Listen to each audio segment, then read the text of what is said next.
Welcome back, brothers, to Amalur. Tonight's story, we're diving into the lore of the Unification Wars. Before we get to the madness, be sure to like and comment the videos and topics you want to see in the future. Be sure to subscribe from the bird. I want to thank you guys for support. I've been killing it like always. Now, let's get into the madness. Terror was not holy then. It was not a throne world, not the inviolate heart of mankind, not the jeweled seat of empire sung of by blind choirs and corpse-fed priests in later ages. It was a carcass, turning beneath a poisoned sun, wrapped in ash, girdled by dead oceans and the rusted bones of orbital plates. The old satellites still crossed the heavens in broken processions, some dark, some burning, some whispering machine cant into the void, with no mind left to hear them. Their shadows crawled over continents scraped raw by atomics and famine, over hive spines cracked open like ribs, over deserts where glass dunes sang when the rad winds passed across them. This was Earth, though few called it that. That name belonged to a softer lie, to a species that had once looked upward and believed the stars were promise rather than punishment. Men now called it Terror, Old Earth, the birth corpse, the world that ate its sons. The name changed with tribe, warlord, dialect, and dose of chemtaint. The truth did not. It was mankind's cradle, and mankind had fouled it until the cradle became a butcher's trough. Cordval lay belly down in a trench packed with old teeth. He knew they were teeth because they stuck in his palms when he crawled. Some were human, some were not. Some were too large, ridged and blackened by alchemical mutation, shed from mouths that had screamed in wars before Cord's father's father had been dragged from a rad womb. He did not brush them away. A man who wasted motion died. A man who wondered too long why bones lay where they lay died sooner. The trench stank of piss, iron, burned oil, and the sweet rot of bodies opened by heat. Rain fell through the ash, but it was not water. Not truly. It came down thin and greasy, leaving pale marks on armor plates, rifle stocks, skin, and exposed muscle. Cord kept his mask sealed tight with his left hand, while his right clutched the old lass lock across his chest. The weapon's stock had been carved with tribal marks from the Val Rad clan, each notch a dead man from his bloodline, each symbol half oath and half threat. The power cell was low. The barrel housing was cracked. The machine spirit within it hated him, or slept, or had never existed at all. Cord did not know which was worse. Ahead, beyond the trench lip, the city of Gathalamor Secundus burned behind its walls. The city had another name once. All cities did. Somewhere under its ferrocrete shields and slag towers, there might have been avenues, schools, water markets, shrines to dead machines, maybe even gardens from before Old Night. Now it was a fortress state under the protection of the Vaith Cannibal Regency, a minor power sworn by hunger and fear to Callaghan of Ursh. Its walls had been grown and welded and blessed with skin. Strips of flayed prisoners hung from antennae towers, their nerves wired into alarm arrays. Vox masts chanted in a language that made men bleed from the nose if they listened too long. Above the battlements, vat-grown beasts paced with twitching spines and blind faces, their handlers dragging them back with shock hooks whenever artillery came close. Cord had been told the city held grain. He did not believe it. No city held grain anymore. Cities held ammunition, plague, old machines, and men who promised grain if other men died for them. Still, his warlord had sworn fealty to Ursh, and Ursh had sent black-armored envoys with red glass eyes, and the envoys had declared the city would fall before sundown. That had been 3 sundowns ago. The sky was so thick with smoke that time came as orders, not light. A shell descended somewhere to Cord's right. There was no whistle, only the sudden absence of the world, then pressure, then a wall of heat that shoved the trench inward. Men became fragments. A ration priest, who had been mumbling clan benedictions beside Cord, vanished from the waist up. His legs remained kneeling for several heartbeats, twitching in the mud as if still trying to pray. A boy from the ash warrens of Germany screamed because his arm had become red threads and white splinters. Cord watched him try to gather the pieces back against his shoulder. "Leave it," growled Harrick, the trenchmaster. The boy kept screaming. Harrick leaned over and put a bolt from his stub pistol through the boy's respirator lens. The scream stopped. The body slid into the trench water and began to leak. "No noise before the advance," Harrick said. No one answered. Harrick was twice Cord's age and half machine below the ribs. His jaw had been replaced with iron after some forgotten melee in the Caucasus wastes. When he spoke, the words came out flat and wet, shaped by pistons. He had survived so many campaigns that his tribe believed him blessed by the radstorms. Cord believed he was simply too spiteful to die. A green cloud rolled above the city. Men muttered and ducked lower. Viral gas. They knew it by color, by scent, by the way the ashfall curdled where the cloud touched it. The first wave had gone forward at dawn, under cracked banners and Urshite overseers. Cord had watched them run across the killing ground in their thousands, hurling hooked ladders and demolition charges toward the wall. The defenders had answered with nerve sound. He had not known sound could butcher. The emitters had opened from the towers like metal flowers. No flame came from them, no shot. Only a note, low and slow, vibrating through soil, teeth, mask filters, bone marrow. Men had stiffened where they ran. Some tore at their own faces. Some vomited blood so hard their masks burst outward. Others kept moving after their eyes liquefied, stumbling into minefields while their brains ran from their nostrils. Cord had watched a whole banner company collapse in perfect silence because the sound had robbed them of even their screams. Then the gas came. It moved like thought, low and clever, finding gaps in seals, tasting skin, turning lungs into red foam. The first wave died before reaching the wall. The second wave climbed over them and died farther ahead. The third wave had reached the outer stakes, where the shock beasts came howling from sally ports and dragged men apart in their teeth. Now Cord's regiment waited to become the fourth. He pressed his forehead into the trench wall and felt something shift under the mud. A skull rolled free, lacquered black with age. It had a brass coin nailed into its brow and no lower jaw. Cord stared into its empty sockets and wondered which war it had belonged to.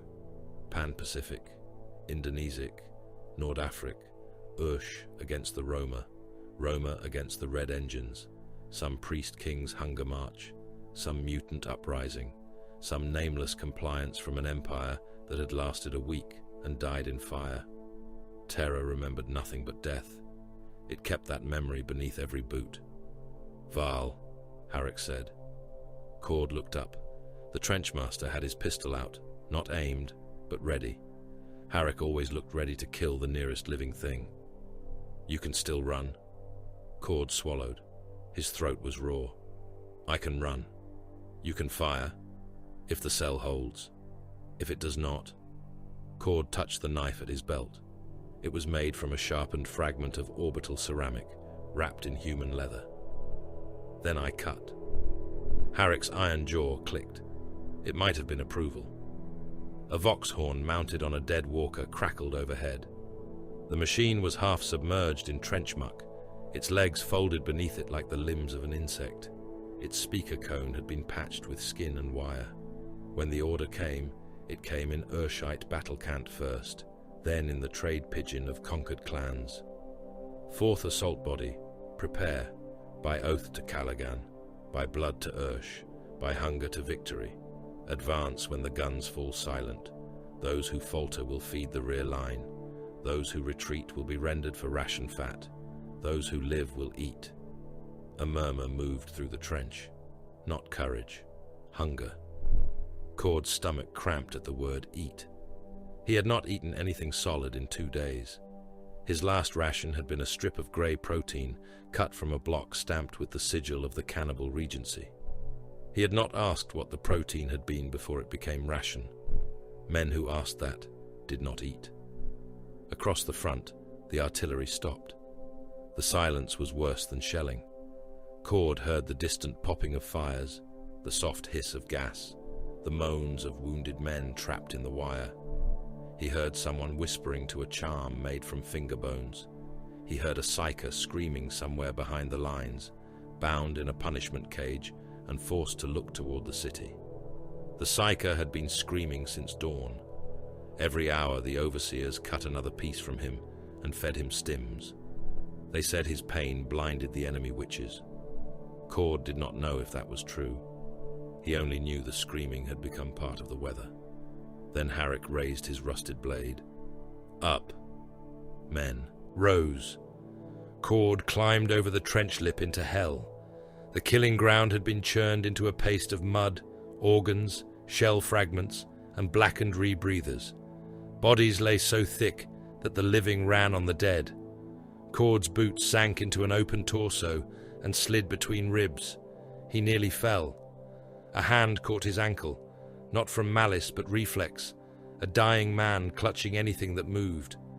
Cord kicked free and ran harder. The city wall filled the world ahead. It was too large, too close, and yet impossibly far. Las fire snapped from the battlements in red sheets. Stubber rounds cracked past with the sound of tearing cloth. Men around Cord came apart. One took a round through the throat and spun, spraying arterial blood across Cord's mask. Another burst as a mine lifted him in pieces, his legs flying forward while the rest of him vanished into smoke. A third kept running with his abdomen open, both hands trying to hold his guts in, chanting his clan oath until he tripped and was trampled flat. Cord fired his laslock at the wall. The shot flashed weakly, striking nothing he could see. He fired again. The weapon coughed heat against his palm, and the charge indicator flickered amber. He snarled at it, kissed the carved stock, and kept running. Nerve sound began again. This time the note was higher. It slid through Cord's skull like a wire. His teeth hammered together. His vision split into colors. For a moment he saw the battlefield from above, a crawling stain of men beneath a green sky. Then he saw his clan's old burrow under the Rad Hills, saw his brothers gnawing boiled leather, saw his father pressing a rifle into his hands and saying words Cord could no longer remember. The sound dug deeper. Men dropped around him, convulsing.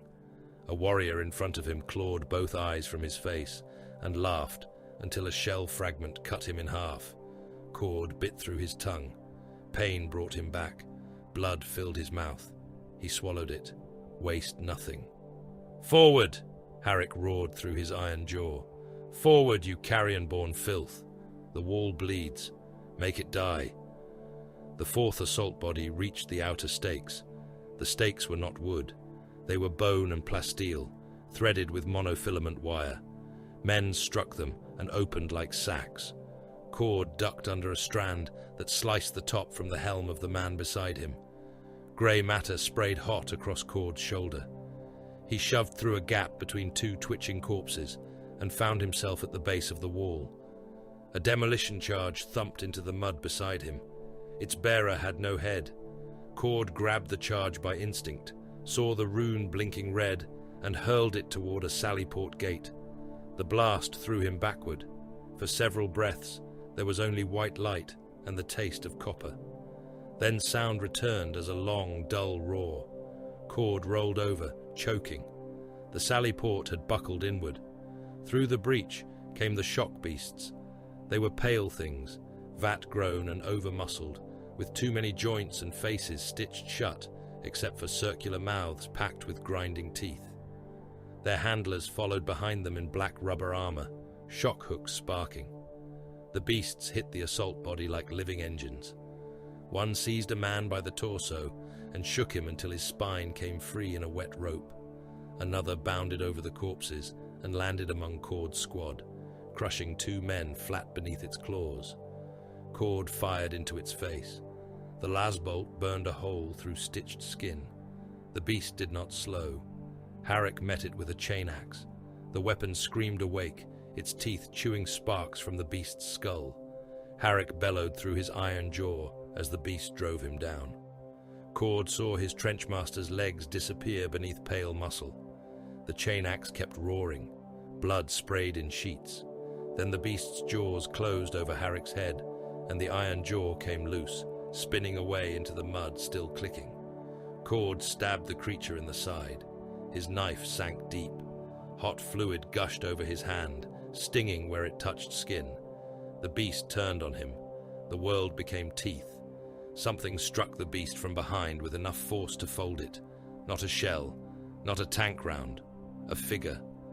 For a moment, Cord thought one of Ursh's gene brutes had reached the breach, but this warrior bore no sigil of Callaghan.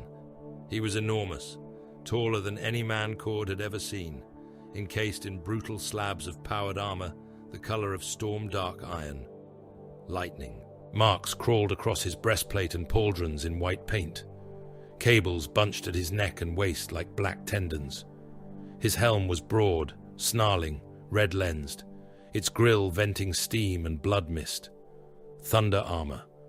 Cord had heard the term from prisoners and deserters. He had thought it another lie of the front.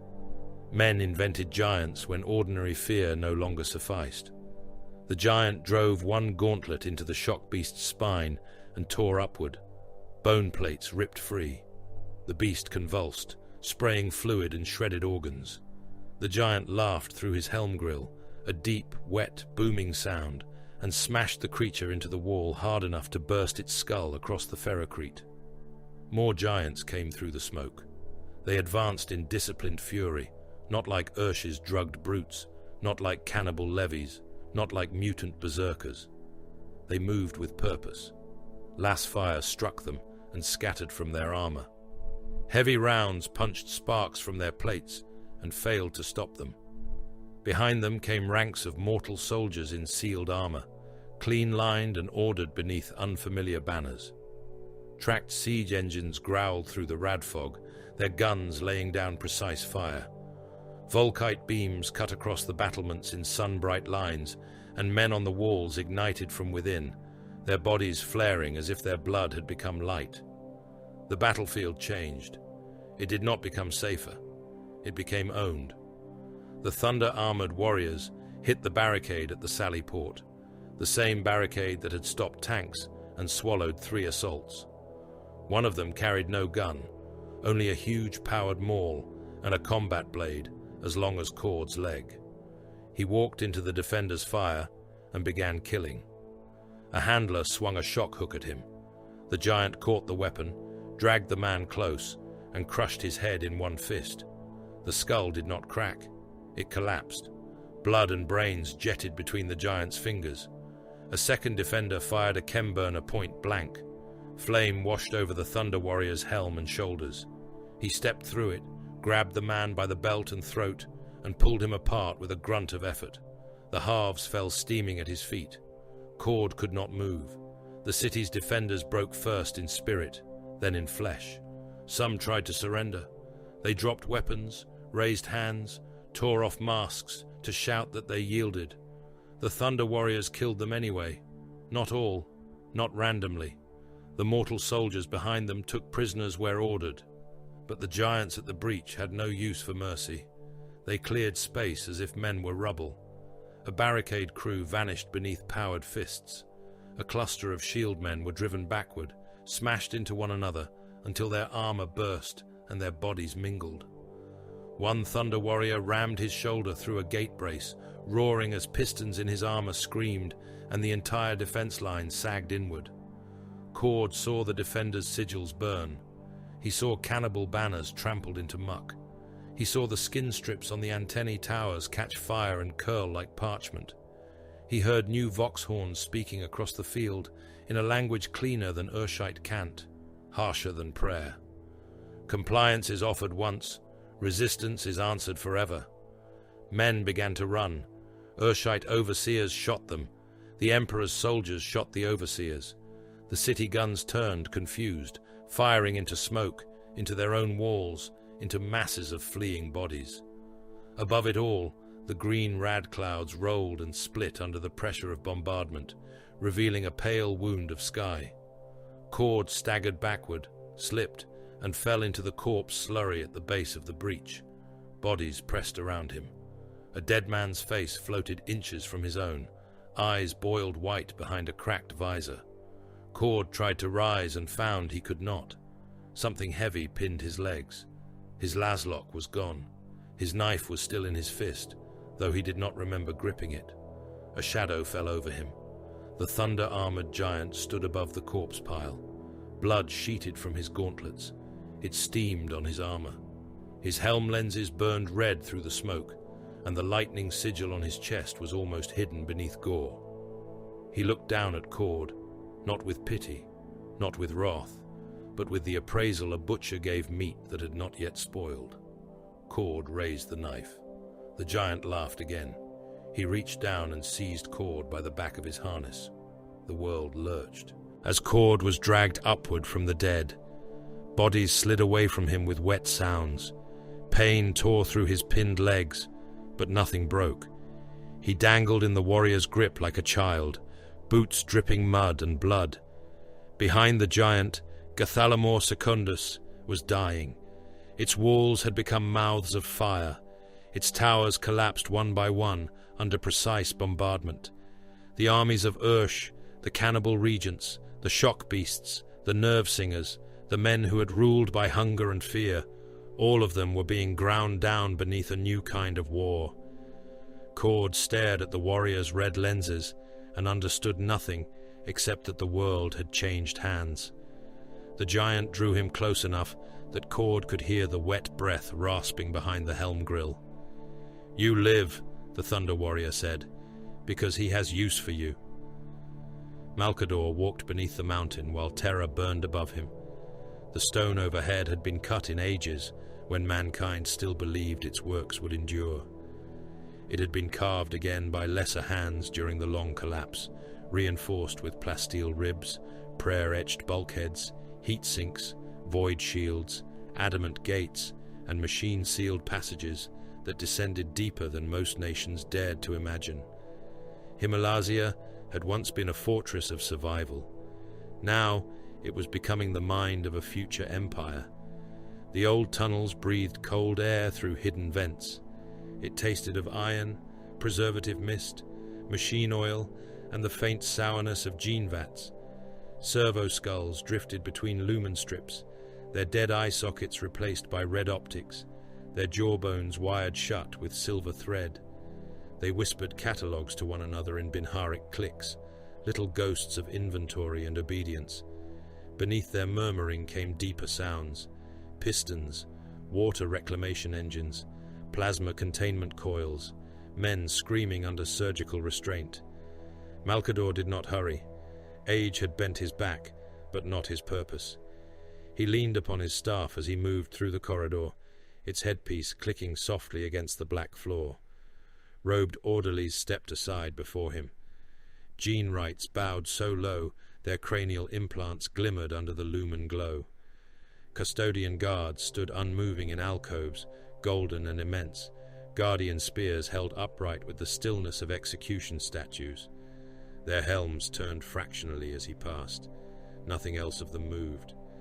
Beyond one viewing arch, the archives stretched into darkness. There lay mankind's memory, or what remained of it.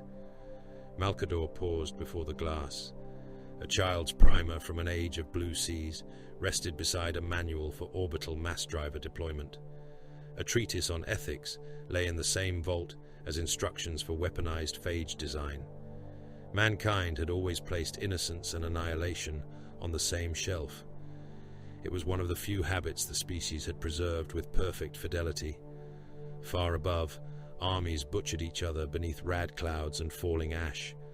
Far below, the future was being measured in organs, oaths, and acceptable losses. A door of black adamantium opened at his approach. The gene laboratories waited beyond. The first chamber was clean, in the way a blade was clean after being wiped, not in the way a chapel was clean before worship. White light fell from ceiling strips with surgical cruelty. Rows of amniotic cylinders lined the walls, each filled with amber nutrient suspension. In some floated organ clusters, no larger than fruit, threaded with silver nerve filaments. Others held muscular shapes curled around themselves in blind, unfinished sleep. Proto-Astartes organs pulsed in fluid behind layers of glass and warded steel. Osmodular nodules, secondary hearts, lung tissue seeded with alchemical resilience, glandular structures whose names had not yet been sanctified by later ages. On the operating slabs, failure lived longer. A Thunder Warrior template convulsed under restraint, his body too large for the table beneath him. He had no armor, no weapons, no dignity. His flesh was a map of cuts and sutures. Muscles jumped under grey skin, as if serpents lived inside him. The restraint locks groaned each time he spasmed. His eyes had burst earlier in the procedure, and the sockets leaked dark fluid down his temples. A gene right stood over him, mechadendrites twitching, recording the tremors of collapsing organs with serene fascination. "Cardiac instability continues," the gene right said to no one but the slate hovering beside him. "Secondary, graft rejection imminent. Muscular overproduction beyond sustainable metabolic range. Neurological aggression spike remains useful. Longevity projection unacceptable." The failed warrior tried to speak. Only blood came out. A servitor rolled forward on tracked limbs and extended a saw. Its face had once been human, though the upper skull had been replaced with polished steel. It began cleaning bone fragments from a tray, while the subject thrashed and choked. Another servitor gathered discarded tissue into a steel basin marked for reclamation. Malcador watched for a moment, then moved on. Cruelty, men called such things. They were not wrong, they were merely incomplete. Cruelty suggested indulgence.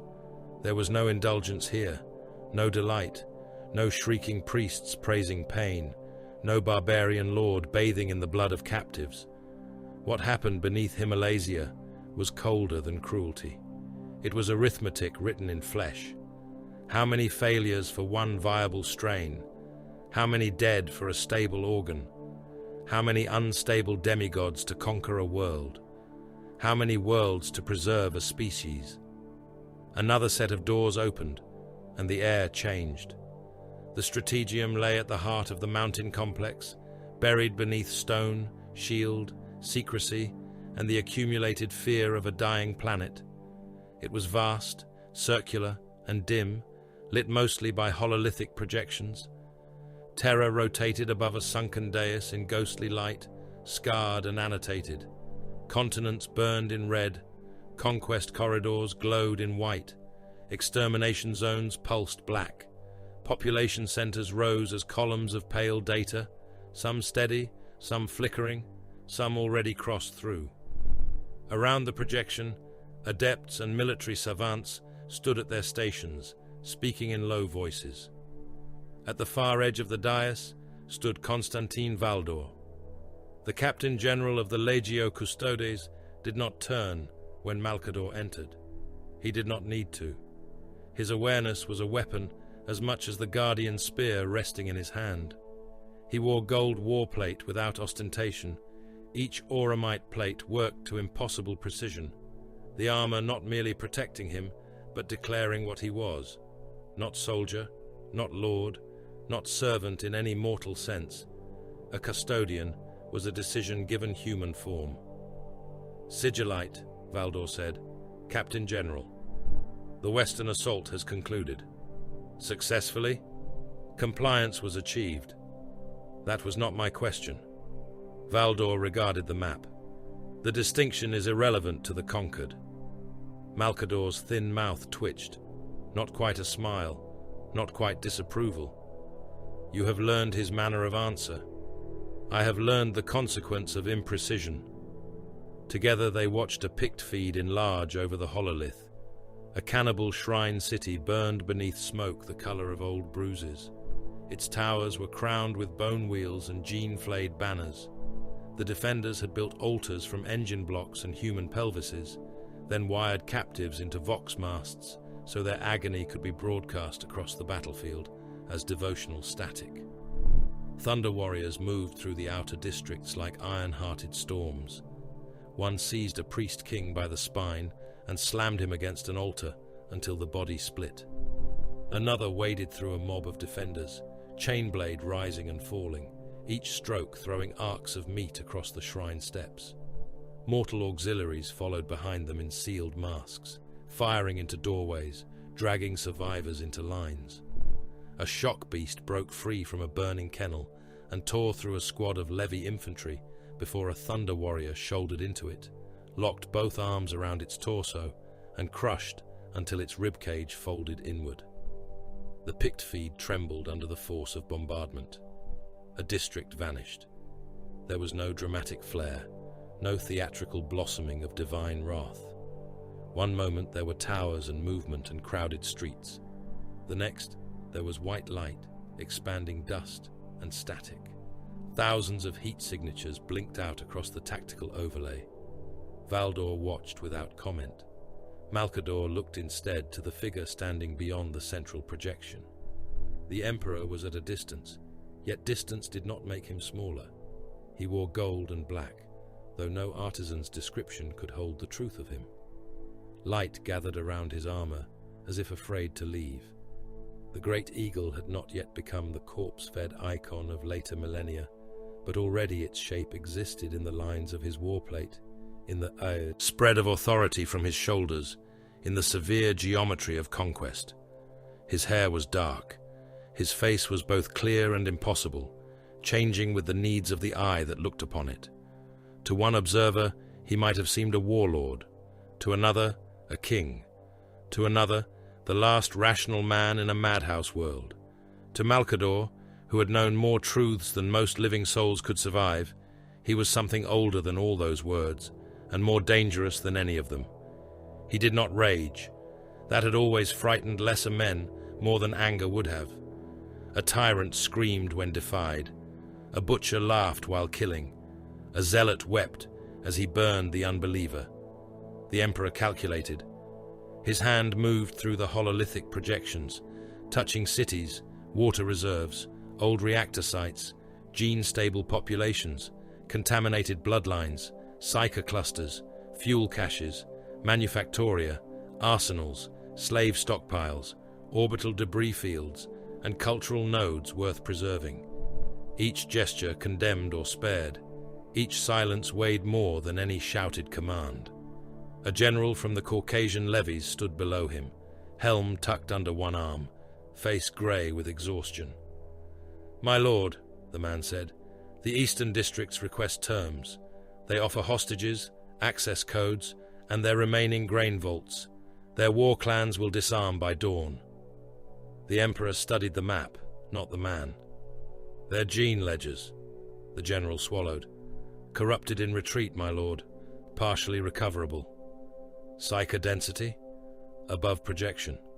Machine remnants? Several sealed vaults beneath the temple quarter.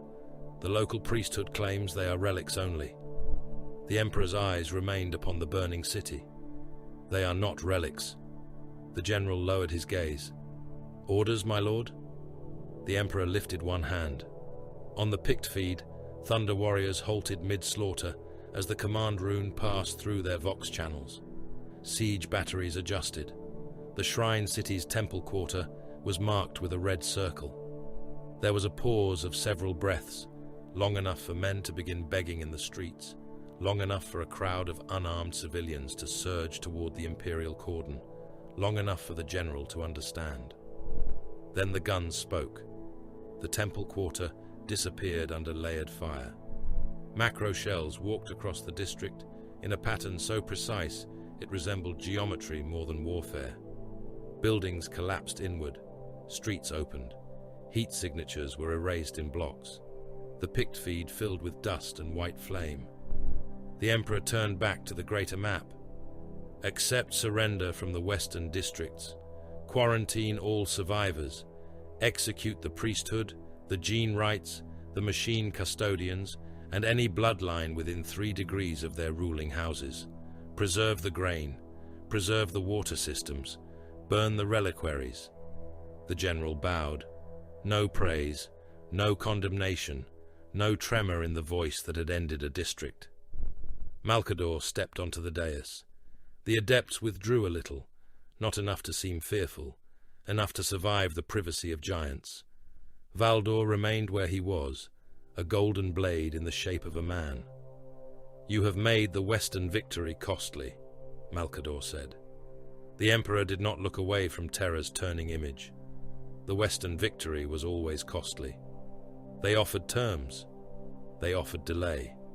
They offered hostages. They offered infected bloodlines and hidden machines. Malcador's staff clicked once against the floor. And the children? At that, some of the adepts stopped breathing. Even Valdor's gaze shifted, not toward Malcador, but toward the space between him and the Emperor, as if measuring how far words could travel before becoming treason. The Emperor finally turned. His gaze struck like pressure at the base of the skull. Malcador had stood before warp storms given thought, before kings who ate their own heirs to prolong their lives, before machines that had argued morality while sterilizing continents. Still, the Emperor's attention remained a terrible thing. "Children inherit blood," the Emperor said. "Blood inherits memory. Memory inherits error. Then how many must be erased?" The words were quiet. They filled the strategium more completely than artillery. The Emperor regarded him without anger, and that was answer enough before he spoke. "As many as have made themselves incompatible with mankind's survival."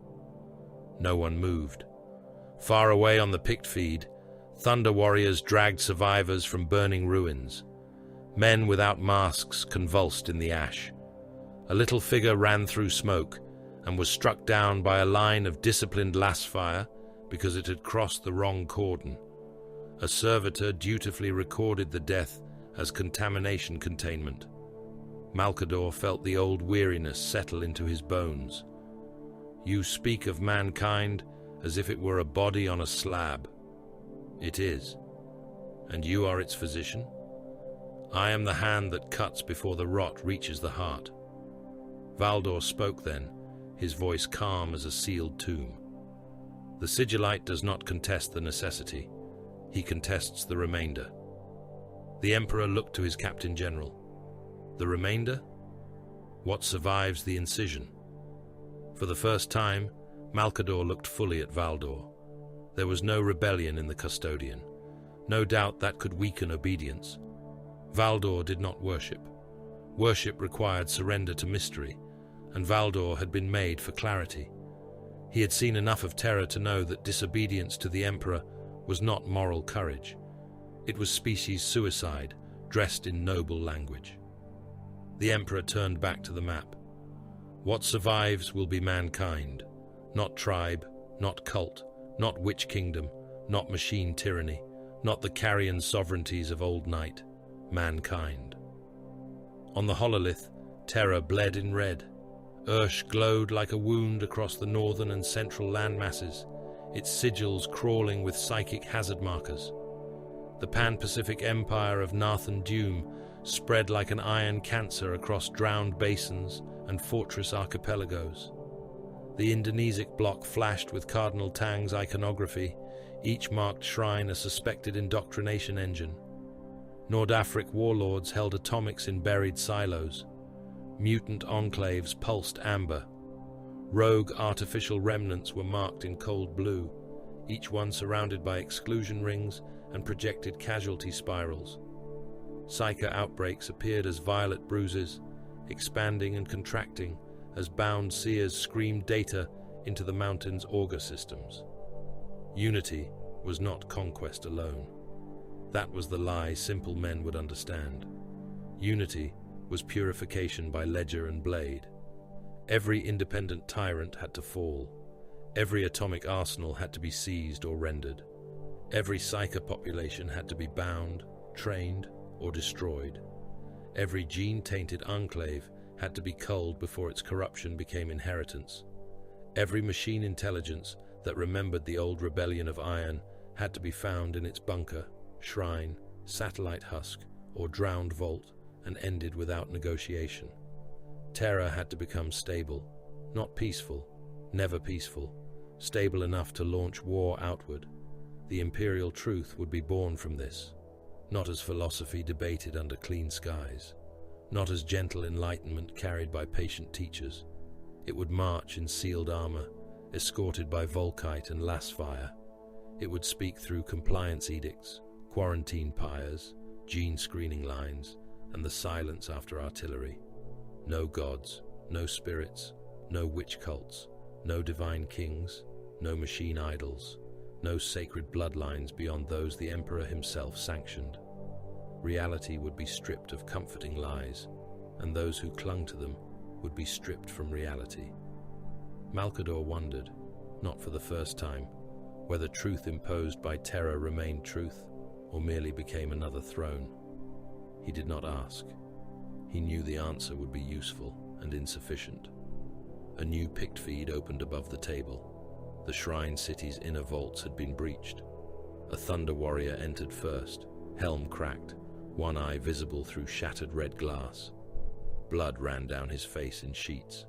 He carried a priest by the ankle, using the body as a flail against defenders, too maddened by chem rites to flee. Behind him, proto-imperial soldiers advanced in lockstep, firing controlled volleys into the vault corridors. The walls were lined with cogitator banks grown over by bone offerings.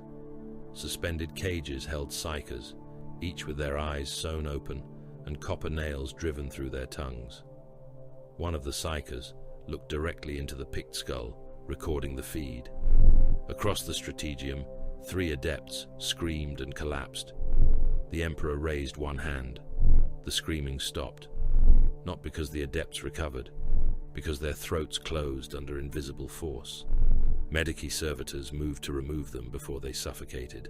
The Emperor made a slight cutting motion with 2 fingers. On the picked feed, the vault was marked for immediate incineration. A thunder warrior looked up, as if hearing the order in his blood. For a heartbeat, his posture suggested objection. There were Imperial troops in the vault. There were prisoners still alive. There might have been knowledge to harvest. Then the order rune flashed again. The warrior obeyed. Phosphex fire flooded the corridor. The image became green-white agony.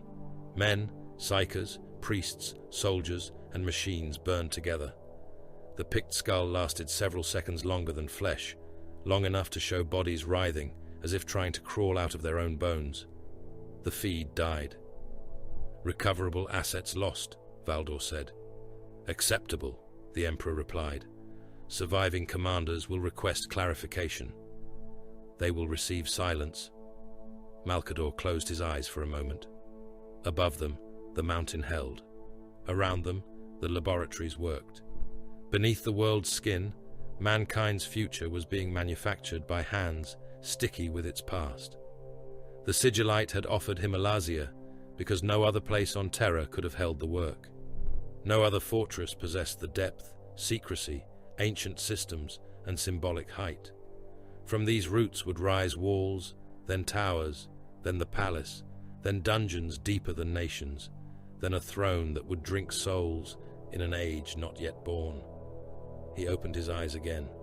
The Emperor was already moving the war forward. "Ursh," he said.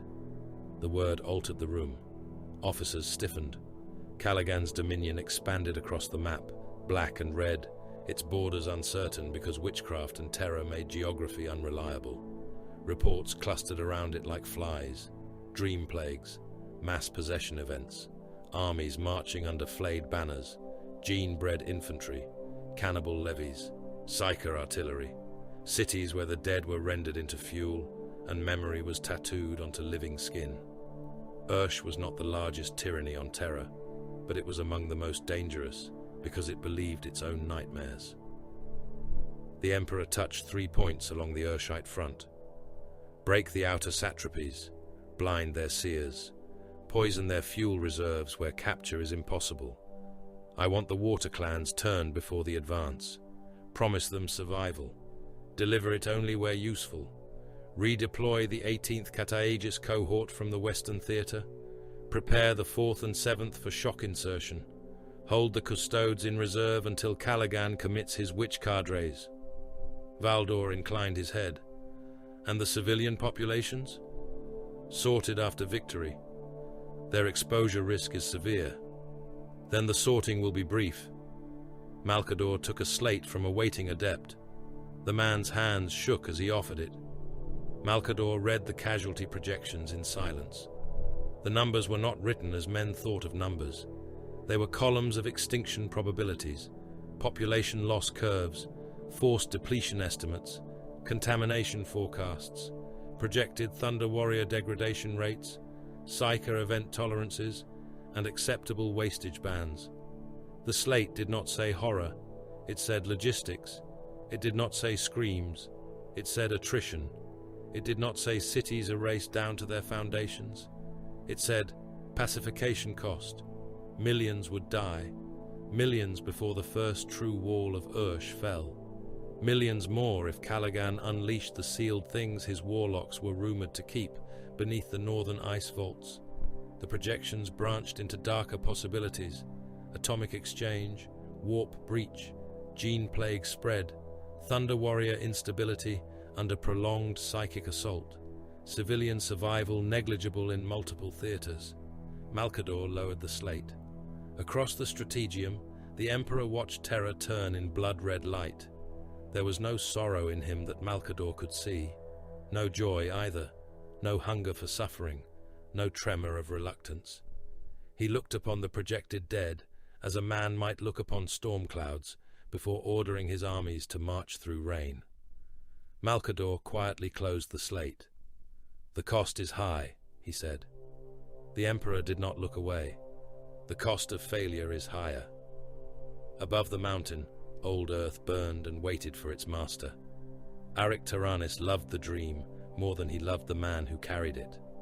That was safer. Men could fail. Men could lie. Men could bleed out in trenches, choke in rad storms, rot beneath collapsed hab spines, or scream themselves hollow. When the witches of old night opened their skulls from the inside, a dream could be carried through all of that. A dream could survive the battlefield, provided enough bodies were fed into the guns to drag it forward. Unity. He had carved the word into the inside of his left vambrace with the point of a combat knife. He had done it before the Samarkand purge, before the salt cities burned, before the Urshite seers began appearing in the dreams of his brothers and whispering that the Emperor would spend them like ammunition. The word was still there, scratched into the inner ceramite beneath layers of oil, old blood, and maintenance paste. Unity, not peace. Taranis had never believed in peace.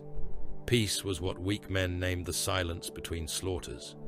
Peace was a ration lie told to frighten children in bunker dark. Unity was different. Unity was the end of 1,000,000 petty hungers. Unity was the last blade raised under one hand. Unity was terror broken, remade, and aimed at the stars like a weapon. He stood amid the forward mustering line beneath a sky the color of infected bone, watching the fortress of Kardun rise from the wasteland ahead. The fortress had been built in the ribs of a fallen orbital elevator. Its ancient spine had crashed to terror during some forgotten century of old night, burying kilometers of adamantine cable, lift pylons, transit tubes, and dead machine sanctums across the ash plains. The warlord who ruled there had carved his citadel into the exposed wreckage. Towers jutted from the elevator's broken ribs like teeth from a split jaw. Industrial cranes swung above the walls, their cables carrying macro-shell cradles, slave cages, and hanging engines that burned with dirty blue flame. The place stank even at a distance. It smelled of hot metal, excrement, rad dust, and the sour musk of mutant pens. Taranis breathed it through the filter grill of his helm and smiled. "Ugly little kingdom," said Borhain over the local vox. "Ugly kingdoms die loudly," replied Hekar. "They all die loudly when I am there. You were vomiting blood before dawn. I was clearing my lungs. You were on your knees, in reverence to my own magnificence." The vox clicked with laughter. It was wet laughter, broken by coughs and the scrape of damaged lungs. The Legio Cataegis did not laugh like noble warriors. They laughed like murderers sharing a fire after the slaughter. They laughed with split lips and loosened teeth, with blood bubbling in their throats, with the knowledge that every dawn might bring another seizure, another organ rupture, another brother going red-eyed and mindless in the middle of the line. They were the Emperor's thunder. Thunder did not live long. It only needed to be heard. Tyrannus turned from the fortress and looked across his command. His warriors stood in ranks of iron and wrath, enormous shapes encased in first-pattern thunder armor. Their plates were brutal, heavy, and hungry for power, built for the direct violence of Terra's wars rather than elegance or endurance. Cables looped from torsos to backpacks. Reactor packs growled between shoulder veins. Helm grills vented breath in pale bursts. Lightning sigils had been painted on breastplates, greaves, helms, and shields, some neat, some crude, some daubed in blood by warriors who had decided pigment was too clean for war. They carried weapons made for the kind of fighting old Earth understood. Oversized chain blades with teeth wide as fingers, power mauls that made the air tremble when their disruption fields awakened, heavy last locks reinforced for transhuman grip, volkite chargers with cracked heat shrouds and copper coils, rad grenades in belt clusters, breacher shields plated in ceramite and scarred by old atomic dust, heavy stubbers mounted on hip braces, fed by ammunition belts carried by trembling mortal thralls. No polished knights, no patient guardians, no gentle saviors. The Thunder Warriors had been thieves, killers, pit fighters, oathless sons, rad clan brutes, corpse pit champions, ruined princes, tunnel cannibals, and men too violent for the tribes that bred them. The Emperor had not cleansed them of murder. He had perfected it. He had bound their savagery into flesh, bone, gland, and command. He had given them armor, purpose, and a future large enough to drown their sins. Tyrannus believed in that future, even when his hands shook. He looked down at his gauntlets. The tremor had returned in the fingers of his right hand, slight but present. He curled them into a fist until the servo joints whined. Pain came through the neural socket at his spine, bright and clean. The shaking stopped. For now, Borhain saw. Of course he saw. Borhain had lost half his face to a wire mine in the Caucasus, and the rebuilt augmetic eye missed nothing. He said nothing over the vox. That was brotherhood among the Katagis. A man could mock blood in your mouth, but he did not speak of the sickness until it took your weapon hand or turned you upon the line. A mortal officer approached through the ranks, with 2 standard bearers behind him. He wore sealed carapace and a cloak stiff with dust, his chest marked with the lightning badge of Imperial Command. He looked small among them, though he carried himself well for a baseline human. Brave enough to walk near thunder, wise enough not to touch it. "Lord Tyrannus," he said, bowing. "I am no lord." The officer swallowed. "Commander, the assault bodies are in position. Mortal levies await your signal. Siege batteries report ready. Auspex confirms enemy macro cranes have line of sight across the approach. They will fire." "Yes, Commander. Your men will die." The officer's jaw tightened.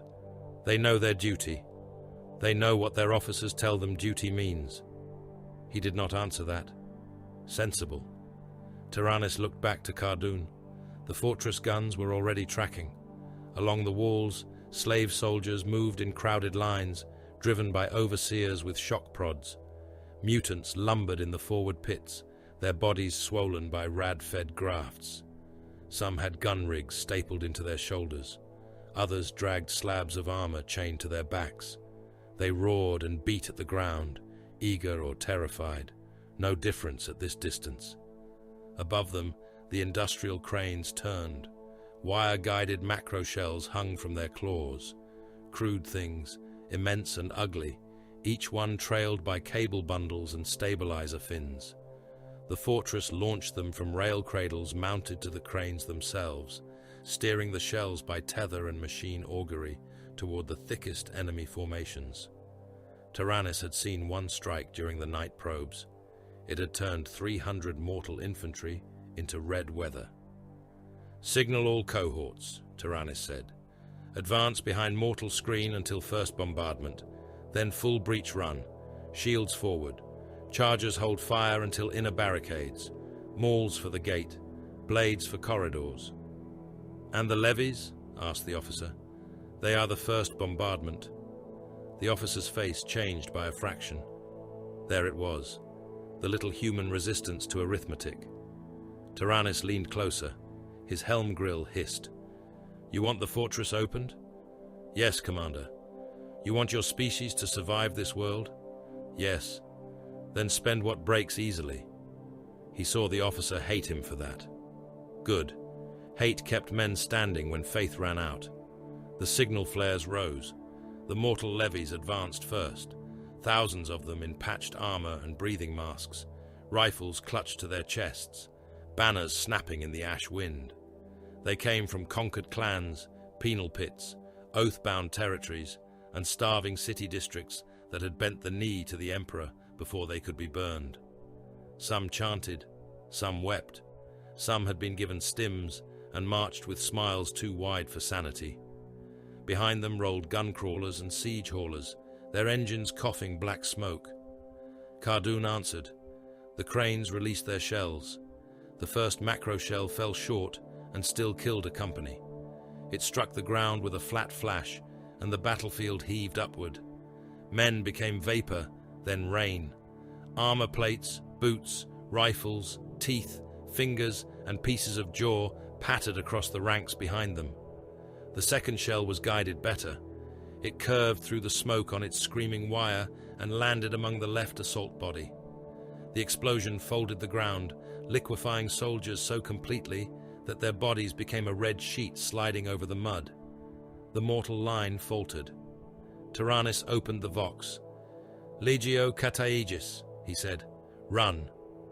The thunder began. Tyrannus surged forward, armor pistons roaring, boots hammering the corpse churn. His brothers came with him, huge shapes bursting through the mortal ranks. Breacher shields locked to the front. Heavy stubbers opened from the hip, chewing the fortress parapets with streams of tracer fire.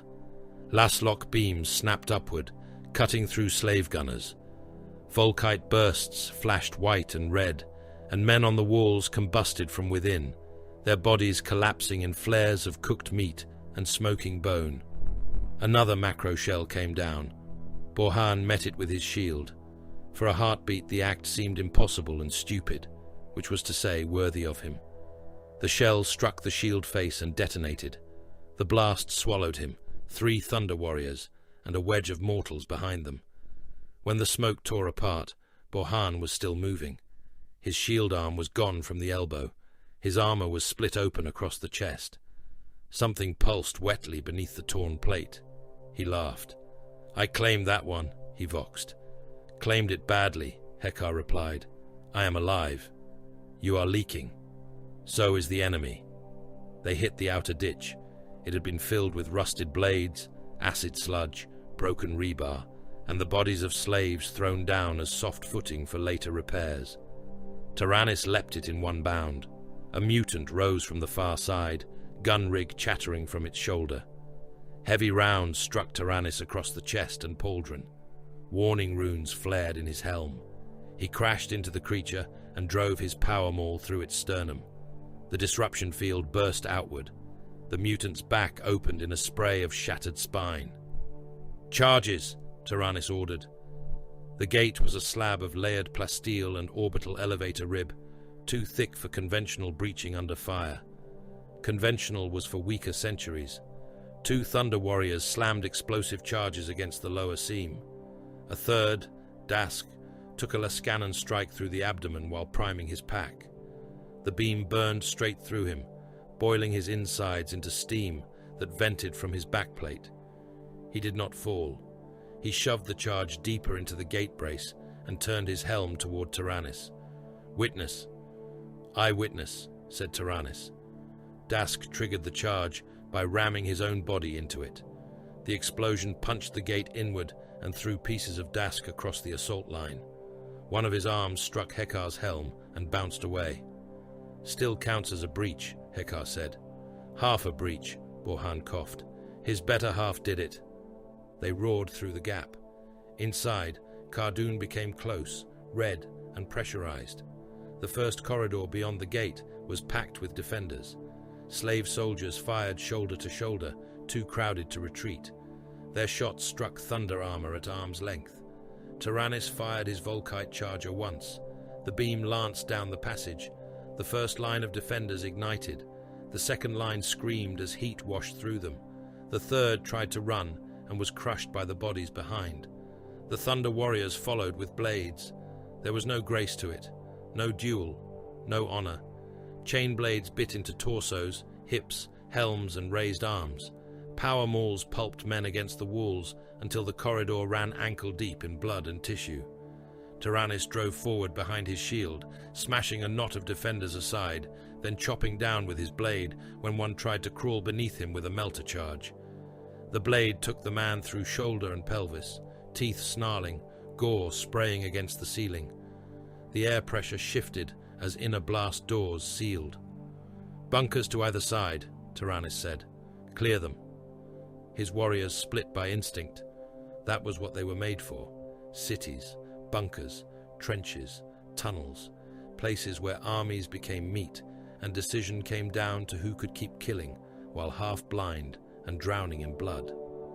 Borhan tore open a side hatch with one hand and vanished inside. Screams followed. Hekar led a shield team through a left branch and took a grenade against his breastplate. He stumbled, shook himself, and backhanded the thrower hard enough to paste the man's head across a cogitator bank. Mortal auxiliaries entered behind them, stepping over the dead, rifles up, masks fogged with fear. They began securing prisoners in the outer hall. Not many. A few slave soldiers had thrown down weapons and knelt with hands raised. Their overseers were dead. Their courage had gone with them. Tyrannus was about to order them tagged for sorting when Gorvath reached the hall. Gorvath of the Red Hand. Gorvath who had broken the 9 gates of Merica's Ash Barrens. Gorvath who had once drunk reactor coolant on a dare and spent 3 days glowing faintly in the dark. He came through the smoke with his helm gone, his face exposed, eyes wide and unfocused. Blood ran from his nose and ears. His right cheek twitched, as if worms moved beneath the skin. "Brother," Tyrannus said over the vox. "Hold." Gorvath did not hear. One of the kneeling prisoners raised both hands higher. "Mercy, we yield. By your emperor, we yield." Gorvath's chain blade came down. The prisoner split from collarbone to groin. Gorvath kicked the halves aside and kept moving. A mortal auxiliary shouted for him to stop. Gorvath killed him too, crushing the man's skull underfoot. Another levy tried to run. Gorvath caught him by the backpack, swung him into the wall, and struck until the body was no longer shaped like a man. Some of the Thunder Warriors laughed. It sounded like old engines failing. "Gorvath has found a private war," Hekar said. "He always was greedy," Borhan answered, voice wet with pain. Tyrannus did not laugh. He watched Gorvath's hand. The chain blade shook in his grip. Not battle tremor, not fury. Something deeper. A seizure hiding inside obedience. Gorvath turned toward another cluster of surrendered defenders, panting through bared teeth. And for a moment, his eyes rolled white. Tyrannus crossed the hall in 3 strides and seized his wrist. Gorvath snarled and swung at him. The blow rang against Tyrannus's helm, hard enough to crack the outer lens. Tyrannus answered with a headbutt that broke Gorvath's nose flat across his face. The other Thunder Warrior staggered.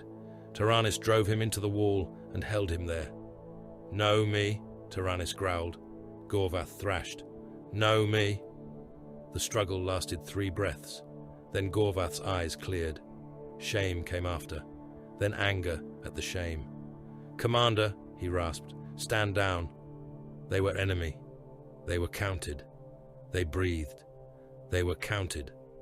Gorvath stared at him, lips peeled back from bloody teeth. Then he laughed, though the sound cracked in the middle. "Then count them faster." Tyrannus released him. The fortress fell before dusk. Its final warlord was dragged from the elevator's heart chamber, where old transit engines rose into the dark like the organs of a buried god. He was a thin man beneath too many augmentics, his flesh stretched across brass ribs and dermal armor, his skull crowned with sensor veins. His name had been spoken as Kardun Voresh, Chain King, Lord of the Fallen Ladder, Master of the Skybone. At the end, he was simply a defeated thing with blood on his teeth and fear behind his augmetic eyes. Tyrannus stood before him in the ruined gate court while fires ate the fortress above.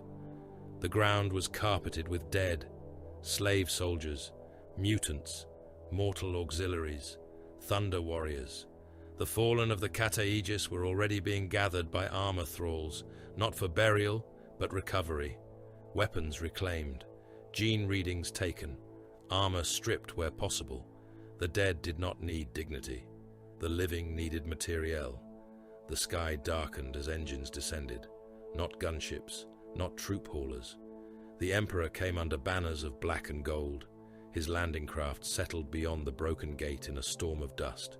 Custodians emerged first, Auramite figures moving with controlled perfection, guardian spears held ready. Then came officers, savants, silent gene rites, and servitors bearing sealed cases. Last came the Emperor. The battlefield seemed to understand him before men did. Noise lessened. Warriors who had laughed amid slaughter fell silent. Mortals bowed or collapsed. Even the fires appeared smaller in his presence, their rage reduced to background light. Tyrannus dropped to one knee. Pride filled him, fierce enough to hurt. He had broken Kardun. He had carried unity through the gate. He had spent his brothers well and left the enemy as meat under imperial boots. This was what he had been made for. This was why pain existed. This was why blood mattered. The Emperor walked past the kneeling warriors. He did not congratulate them. His gaze moved over the dead, then the living. It was not contempt. Tyrannus might have preferred contempt. It was assessment. The Emperor looked at Borhan's missing arm and the wet gleam beneath his chest plate. He looked at Gorvath, whose hands still trembled.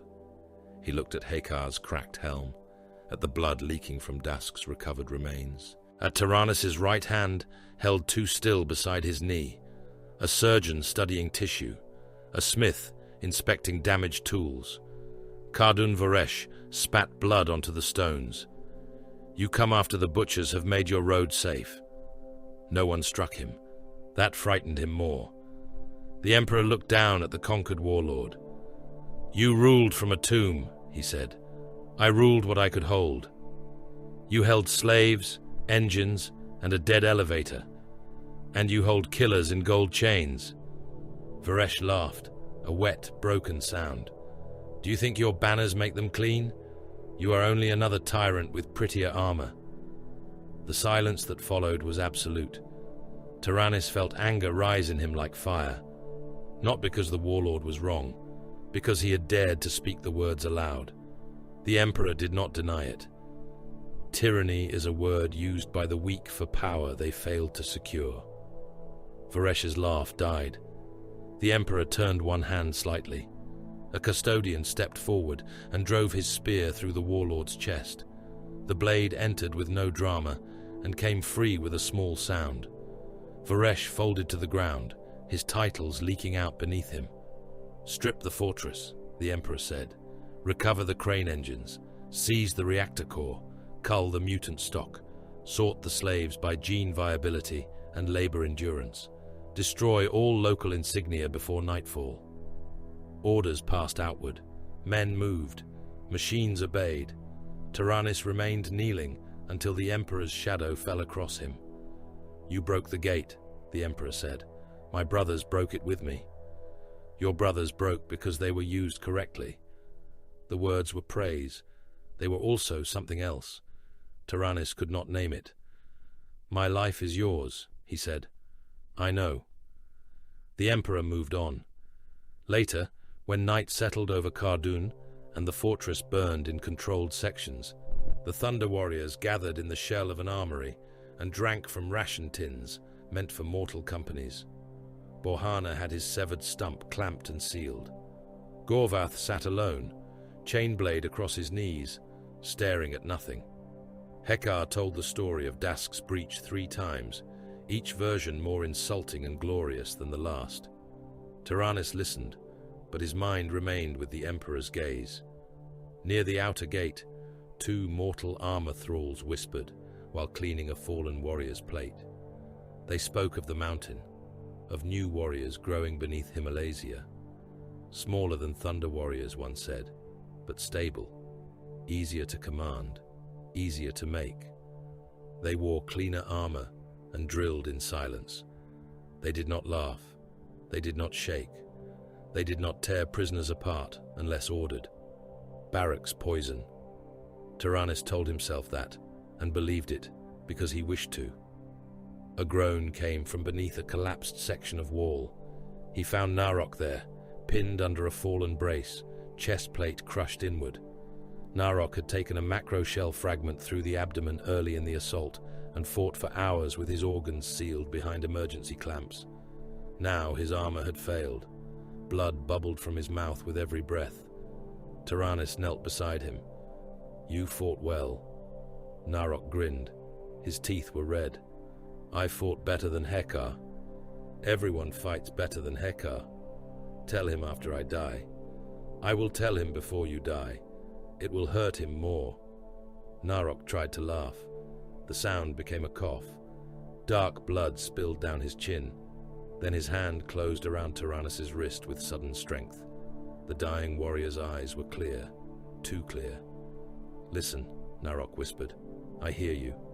"No, listen beneath the guns, beneath the oaths, beneath his light."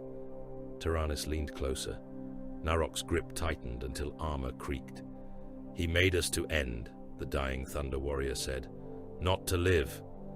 Ursh did not march like a rabble. That was the first lie men told when fear made them stupid. They spoke of Caligan's dominion as if it were a howling famine host of painted savages and corpse-eaters, a nation of witch-drunk madmen stumbling behind flayed banners. There were such creatures in Ursh. There were cannibal levies with filed teeth and ash clotted in their hair. There were shrine mutilators who wore their fathers' skulls across their shoulders. There were rad-born brutes whose flesh had swelled into tumorous armor. But those were ornaments. Those were the outer skin of the nightmare. The true armies of Ursh marched in silence. They came beneath corpse banners, stitched from the skins of conquered kings, their armor lacquered black with powdered bone. Their helms were smooth and eyeless, marked only by red lenses and narrow breathing slits. Their officers carried rods of authority made from spinal columns encased in brass. Behind them trudged flesh scribes, bent things with parchment nailed to their backs, writing casualty tallies in the blood of the dying. Witch generals rode upon crawling engines whose legs were made from fused prisoners and whose bellies burned bone dust for fuel. Radiation temples rolled behind the battle line on tracks, their chimneys vomiting green incense into the bruised sky, while choir slaves sang through sewn mouths. Discipline held them together. Drugs hollowed them. Fear steered them. Caligan owned what remained. Tyrannus watched them through a storm of black ash and thought they looked like a kingdom already dead, still marching, because no one had given the corpses permission to lie down. His cohort waited among broken salt ridges at the edge of the Zosa Basin. The land had once been water. Old maps claimed that. The maps were lies made by ghosts. Now the basin was a white wasteland of chemical crust, split by trenches, crater chains, and the fossilized ribs of ships that had died when the seas fled. The 9th Battle of Zosa had already lasted longer than some empires. Armies had bled into the basin for weeks, retreating, advancing, vanishing under gas, reappearing as plague bodies crawling through the wire. Every horizon burned. The Emperor had refused the war Caligan wanted. Ursh had massed for a frontal slaughter, confident in numbers, witchcraft, and terror. The Emperor had answered with absence. His armies gave ground where Ursh expected resistance. They abandoned empty fortifications, poisoned cisterns before retreating, seeded false command signals into captured vox webs, and let Caligan's spearheads chase phantoms across dead ground. Water controllers vanished in the night, their throats opened by assassins who left no prints in the ash. Fuel depots burned before Urshite vanguard columns reached them. Bound psychers screamed themselves blind in imperial cages, their agony turned into a screen against the witch general's sight. Where the old orbital bones still held Auspec's teeth, the Emperor used them. Where they did not, he used scouts, traitors, fear, and hunger. Caligan's host had been herded, not halted. Now it stood in the killing ground. Tyrannus felt the hunger of his brothers around him. The Thunder Warriors hated waiting. Their armor growled in the ash, reactor packs pulsing, servo muscles flexing by instinct. Bohan stood to his left, a new augmetic arm bolted to the stump he had won at Kardun. The limb was too crude and too strong, its fingers ending in reinforced talons that clicked against the haft of his power maul. Gorvath waited farther down the line, helm sealed, chainblade held low. He had not spoken since the march began. "They have pretty banners," Bohain voxed. "They are made from dead men," Hekar answered. "All banners are. Not ours. Ours will be." Laughter crackled across the cohort channel. Tyrannus did not join it. His right hand had begun to shake again inside the gauntlet. He clenched it until pain stabbed up the limb and settled behind his eyes. A command rune pulsed across his retinal display. "Hold," he growled softly. The order was not cowardice. He knew that. The Emperor spent strength with purpose. Still, watching mortal regiments die while thunder waited behind them offended something in his blood. Below the ridge, Cordval crawled through a trench filled with men who would be dead before nightfall. He wore the grey plate of the Proto-Imperial Army now, though it had been issued to him still smelling of its previous owner. The blood had been scraped from the inside badly. When he moved, flakes of it loosened and stuck to his undersuit. His old clan knife remained hidden in his boot. His laslock had been replaced with a cleaner rifle that hummed when charged, a weapon with a machine spirit less hateful than suspicious. He had been given rations, orders, a new oath, and a warning that desertion meant death by public rendering. It was still better than Ursh. That thought shamed him until the first dream plague came. It passed over the line with no visible shape. No gas, no shell, no sound. One moment the men of the 6th conscripted assault were crouched under the lip of the trench, listening to the distant rumble of Urshite engines. The next, half of them began crying for mothers who had been dead for decades. Others laughed and fired into the trench wall. A sergeant from the Pan-Pacific remnants removed his own respirator and calmly pushed his thumbs into his eyes, deeper and deeper, until clear fluid ran over his cheeks. Cord saw his old burrow again. He saw the Rad Hills. He saw his father standing in the doorway with no skin, arms open, asking why Cord had not come home to be eaten with the rest of the clan. He bit down on his tongue until blood filled his mouth. Not real. The words had been drilled into them by black-coated Imperial mind wardens before the battle. The witch will lie in the shape of memory. Pain is the nail that fixes the mind to flesh. Bite, cut, burn, obey. Cord drew his knife and sliced the side of his thumb to the bone. The pain was bright. The burrow vanished. His father became smoke. The trench returned around him, full of men sobbing, clawing at themselves, dying without wounds. A custodian walked along the trench parapet above them. Cord had seen Thunder Warriors and learned that mankind could be made into monsters. The custodian was different. He was not a monster. That made him worse. Gold armor moved through the ash without hurry, untouched by panic, guardian spear held in one hand. His helm lenses turned left, then right, observing the collapse of mortal sanity, as if noting weather conditions.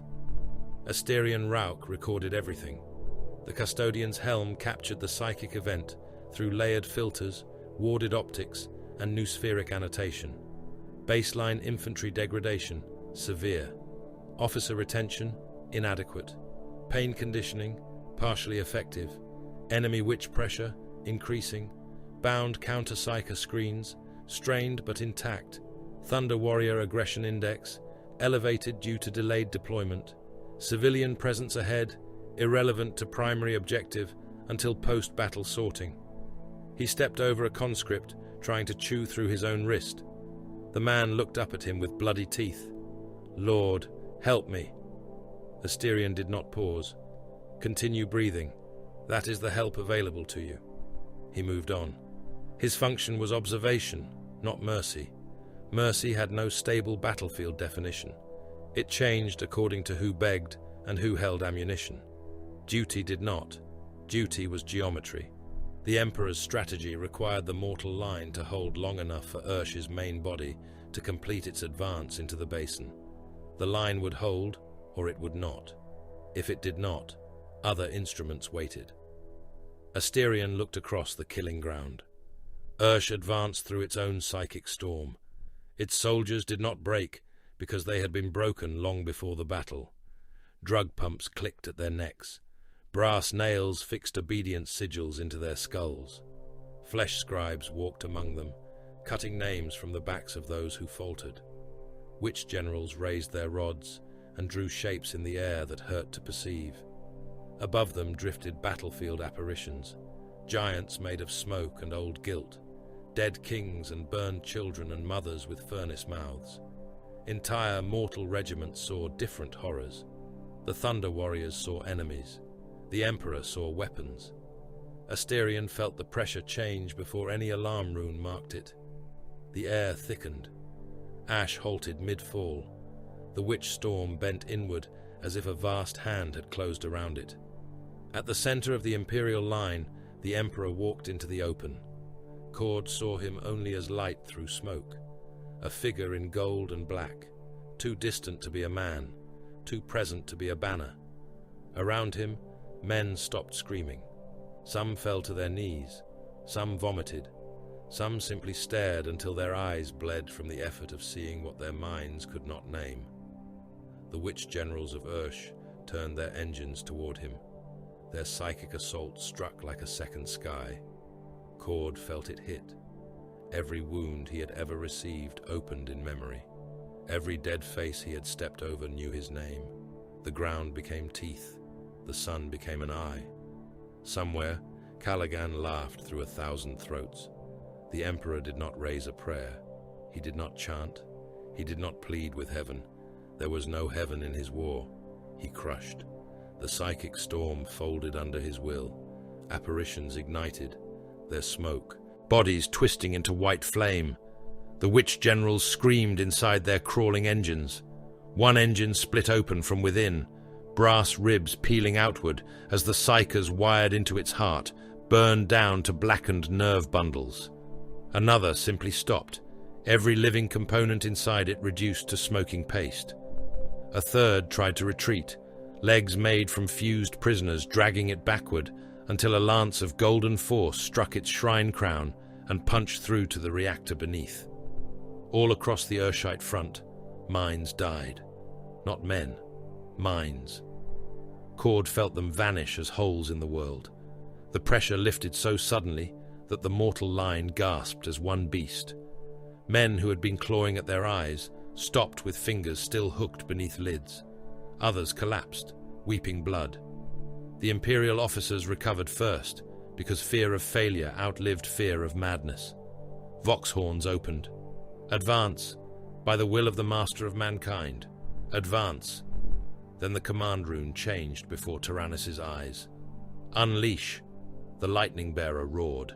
The Legio Cataegis descended from the ridge like an avalanche given wrath. Thunder armor hammered the salt crust into powder. Heavy stubbers opened fire from hip and shoulder mounts, tracer streams cutting down the first ranks of Urshite infantry. Volkite beams flashed through the ash, and men combusted where they stood, armor glowing red before flesh burst inside it. Rad grenades arced into shield clusters, detonating in dirty green blossoms that sent soldiers stumbling, vomiting black blood through their masks. Ursh did not run at first. Its discipline held. That made the slaughter better. Tyrannus hit the first line behind his breacher shield. Bodies struck the shield and broke.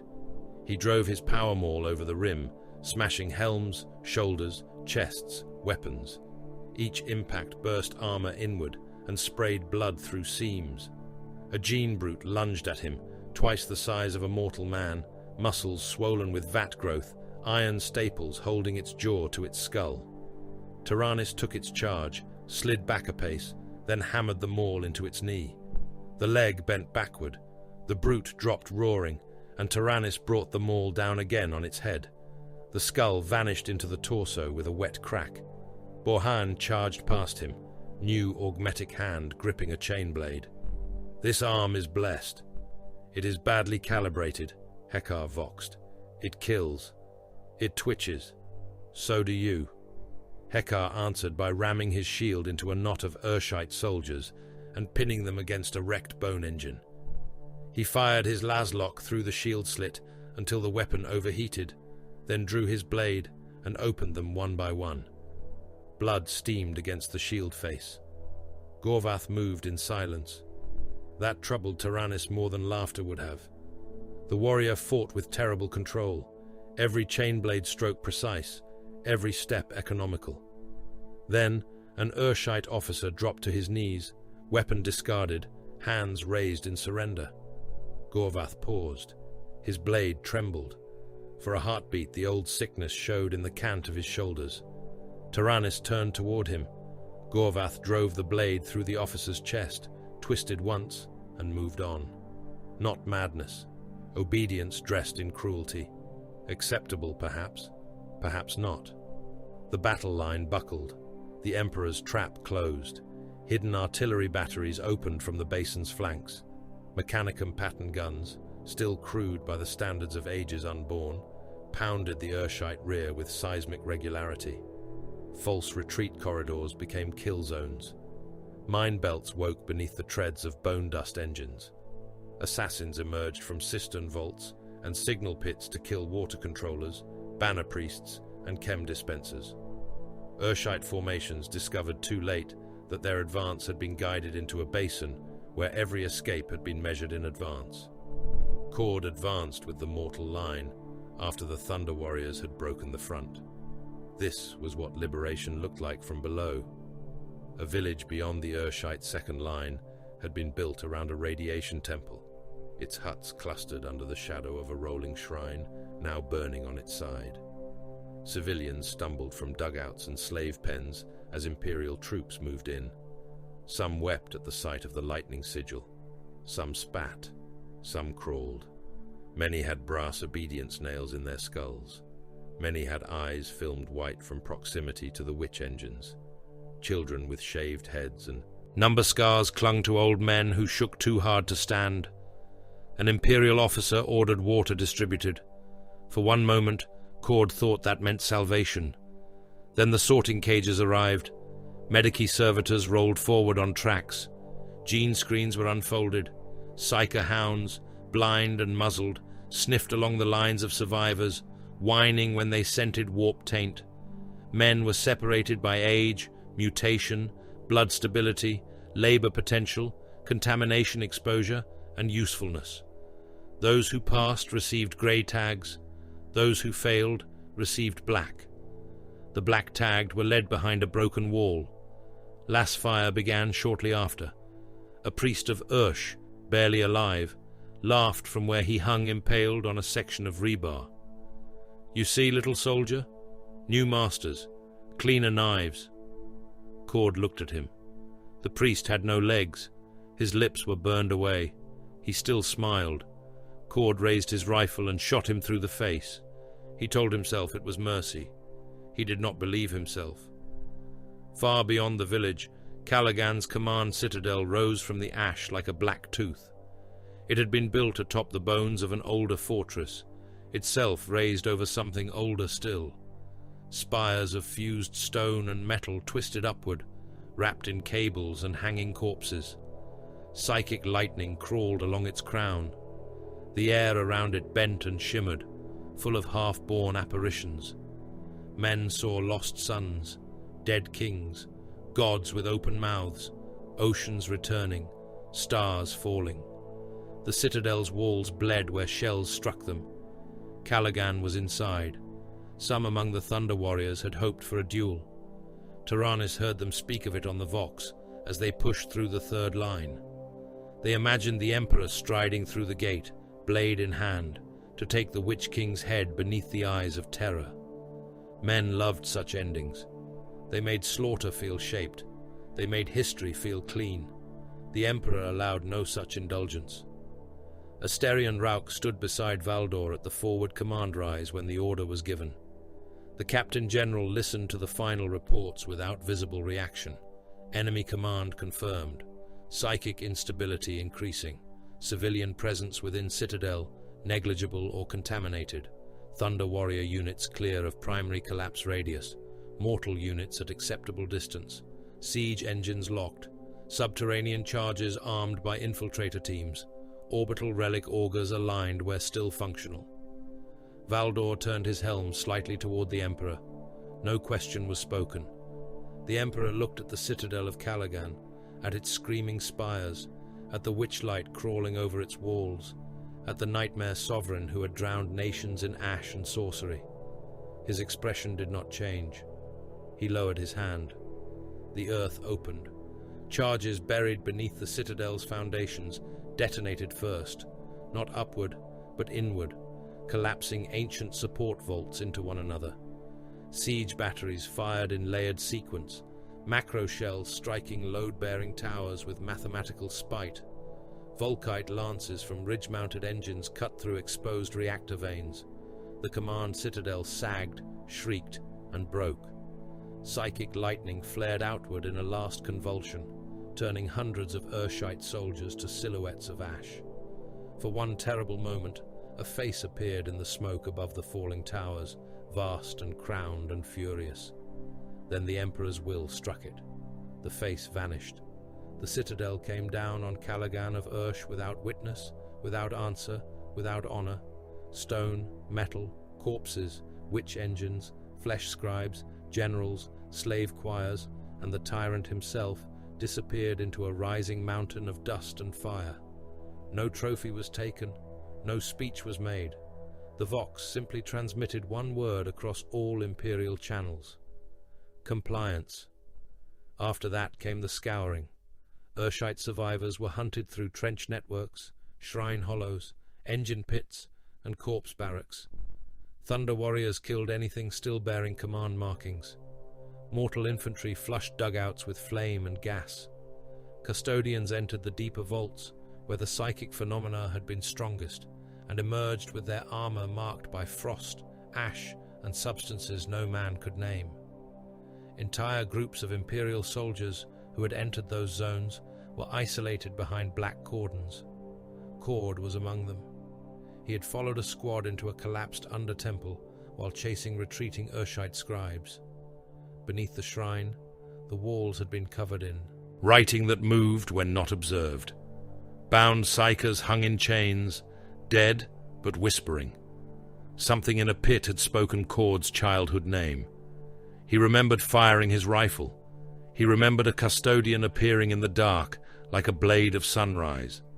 He remembered waking outside under armed guard with blood dried inside both ears. Now he stood with several dozen survivors beside a line of black-tagged prisoners. Imperial wardens surrounded them. No one spoke. Men who had survived the battle understood the shape of execution even before the guns were raised. Valdor approached through the ash. Asterion Rauch walked behind him, recording. The Captain General's auramite plate was unmarred, except for a black stain across one pauldron that seemed to drink the light. He looked over the assembled witnesses with cold precision. "Exposure category," he said. A warden bowed. "Deep warp phenomena, Lord. Unsanctioned visual and auditory contact. Several report personal memory manifestation. 2 have begun speaking in Urshite cant, despite no prior knowledge." "Remove them," The warden signaled. Guns came up. Cord did not pray. He had never known a god that answered before the trigger pull. A robed figure stepped from behind the custodians, leaning on a staff. Old, narrow, and more frightening for needing no armor, Malcador the Sigillite looked across the condemned as if searching a shelf of damaged books. His eyes settled on Cord. "That one," he said. Valdor did not turn. Reason? Archival interrogation. His contamination risk is non-trivial. So is ignorance. A silence passed between them, thin and sharp. Valdor inclined his head by the smallest degree. One subject remanded to the Sigillite, remove the rest. Cord was seized by two wardens and dragged backward. The guns fired. The condemned line jerked and fell, bodies folding into the ash one after another. Men who had survived Ursh, Dream Plague, shock engines, witchfire, and the fall of Callaghan died without ceremony under Imperial lass fire. Cord stared until a black hood was pulled over his face. The last thing he saw was Malcador watching the bodies fall, and beyond him the Emperor standing before the ruin of Ursh, untouched by ash, untroubled by victory, already looking past the dead toward the next war. The Pan-Pacific Empire did not scream beneath bombardment. It sang. Its fortress cities rose from the drowned basins and poisoned tidal flats like iron idols, each one ringed with sea walls, missile towers, gene-press barracks, slave manufactoria, and execution plazas, where children were taught the angle of the blade before they learned the shape of letters.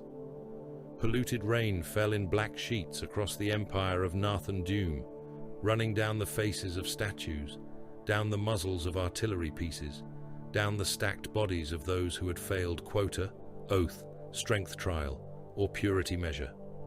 Loudspeakers mounted to every tower carried the same song through the rain. Doom endures. Doom sees. Doom is the wall against the golden lyre. Joram Kesh had heard the choir since boyhood. He had marched to it through flooded streets with a training rifle in hands, too small to hold it properly. He had repeated it with the rest of his officer class, while condemned prisoners were split open before them so they could learn the cost of hesitation. He had heard it sung by slave workers chained to reactor wheels, by gene-pressed infantry standing in the rain with blank eyes and needle ports in their throats, by crippled veterans whose tongues had been replaced with brass reeds so they could chant even after pain had taken speech from them. He hated the song. He served the man it praised. That contradiction had not killed him yet, which meant it was not the most dangerous thing in his life. He stood now in the command gallery of Bastion Pelagos, watching the eastern seabed burn through a wall of cracked armor glass. There was no sea beyond the bastion anymore. The old ocean had fled or boiled, or been poisoned into marsh centuries before Joram's birth. What remained was a continental wound of salt flats, chemical lakes, drowned machinery, and black mud deep enough to swallow tanks. The Pan-Pacific had made it into a weapon. Causeways were mined. Dry channels were pre-ranged for artillery. Broken ship hulks had been hollowed into gun nests. Missile silos hid beneath algae-slick manufactoria. Reactor cities fed power to walls so thick they had outlived every tyrant who had first claimed them. The Emperor's armies were crossing it anyway. Joram watched their armored thrusts as pale icons on the tactical glass. They came in columns across the dried seabed, not blindly, not bravely in the way fools used the word, but with the cold persistence of a machine taught hatred. Siege crawlers broke the crust ahead of them. Mine flails thrashed black mud into steam. Infantry advanced behind mobile shields, thousands of grey figures in sealed armor. Farther back, Thunder Warrior cohorts waited for the breaches to open, huge heat signatures that made the augur savants murmur warding formulae under their breath, despite official disbelief. Above the basin, old orbital debris flashed through the storm. Some of it still answered Imperial command. That fact had turned Doom's court from arrogance to fury. Surviving plates, derelict defense satellites, corpse stations, and half-dead augur spines had once belonged to no one. Now the Emperor's savants had coaxed signals from them, and his void-capable strikecraft used those broken heavens like stepping stones. During the third night of the campaign, Imperial insertion teams had fallen from the sky in armored coffins and landed inside 2 reactor cities west of Pelagos. By dawn, both cities were burning from within. "Report," Joram said. His adjutant bowed with the stiffness of a man who expected execution for bad news. "Reactor City Hesh has gone silent. Secondary coolant towers breached. No loyal signal remains." "Sabotage or assault?" "Both, Lord Commander. Surviving picked ghosts show golden warriors in the central sanctum." Joram closed his eyes briefly. Golden warriors, custodians, the Emperor's personal blades. Thunder warriors were easier to understand. They were monsters made from men, made for gates, trenches, and murder. The custodians were something else. Joram had seen one only once, through a long-range feed, walking through a kill zone that had consumed a battalion. The warrior had not run. He had not raged. He had simply moved, and every man who came within reach died with almost insulting economy. "Doom will demand counterattack," the adjutant said. "Doom demands the sun rise in chains," Joram replied. "The sun remains insubordinate." The adjutant's face whitened. Joram turned from the glass. "Forget you heard that." "I hear only duty, Lord Commander." "Then hear this. Open the inner causeway mines. Flood the low corridors with phage cloud. Chain the 7th Slave Battalion to the southern gun platforms. No withdrawal codes. If the platforms fall, detonate the magazines." The adjutant swallowed. "The Slave Battalion will be unable to retreat." "That is the meaning of chains." "And the civilian shield columns?" Joram looked back through the armor glass. Below the bastion, in the rain, thousands of civilians were being herded onto the forward approaches. Old men, factory workers, penal families, gene press rejects. Their wrists were linked with cable. Iron placards hung from their necks, each marked with the sigil of Pan-Pacific sovereignty. Behind them stood enforcers in lacquered masks with shock rifles. Doom had ordered it before dawn. "Let the golden tyrant drown in the innocent," the broadcast had said. "Let him show terror the appetite beneath his radiance." Joram knew better. The Emperor would not stop. He had read every intercepted compliance record. The Emperor spared when sparing served conquest. He burned when burning served the future he claimed to see. Doom was monstrous because he loved possession. The Emperor was worse, perhaps, because he would not need to love anything he destroyed. "Move the shield columns forward," Joram said. The adjutant obeyed. The Pan-Pacific Empire prepared itself for death with admirable discipline. On the southern flats, the civilian columns were driven into the open under the guns of their own masters. Imperial infantry slowed, then halted. Vox traffic spiked. Officers demanded clarification. Medici teams moved forward before command stopped them. For one moment, Joram felt an ugly flicker of hope. Then the armored crawlers parted. A single order passed through the Imperial line. The shield columns were marked, measured, and bypassed where possible. Where not possible, they were removed. Sniper teams killed the enforcers first, then gas screens rolled forward, not lethal, not merciful, simply useful. Men and old men fell choking into the mud. Some survived. Some were trampled when the Imperial advance resumed. Those who tried to run toward Pan-Pacific lines were shot by their own wall guns. Those who crawled toward the Emperor's soldiers were tagged for sorting, dragged aside, and left behind guarded cordons. The campaign did not pause. Joram watched hope die more quietly than men did. "Atomic mine belts," he said. "My lord, our forward garrisons remain in the detonation radius." They were dead when the Emperor crossed the basin. The mines woke beneath the Imperial armor. For a moment, the dried seabed became a chain of suns. White fire punched through mud and salt crust. Shockwaves rolled across the flats, flattening slave columns, lifting tanks, turning rain to steam. The The tactical glass blackened automatically. When it cleared, the eastern approach had become a field of craters full of molten glass. The Pan-Pacific choir grew louder. Doom endures. Doom sees. Doom is the wall against the golden lyre. Then shapes moved in the fire. Thunder warriors came through the atomic haze with their armor glowing, some staggering, some aflame, some laughing over the Vox channels Joram's savants had managed to breach. Their Mark I plate was scarred and blackened. Lightning sigils shone beneath soot. Behind them, Imperial armor rerouted through the blast corridors, slower now, wounded, but not broken. Above, strike craft descended through radiation clouds and dropped assault teams onto Bastion Pelagos itself. Joram drew his pistol. "Inner command district to full seal," he said. "All officers to defense stations. No surrender protocols." The adjutant hesitated. "Lord Commander, Doom has ordered all senior staff to the throne bunker. Doom can order the rain to burn. I will hold my district." The adjutant saluted, then ran. Bastion Pelagos shook as the first Thunder Warrior breach charges struck the lower gates. The battle entered the walls like a disease. It came through maintenance tunnels, reactor conduits, aerial drop shafts, and breach holes punched through plasteel with explosive fury. Pan-Pacific soldiers fought well. Joram took pride in that, even as they died.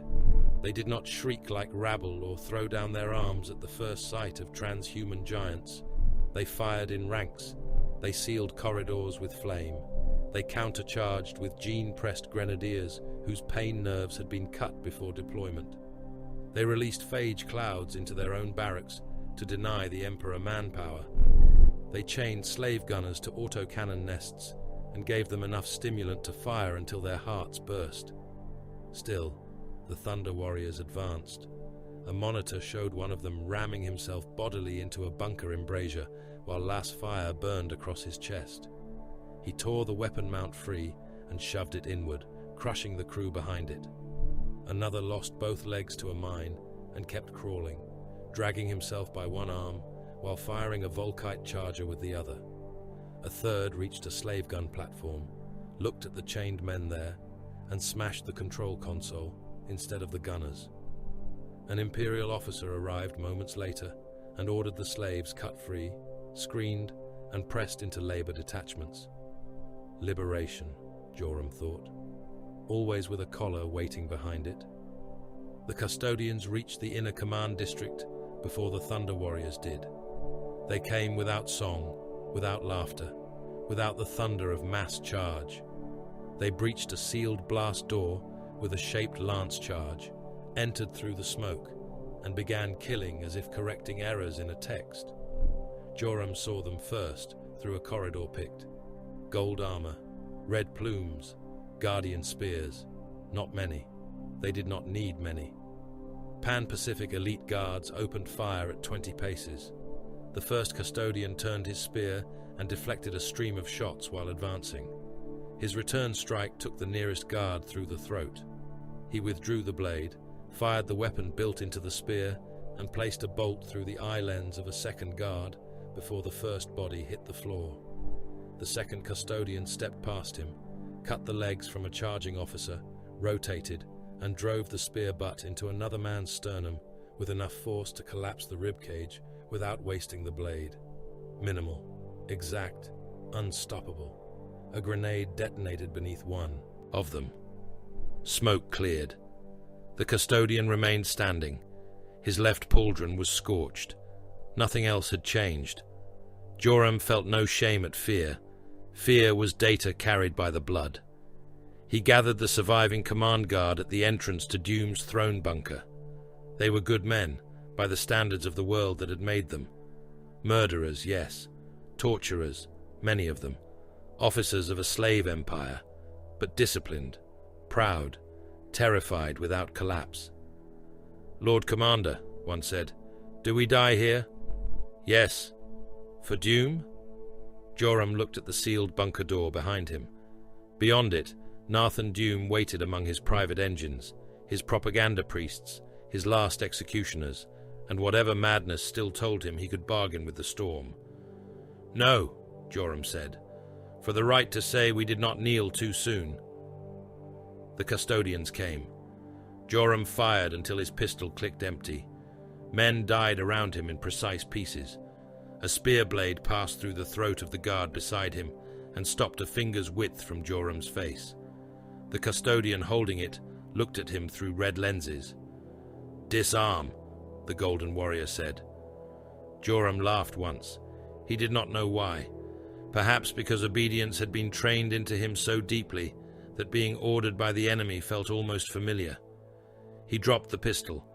The throne bunker opened from the inside before the custodian could force it. Nathan Dume emerged on a walking throne of brass and black iron, his body reduced by age, augmentation, and indulgence until only the eyes seemed fully alive. They burned in a face stretched too tight over a skull threaded with silver. Cables fed into his spine. A crown of data spines rose above his head. Around him stood his last priests, all male, all trembling, their mouths wet from chanting his name. He looked smaller than his statues. That was the first unforgivable thing. Valdor entered behind the custodians. Joram knew him without needing a name. The Captain General's presence changed the corridor. The surviving Pan-Pacific officers lowered their eyes. Even Dume's throne engines seemed to stutter. "By order of the Master of Mankind," Valdor said, "Nathan Dume, tyrant of the Pan-Pacific, you are removed from rule." Dume smiled. Removed. What a clean word for conquest. Valdor did not answer. The custodians cut down the propaganda priests, not because they attacked, because they were unnecessary witnesses. Their bodies fell in a ring around the walking throne. Dume watched them die and kept smiling. "I will speak to him." Valdor's gaze did not shift. "You will be permitted words." Permitted. Dume tasted the word. How imperial. The Emperor arrived after the bunker was secured. Not in haste, not in triumph. He walked through the inner command district as if the fortress had always been his, and the battle had merely corrected a clerical error. Blood steamed on the floor. Smoke rolled under the ceiling. Dead men in Pan-Pacific armor lay in ordered ruin where custodians had passed. Joram, bound at the wrists, knelt with the other surviving officers and felt the pressure of the Emperor's presence like a hand closing around his skull. Dume did not kneel. His throne's legs had been severed. He sat amid sparks and leaking oil, crippled but upright. "So," Dume said, "the golden lyre enters my house." The Emperor looked at him. Joram had expected anger.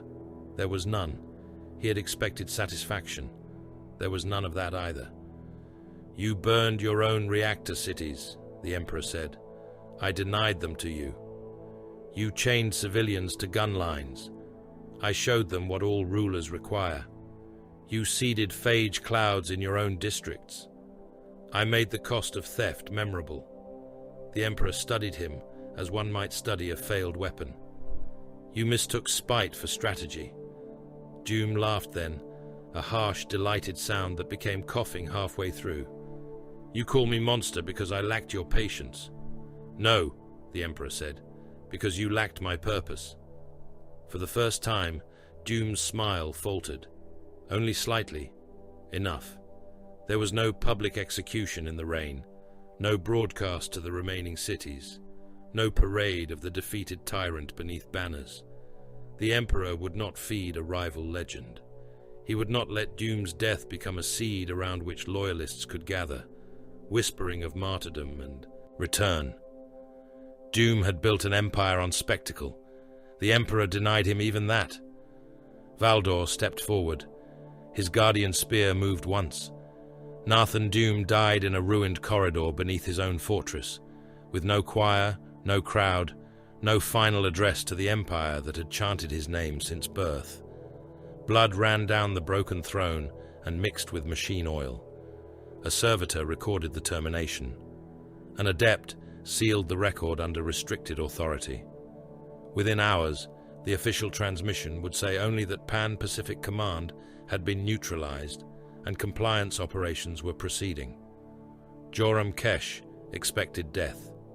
Instead, he was brought before an Imperial Army Marshal in a chamber that had once held execution lessons for officer cadets. The wall still bore the old instructional plaques: proper incision, efficient tendon severance, obedience through example. Imperial soldiers had turned them face down.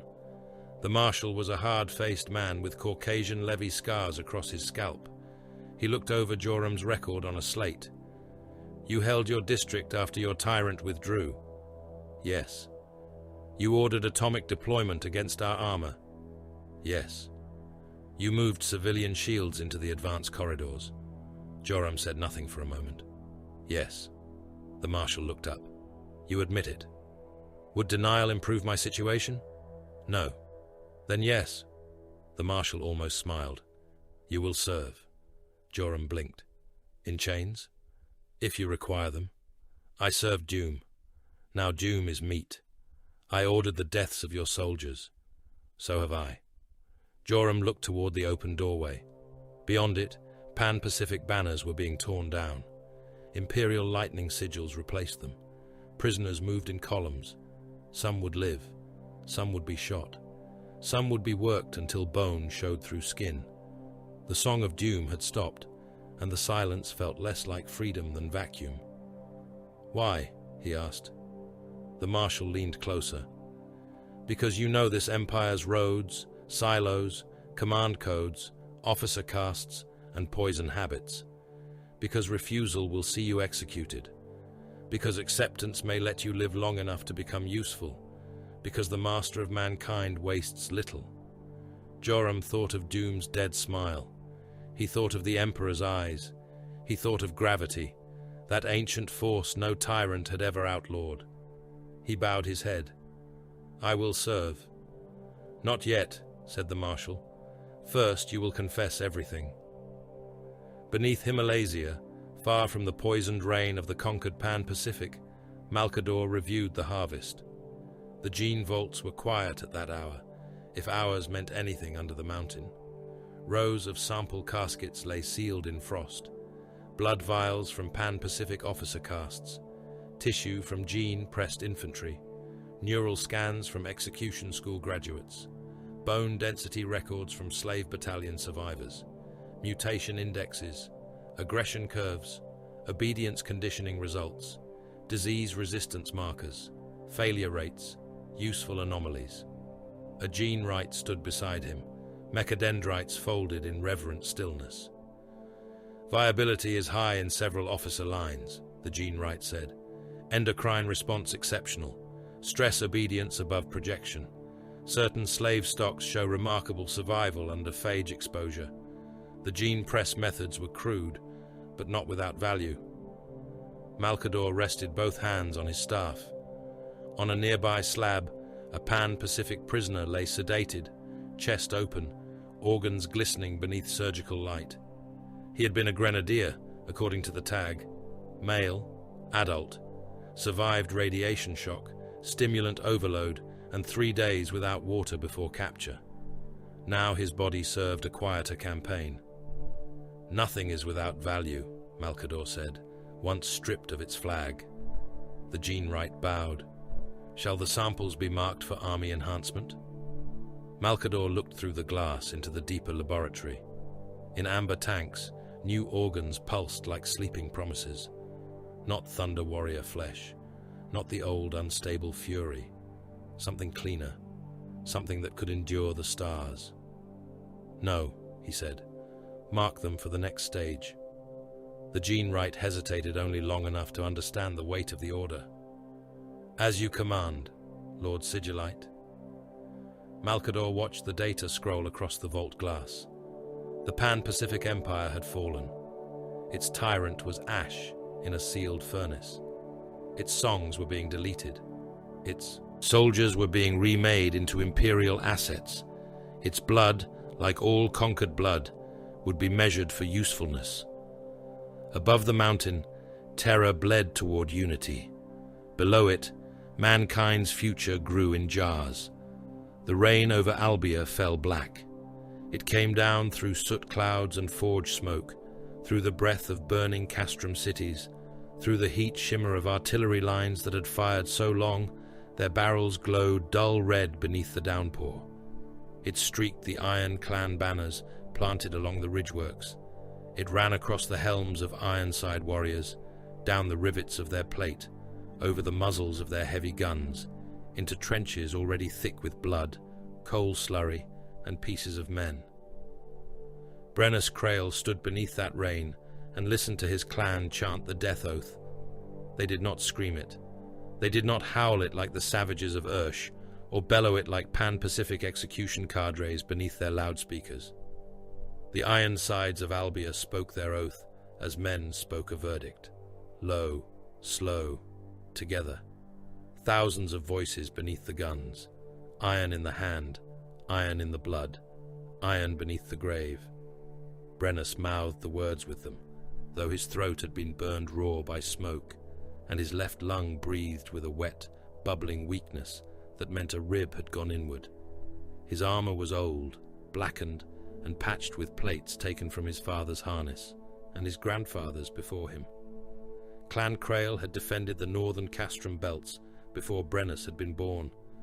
They had bled against Pan-Pacific raiders in the Ash years. They had burned mutant hordes out of the western slag warrens. They had held the bridge fortresses when the rad tides came crawling up from the dead coasts. 3 generations of Crails had died keeping Albia iron. Now the Emperor had come. Brennus looked across the kill zone between Castrum Morcant and Castrum Vare. It was no longer a field. It was a grinding pit. The ground had been ploughed by shells until the old stone roads were gone beneath craters and corpse sludge. Burned-out tanks lay nose down in the mud, like drowned beasts. Thunder warriors stood dead against the outer wire, their huge bodies locked in grotesque poses where Albion macro fire had finally brought them low. Some had died still trying to crawl forward. Some had reached the gates and been buried beneath molten slag poured from the murder sluices. One corpse hung from a chain barricade with both arms torn away, his lightning-marked breastplate cracked open, his internal organs swollen black from heat and poison. The Thunder Warriors had won ground. They always won ground. They had not won Albia. A horn sounded from the forward trench. "Contact!" called a Vox officer. "Eastern approach. More of the Emperor's gene brutes." Brennus lifted his field glass. The lenses were cracked, but they held enough clarity to show iron giants moving through the rain. Thunder armor, lightning sigils, breacher shields raised against the Albion guns. Behind them came mortal troops in grey sealed plate, their banners stiff with soot, their officers driving them into cover with blades and hand signals. The Emperor's army had learned caution in Albia. That was worth something. "Battery Tharn," Brennus said. The Vox officer relayed the order. The hills answered. Albion guns opened from casemates hidden behind blast shutters. The first volley struck the advancing line and threw men, mud, and armor into the air. Mortal troops vanished in red bursts. A Thunder Warrior took a shell directly against his shield and disappeared behind a wall of fire. When the smoke cleared, he was still standing, though his shield had become a bent scrap and one leg dragged beneath him. He kept coming. The Ironsides began firing in disciplined volleys. Their weapons were heavy, ugly, and reliable. Slug throwers the length of men, chem flamers fed from back tanks, coil guns that cracked the air with blue light, grenade mortars mounted on trench braces. The Ironsides did not waste ammunition on fear. They aimed, they fired, they reloaded over the bodies of their own brothers. Beside Brennus, the ground shook. One of the clan's walking sarcophagi strode into the forward lane. It had once been a siege walker. Before that, perhaps an industrial machine. Before that, maybe something noble from a forgotten age. Now, it was an iron coffin with legs, plated in overlapping armor, and crowned with a censer skull. Within it, the remains of Clan Morcant's old lord were wired into combat systems that kept his rage alive long after flesh should have been ash. The walker's arms ended in a rotary cannon and a crushing claw. Steam vented from its joints as it moved into the open. "Old Cadean walks," said one of Brennus's guards. "Then the dead still honor their oaths," Brennus replied. The proto-dreadnought opened fire. Its cannon punched a line through the Emperor's advance, hammering shells into shields, armor, and flesh. A Thunder Warrior lost his head in a detonation of helm fragments and blood. Another was driven to one knee, chest plate ruptured, before an Ironside mortar shell landed beneath him and lifted him in pieces. Mortal soldiers behind them broke formation, some running for shell craters, some pressed down by their officers, some simply kneeling in the rain with hands over their helms, as if the storm itself might hide them. Then the Thunder Warriors reached the trench. The first vaulted the wire and landed among the Ironsides, with a power maul already descending. The blow crushed 2 men and shattered the firing step beneath them. Brennus saw the giant take 3 coil gun hits to the torso, stagger, and respond by tearing the weapon crew apart. His chain blade came up screaming, teeth clogged with cloth, armor, and bone. "Countercharge," Brennus ordered. He drew his axe. The Ironsides rose around him. They did not beg. They did not flee. They climbed from the trench into the rain and met the gene-wrought giants hand to hand, because the guns had not been enough, and Albia had never promised its sons clean deaths. Brennus led them over the lip, axe in both hands, his wounded lung burning. The world became close, black and wet. He struck the first Thunder Warrior behind the knee. The axe bit into armor and stuck. The giant turned, red lenses flashing. Brennus released the haft and drew his side pistol, firing into the damaged joint until the limb buckled. An Ironside with a chain hammer slammed the warrior from the other side. Another drove a melter lance into the exposed seam. The Thunder Warrior roared, seized the melter bearer by the throat, and crushed him even as his own leg failed. Brennus retrieved his axe and brought it down into the warrior's helm grill. The giant died laughing. That was what Brennus hated most. Not their strength, not their armor, not the way they broke men apart with obscene ease. Their laughter, as if Albia, its dead, its clans, its soot-black cities, its generations of oath and iron, were merely worthy sport. The fighting lasted until the kill zone was unrecognizable. When the Emperor's troops withdrew, they dragged their dead with them where they could. Where they could not, the Albians left the corpses upright against the gates as warning markers. Brennus watched the retreat through falling soot. His men cheered, but not loudly. They were too tired. Too many voices were missing from the oath. Across the field, Aric Taranis stood among his surviving warriors and looked back at the Albion gates. His armor was scored from shoulder to hip. Rain hissed where it struck hot gouges in his plate. Blood, not all of it his, ran from his right gauntlet and dripped from the knuckles. Behind him, armor thralls worked over the wounded. A Thunder Warrior with his abdomen split open snarled insults at the Medici crew, trying to clamp his organs back inside. Another sat against a wrecked shield, shaking so hard his helm knocked against the metal behind him in a steady, hollow rhythm. Borhan spat blood through his damaged grill. Stubborn iron bastards. "They hold well," Taranis said. "They die well." "Yes. That admiration, Commander?" Taranis watched the Albion banners through the rain. Black iron, white ash, clan marks older than many tyrannies the Emperor had erased. Recognition. Borhan gave a wet chuckle. "They would kill you for the courtesy. They have tried, and failed. Not enough of them have failed." The words tasted strange. Taranis had fought cannibal regents, witch kings, rad cults, slave empires, and machine tyrants whose vaults screamed in binary when burned. Those enemies had deserved annihilation. It had been easy to believe that. Easier still when their altars were made from skin and their armies marched behind drugged children. Albia was different. Its men were brutal, but terror had made all. men brutal. Its lords were proud, but pride was not witchcraft. Its clans held their dead in honor instead of rendering them for ration fat. They resisted because they had resisted everything else that came to devour them. Were they enemies of mankind, or merely men who had not yet been conquered by the correct dream? Tyrannus hated the question. Questions were cracks. Cracks became weakness. Weakness killed. A command rune flashed across his display. Ceasefire. He blinked, certain his helm had malfunctioned. The rune remained.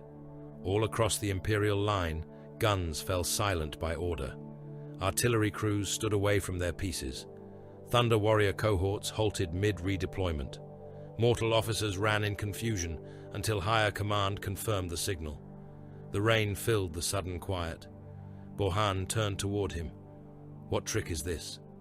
The master commands silence. Silence is a poor weapon, not when he wields it. From the Albion walls, Brennus saw the enemy guns stop. No man trusted it. Ironside commanders barked for reloads, shield closure, wounded removal, reserve ammunition. Walkers remained in firing stance, steam venting from their leg pistons.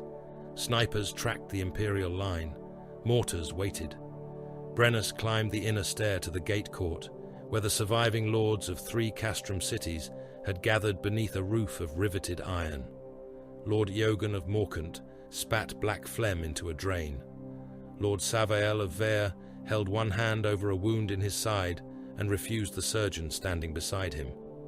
Brennus stood for Clan Crail, though his father's oath ring felt heavier than command upon his finger. A horn sounded from beyond the gate, not a war horn, not the grinding bellow of siege engines, a single note, formal, clear.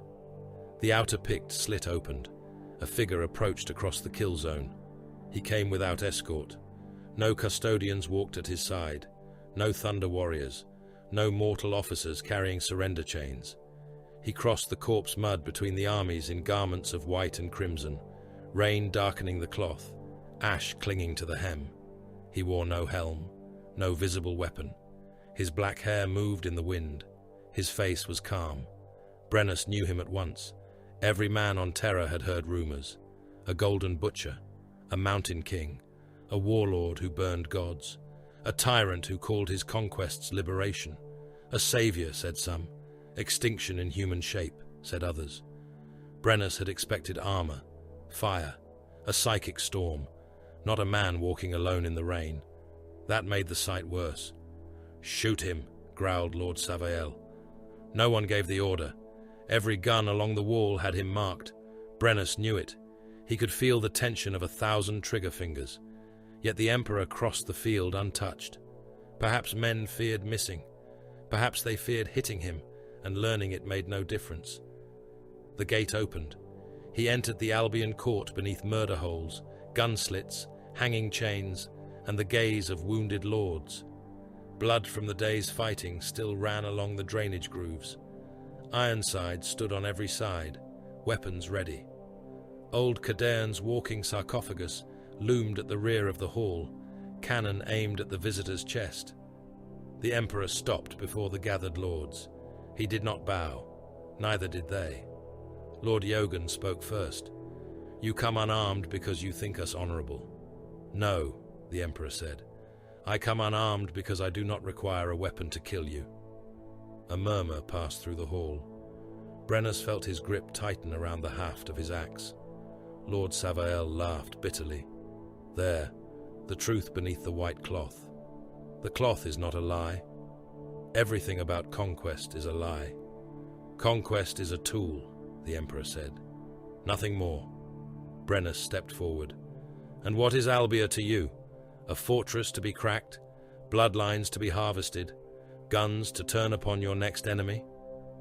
The Emperor looked at him then. Brennus felt the weight of that gaze like pressure before a storm. It did not charm him. It did not soften him. It simply made lying impossible. Yes, the Emperor said. The answer struck harder than rhetoric would have. Lord Eogan bared his teeth. You admit it.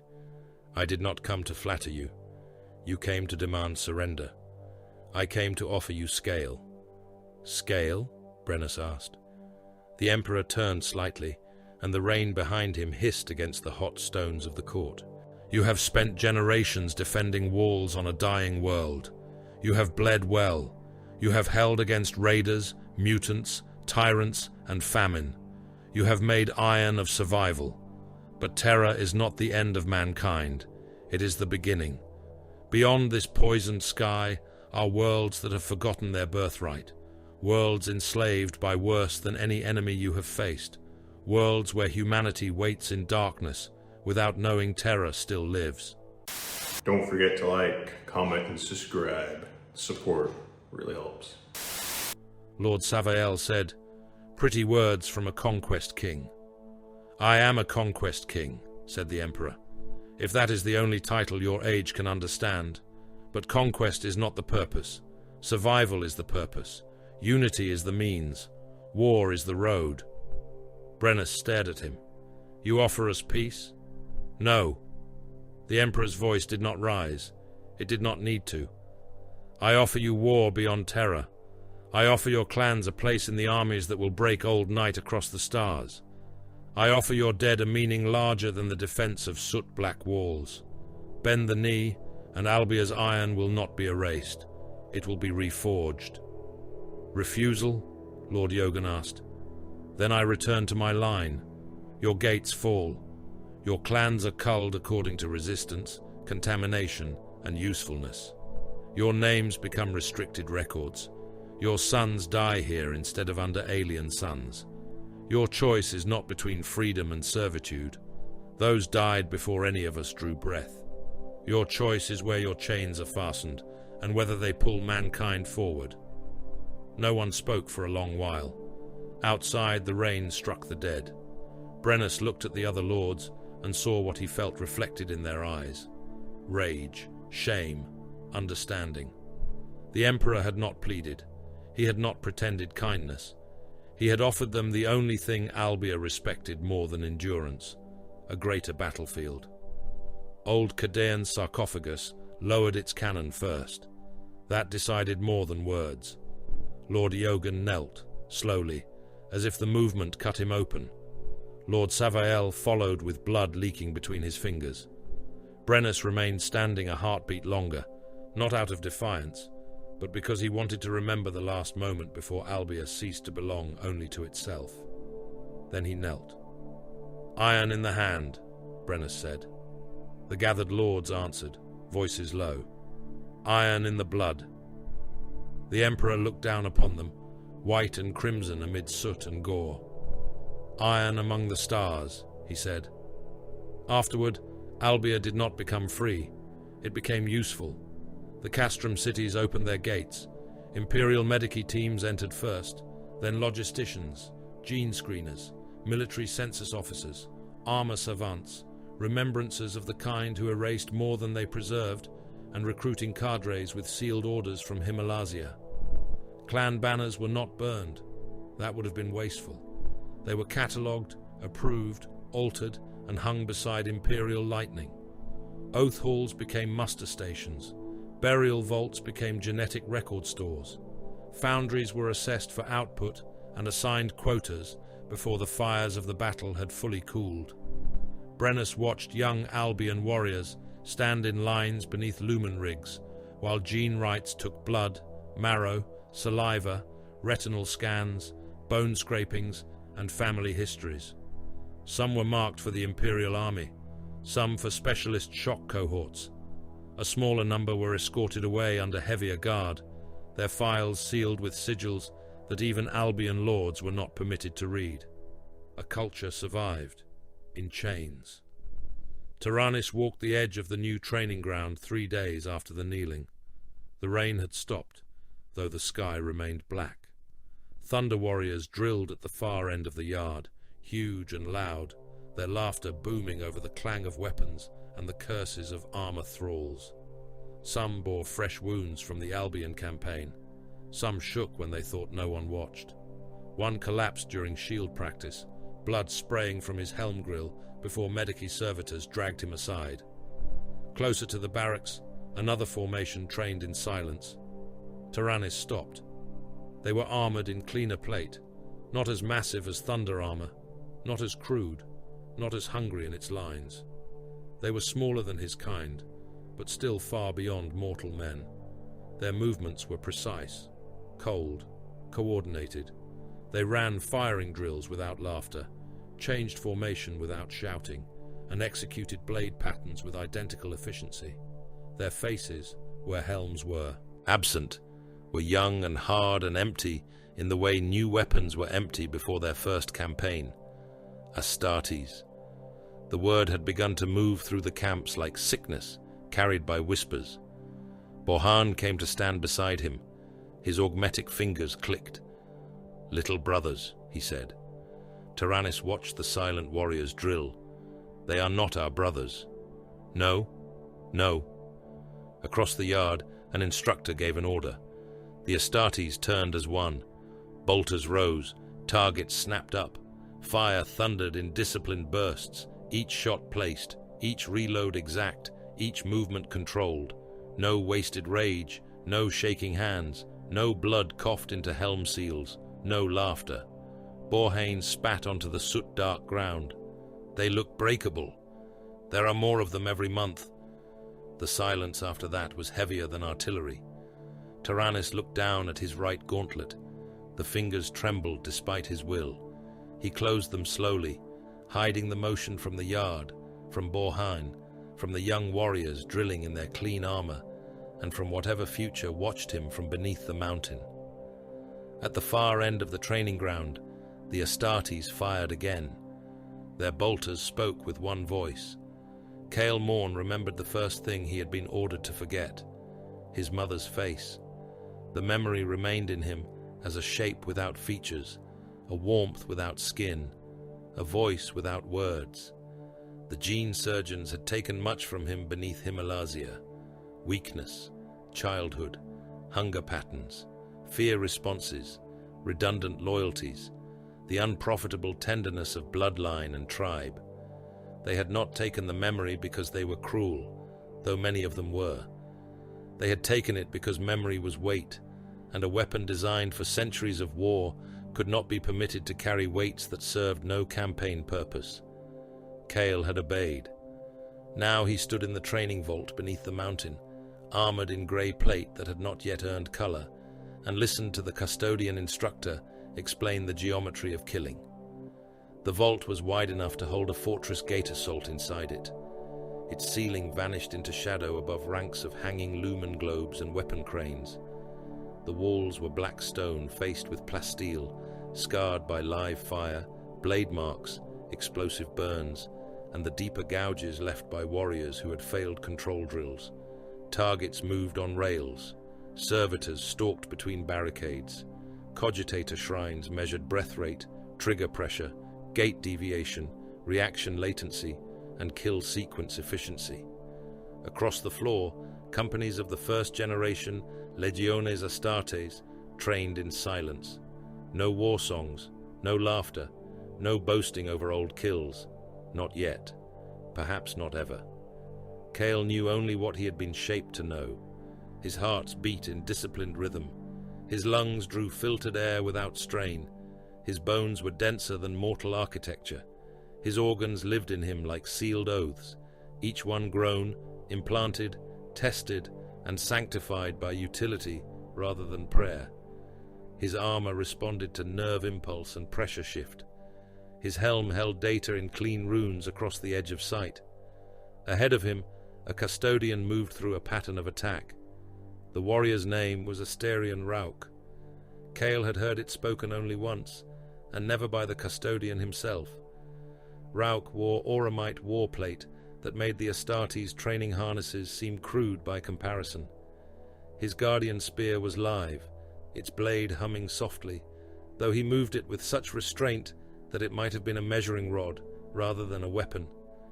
"Again," Rauk said. Cale's squad advanced. Bolters rose as one. The targets snapped into view from behind barricade plates, not human silhouettes. Udug-Hul approximations, broad-shouldered and thick-necked, with reinforced torsos marked for probable armor nodes. Cale fired twice. His first round struck the throat marker. His second round struck the lower cranial plate. Beside him, Brother Seravan placed a burst through the chest and pelvic hinge of his target. Brother Ors executed a transition to blade when his bolter simulated a feed failure. "Insufficient," Rauk said. The Astartes halted. Rauk walked the line, red plumes stirring in the recycled air. "You killed the target. You did not end its function quickly enough. The gene-forged slave soldiery of Akkad do not require complete cognition to continue violence. They will advance with ruptured lungs. They will strike with partial spinal severance. They will crawl without legs if the command graft remains alive." He stopped before Kale.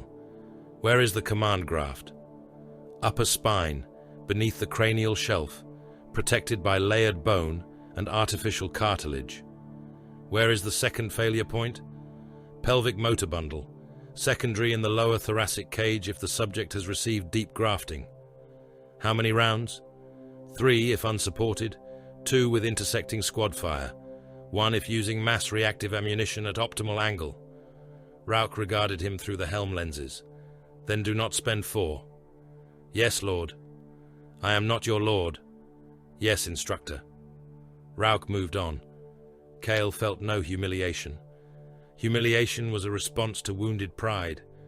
Pride existed in him, but it had been bound to performance, not ego. Correction improved function. Function served compliance. Compliance served the Emperor. The chain was clean. At the far side of the vault, beyond the training lanes, Thunder Warriors watched. They were impossible to ignore. Larger, cruder, louder even in stillness. Their Mark I thunder armor growled and hissed around them like caged engines.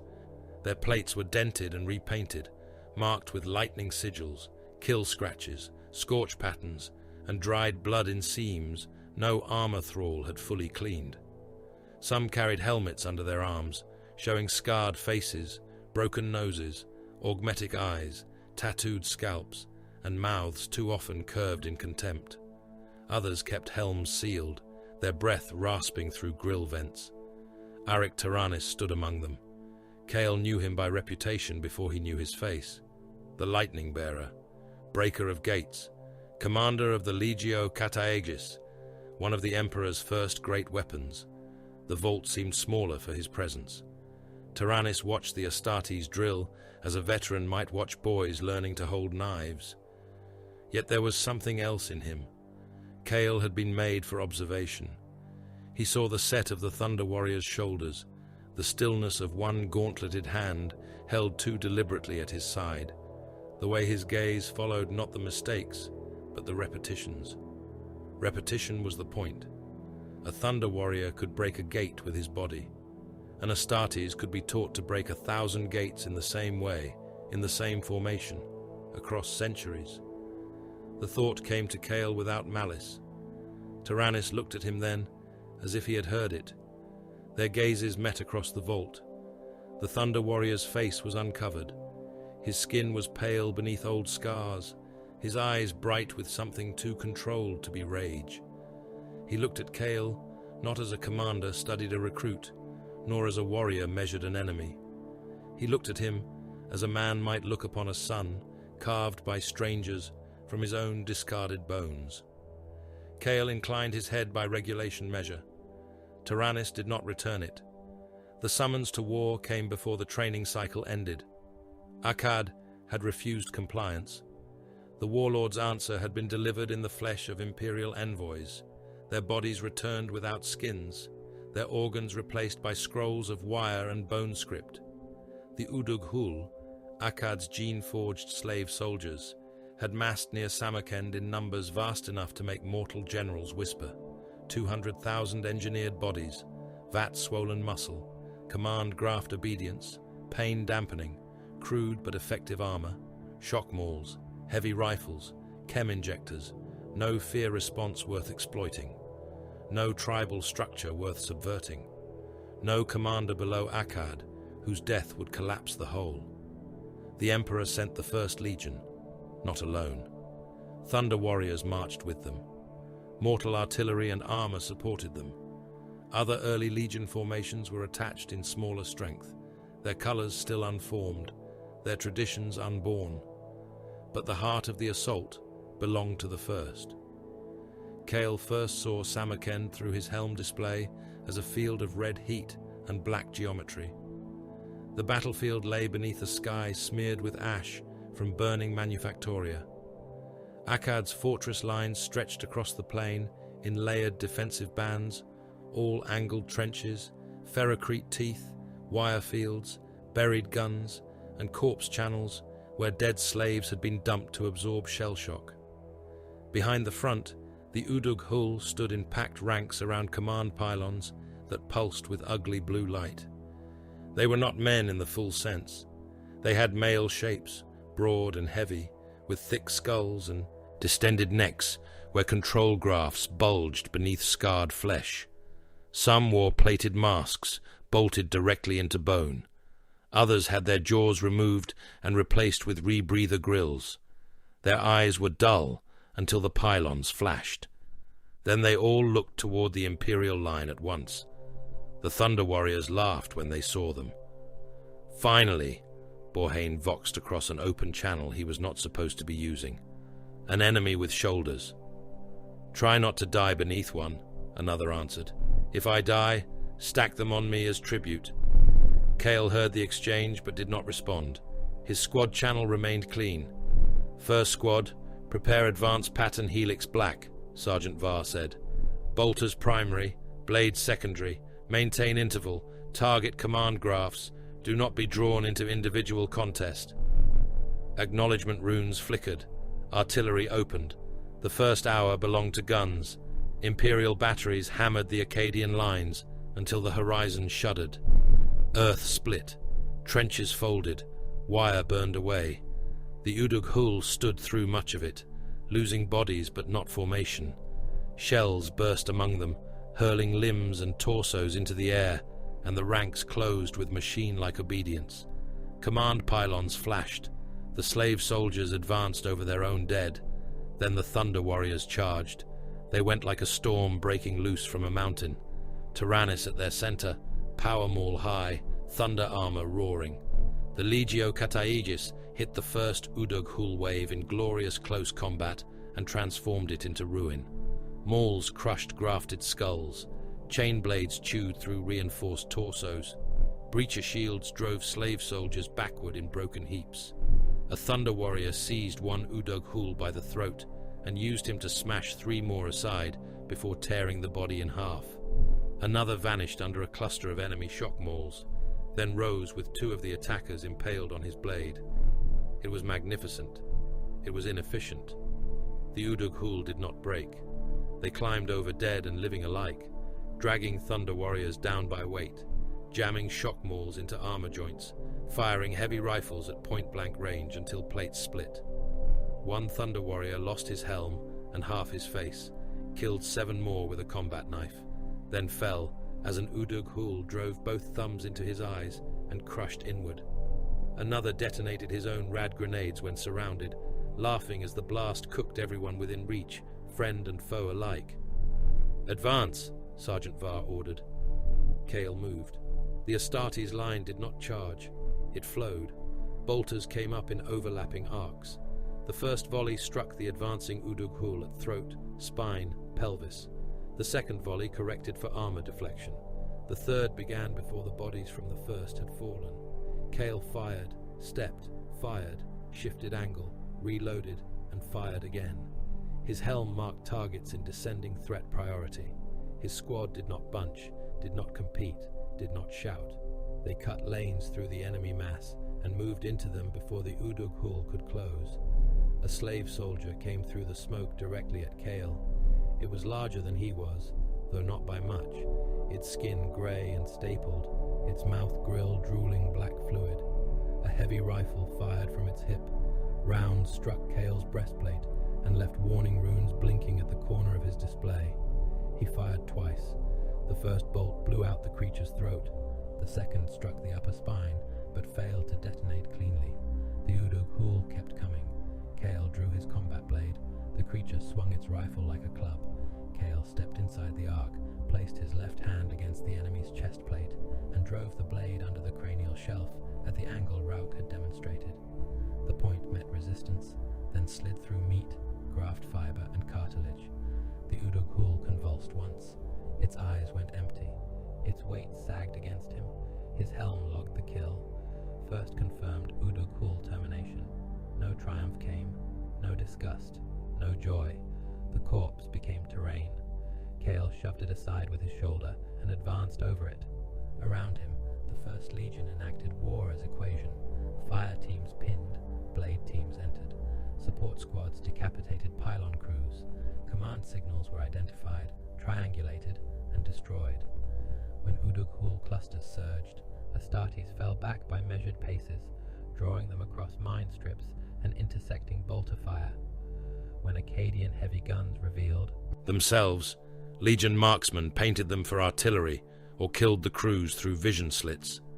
Squad-level command cant moved faster than shouting, faster than mortal orders, faster than fear. The Thunder Warriors were thunder. The Astartes were weather. Tyrannus saw it from the center of a butchered enemy formation, his armor slick with blood, his maul head clogged with bone. He had killed more Udog-Hul than he could count, because counting had become beneath the work. His brothers fought around him in splendor and ruin.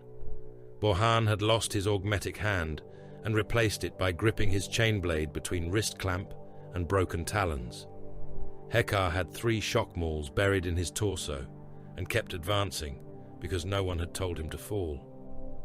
Gorvath was singing something old and wordless while cutting slave soldiers apart in great red sweeps. They were heroes, if the word meant anything. That was the problem. Heroes were singular. Heroes were difficult to replace. Heroes carried names, grudges, flaws, glories, and doom. Heroes broke gates and sang while dying. Heroes were remembered by those who fought beside them. The Emperor's future did not need heroes. Tyrannus looked across the field and saw Kale Morn's squad move through fire with inhuman cohesion. One fell, leg shattered by a heavy round. The others adjusted instantly. No shout of grief, no reckless countercharge. They dragged him into cover, sealed the breach, and continued the advance. Another took command when his sergeant's Vox antenna was destroyed. The formation barely changed. Reproducible weapons. The words settled in Tyrannus like poison. Not better in every way. Not stronger in the old test of muscle and rage. A Thunder Warrior could tear one apart in close quarters. Perhaps 2, perhaps more if his blood was high and his organs held.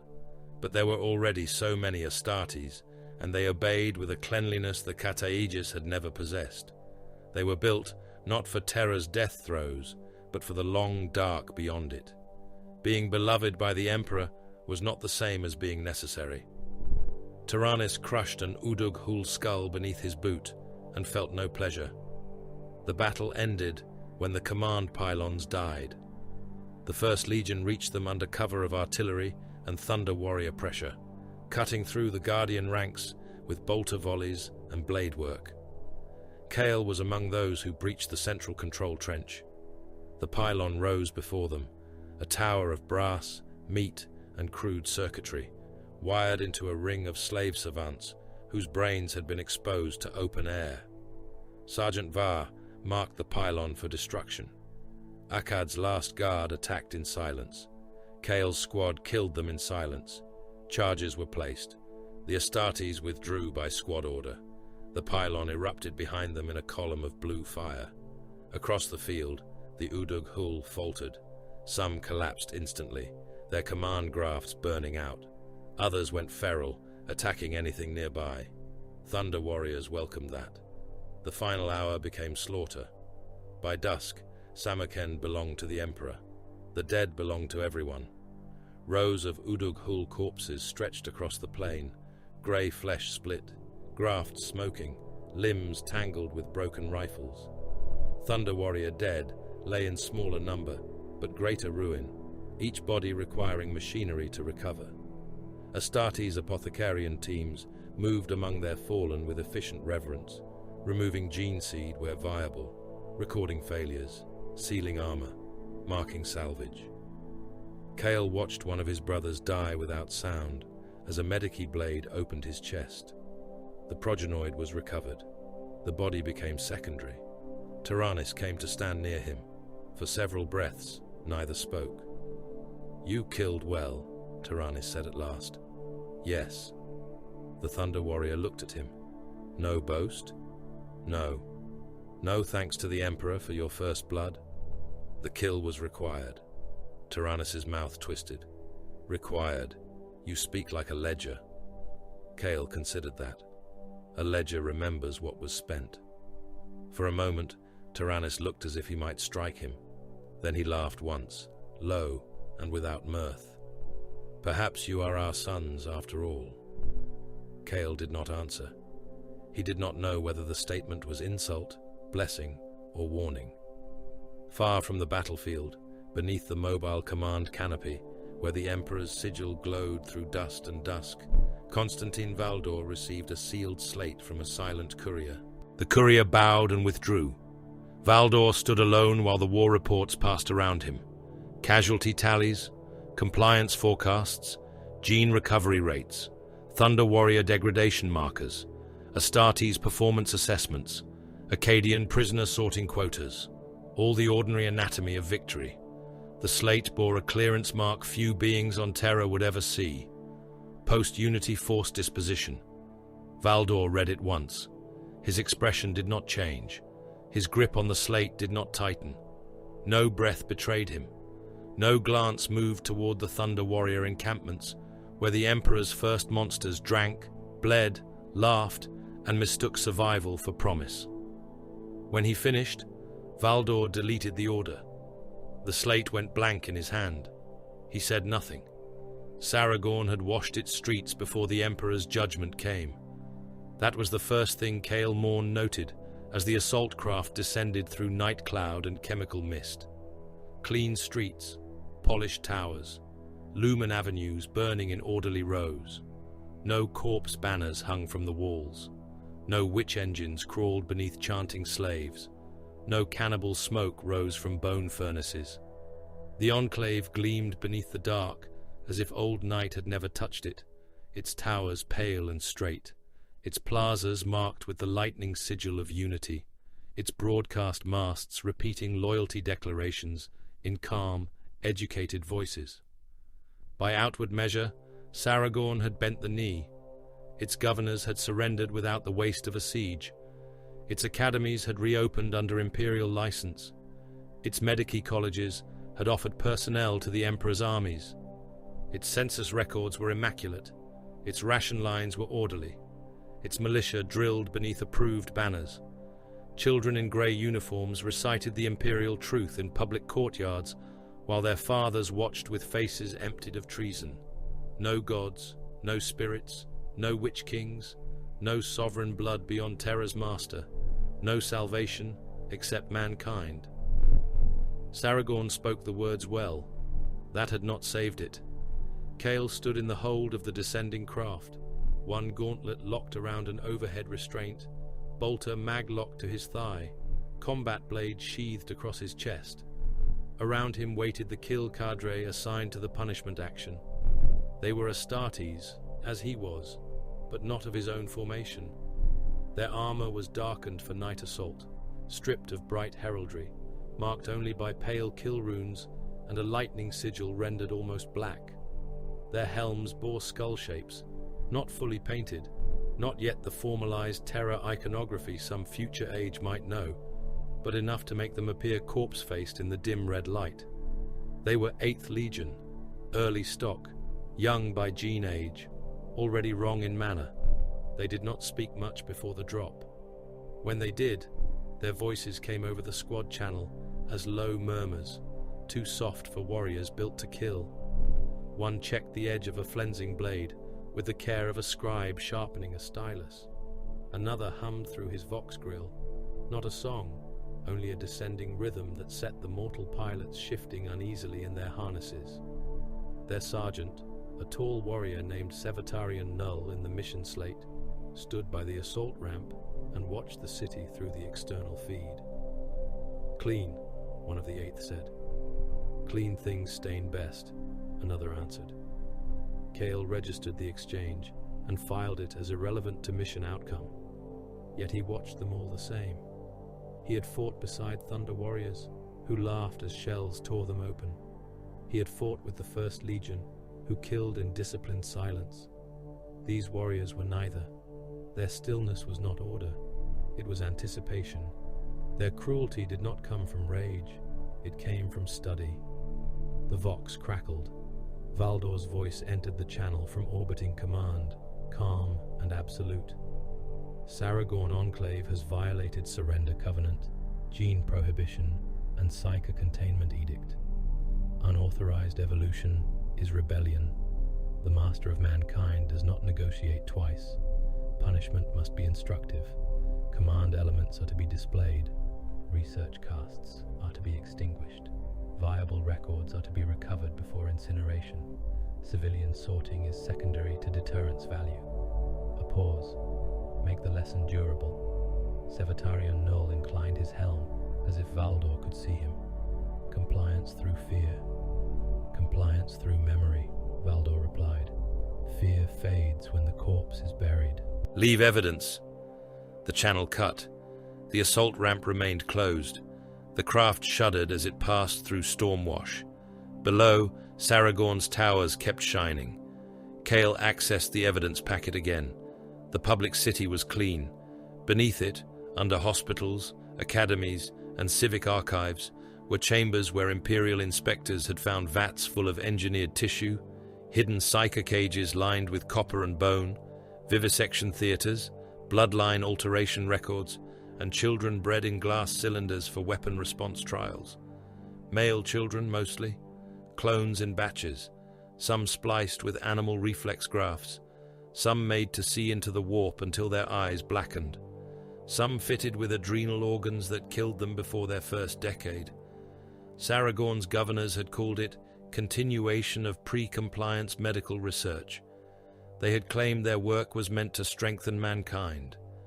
Cale understood the logic. That did not matter.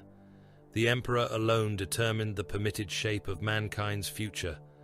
The craft struck its landing brackets on a tower roof without warning. The ramp dropped into rain and darkness. The 8th Legion moved first. They did not storm the roof with shouted oaths. They flowed out low and fast, killing the sentries before alarm could become sound.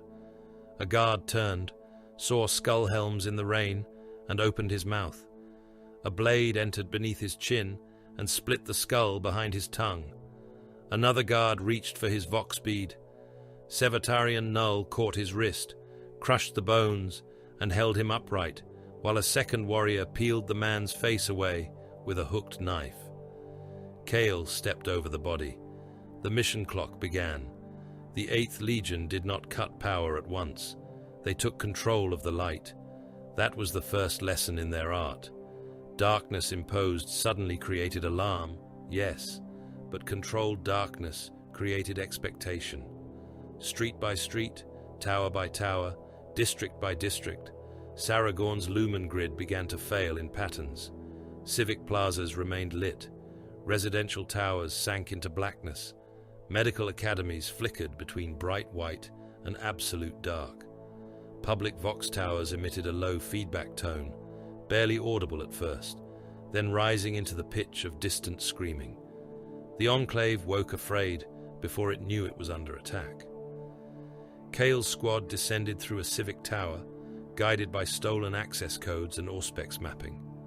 The first command official died in his bedchamber, throat pinned to the wall by a combat blade. The second was taken alive and bound to his balcony with his own oath chain. His screams were amplified through the tower vox as the 8th Legion removed his fingers one by one and dropped them into the plaza below. Not because the information was required. His files had already been seized, because thousands of citizens looked upward and understood that surrender papers would not shield the guilty. Cale stood guard at the balcony entrance and watched the plaza through falling rain. People gathered below, faces pale in the intermittent light. Some wore the grey uniforms of imperial compliance schools. Some wore medici robes. Some clutched loyalty tokens and lightning badges, holding them up as if symbols could reason with punishment. A child began reciting the imperial truth, the words shaking apart in his throat. No gods, no spirits, no mercy from broken laws. The 8th Legion sergeant stepped onto the balcony, holding the official by the back of the skull. The man's mouth was full of blood. His eyes found Kale for a moment, begging for the kind of death soldiers gave soldiers. Kale did not move. Sevatarian Nul spoke into the civic vox. His voice rolled across Saragorn's central district, low and distorted, made vast by tower speakers. You were given unity. You hid treason beneath medicine. You were given law. You bred monsters beneath classrooms. You were given truth. You chose secret flesh. He lifted the official so the plaza could see him. The Emperor does not repeat himself. He broke the man's spine over the balcony rail and let the body hang there, twitching. Across the city, the real assault began. Darkness swallowed Saragorn. Vox-amplified screams poured from every public tower, not random shrieks, but curated terror. The last words of governors, the confessions of captured gene rights, the wet choking of vivisectors forced to describe their work as their own instruments opened them. Picked projectors on May. Civic walls displayed images from the underground laboratories, children in vats, failed grafts, psychers chained with their eyes stitched open, surgical floors ankle-deep in translucent nutrient fluid and blood. The city that had believed itself clean saw its hidden organs displayed across its own skin. Panic did more than guns would have done. Militia units abandoned posts to protect families. Research staff tried to flee with data cores and were butchered in stairwells. Citizens stormed medici academies, dragging out surgeons and beating them to death beneath the same white pillars where they had once bowed to them. Fire discipline collapsed. Command channels filled with pleas, denials, false orders, prayers to forbidden household gods, and screams cut short by 8th Legion kill teams. Kale entered the first hidden laboratory beneath the Academy of Civic Health. The lift doors opened on a corridor that smelled of antiseptic, hot metal, and opened bowels. The walls were white tile. Someone had tried to wash the blood from them recently and failed. Streaks remained in the grout. At the end of the corridor, a warded hatch had been sealed from within. "Breaching," Kale said. "No," Sevatarian Null replied. "Let them hear us first." The 8th Legion warrior beside him dragged a captured researcher forward. The man was male, thin, shaking, his hands soft and stained with chemical burns. He began babbling before anyone asked him anything. "We preserved human potential. We did not betray unity. We improved survivability. We could have offered the work. We could have served." Sevatarian Null looked at Kale. "Record." Kale activated helm capture. The researcher was forced to place his palm to the hatch reader. The door opened. The men inside had barricaded the chamber with surgical tables and stasis caskets. They wore medici whites and militia harness over them. Their rifles shook in their hands. "By order of the governor," one shouted, "this is a loyal facility." The 8th Legion answered with darkness grenades. Black smoke swallowed the chamber, dense and lightless, threaded with Auspex chaff. The defenders fired blind. Muzzle flashes lit surgical masks, wide eyes, glass vats, and pale shapes floating in suspension. Then the 8th entered. Their helm lenses saw through the dark. Kale followed half a pace behind, his bolter raised but unfired. The 8th did not need him yet. They killed with blades to preserve the screams. One defender had his belly opened and was left tangled in his own intestines, crying for his father. Another was pinned through the hands to a vivisection table before his throat was cut. A third fired wildly into a vat, rupturing it. Nutrient fluid flooded the floor, carrying with it a half-grown thing with human hands, no skin, and a head too large for its neck. It thrashed once in the flood before dying. Kale shot the next defender through the spine. His helm logged the kill. No triumph, no disgust. But something in him recorded more than data. They moved deeper. The lower chambers held the children. Rows of cylinders stood beneath blue light, each marked with batch codes and viability assessments. Some subjects were dead. Some slept in chemical suspension. Some woke when the shooting began, pressing small hands against the glass, mouths opening around tubes. Kale read the tags automatically. Male stock, accelerated growth, aggression organ trial, pain response modification, warp sensitivity induction, combat obedience graft, failure, failure, failure, limited promise, terminated line, replicate under controlled conditions. An 8th Legion warrior raised his bolter. Kale caught the barrel before it fired. The warrior turned slowly. They are weapons. They are evidence. They are alive. Recovery order precedes incineration. For a moment, the skull helm regarded him. Then the warrior gave a soft laugh and lowered the weapon. 1st Legion, always counting. Counting preserves the Emperor's property. Fear preserves more. Sevatarian Null approached the central cage. Inside, 3 psychers knelt in copper restraints. Their heads had been shaved, their eyelids removed. Needles fed into the base of their skulls and ran to a cogitator altar pulsing with stolen neural data. They were boys, or had been, before pain and forced vision aged their faces into something brittle. One looked at Kale. His mouth moved around a bitten tongue. I saw him. Kale did not answer. The gold man, the mountain, the throne made of hunger. Sevatarian Null fired once. The psyker's head burst against the back of the cage. The other 2 began screaming. Their voices bent the lights and made blood run from the nose of one nearby Astartes. Kale placed 2 bolts through the cage bars. Silence returned in wet pieces. Better, Sevatarian Null said. Kale stared at the bodies. They could have been taken for sanctioning. They had already been taken by someone else. That was true. Truth did not always cleanse the hand that carried it. By dawn, Saragorn had ceased to function as a city. Its towers still stood, but command was dead. Its governors hung from civic bridges, flensed and marked with the crimes they had hidden. Its academies burned from the foundations upward. Its medical colleges had become abattoirs. The hidden laboratories were emptied of data, then flooded with alchemical fire. Mutant vats boiled. Gene-spliced bodies burst in their cylinders.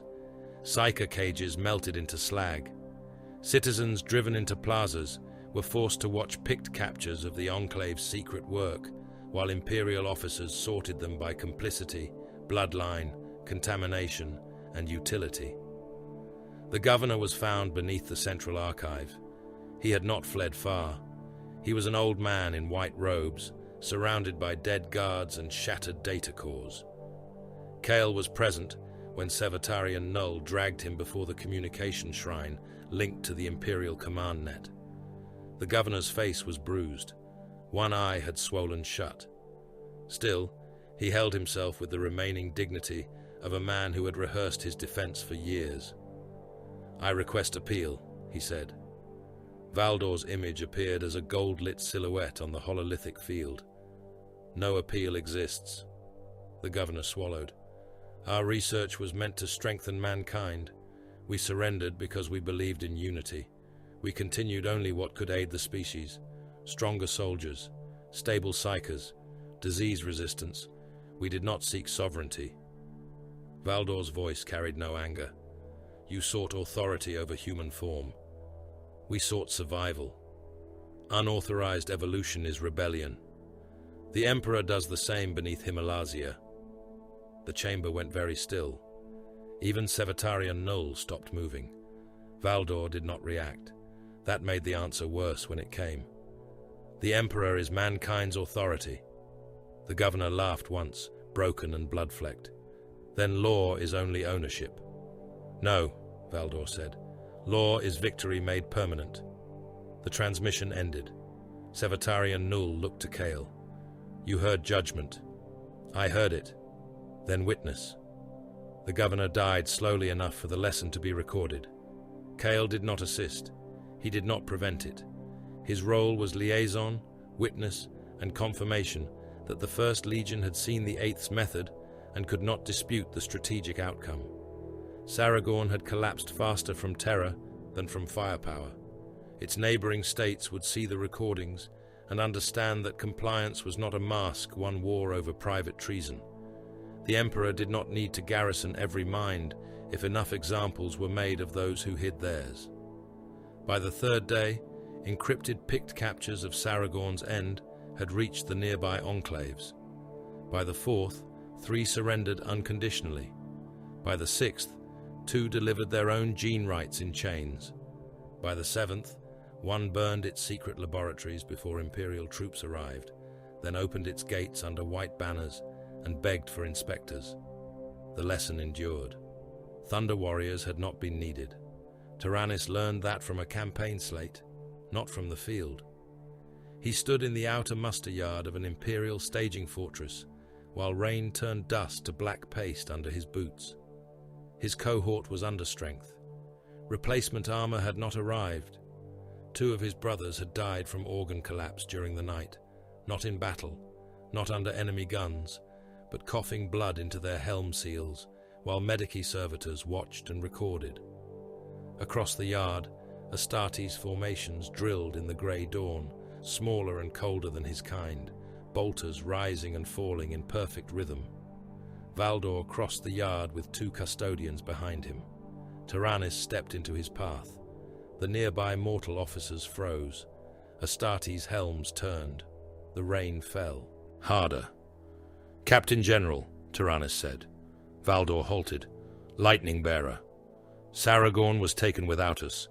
Yes. Akkad was broken by the legions. With your support. Albia bent after words, not after our final assault. Yes. Tyrannus' right hand trembled. He let it. Let the Golden Warrior see. Let him measure the flaw he surely already knew. We were made for unity, Tyrannus said. You have served unity. We bled terror into his hand. Yes. And when terror is finished? Valdor said nothing. Tyrannus stepped closer. Around them, weapons remained lowered by discipline alone. Will we have a place in the stars? Rain ran down Valdor's Auramite helm. His answer came without cruelty, which made it cruelty perfected. You had a place on Terra. Mars did not kneel. That was the first truth Malcador accepted as the craft descended through the red veil. Terra had knelt by degrees, by fire, hunger, murder, oath, negotiation, betrayal, and the breaking of every throne that had mistaken age for permanence. Albia had knelt with iron pride still in its teeth. The Pan-Pacific had knelt only after its tyrant's blood was cooling in an unmarked corridor. Ursh had not knelt at all. It had been collapsed into ash and silence. Mars was different. It waited. The red world filled the forward viewing ports like an old wound. Storms moved across its face in ochre continents, carrying dust fine enough to enter seals, joints, lungs, prayers, and memory. Beneath the storms rose forge spires, weapon silos, data shrines, plasma stacks, walking engine vaults, macro lifter fields, and cathedral foundries whose chimneys vomited heat into the thin air. Cities did not sit upon Mars. They were bolted into it, sunk through it, grown from it in iron roots and reactor veins.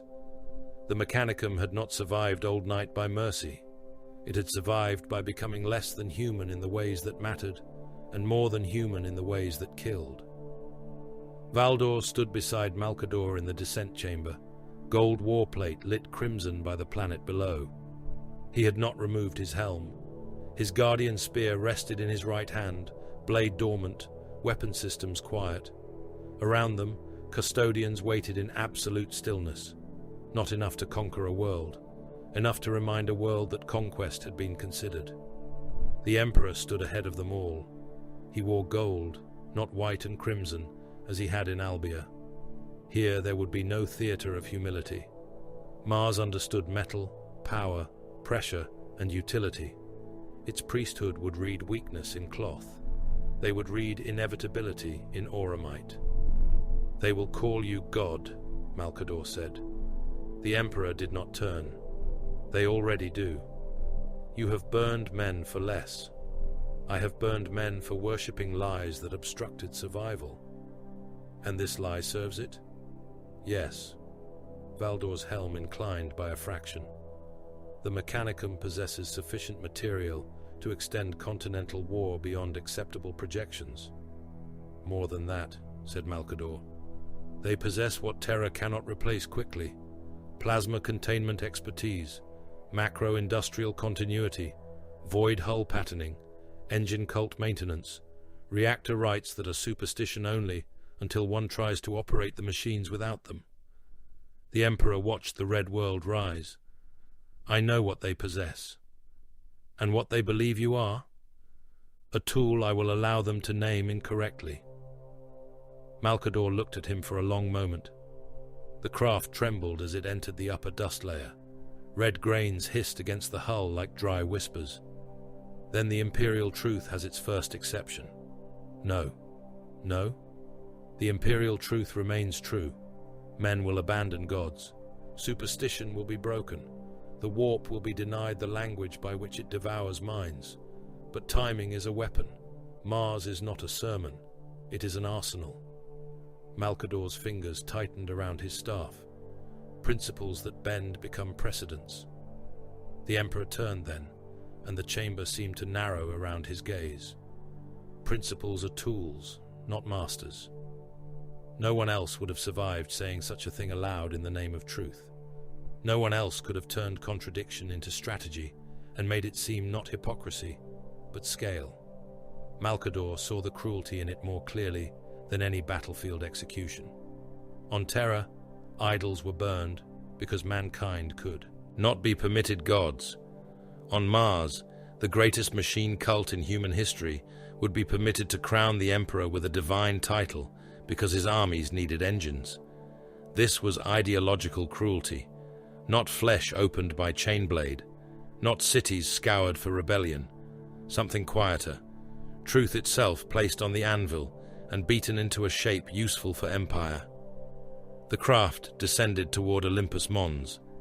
The landing field was not a field, but a continent of iron plates, each large enough to hold a city district, each marked with Binharic inscriptions and scorch halos from centuries of landings.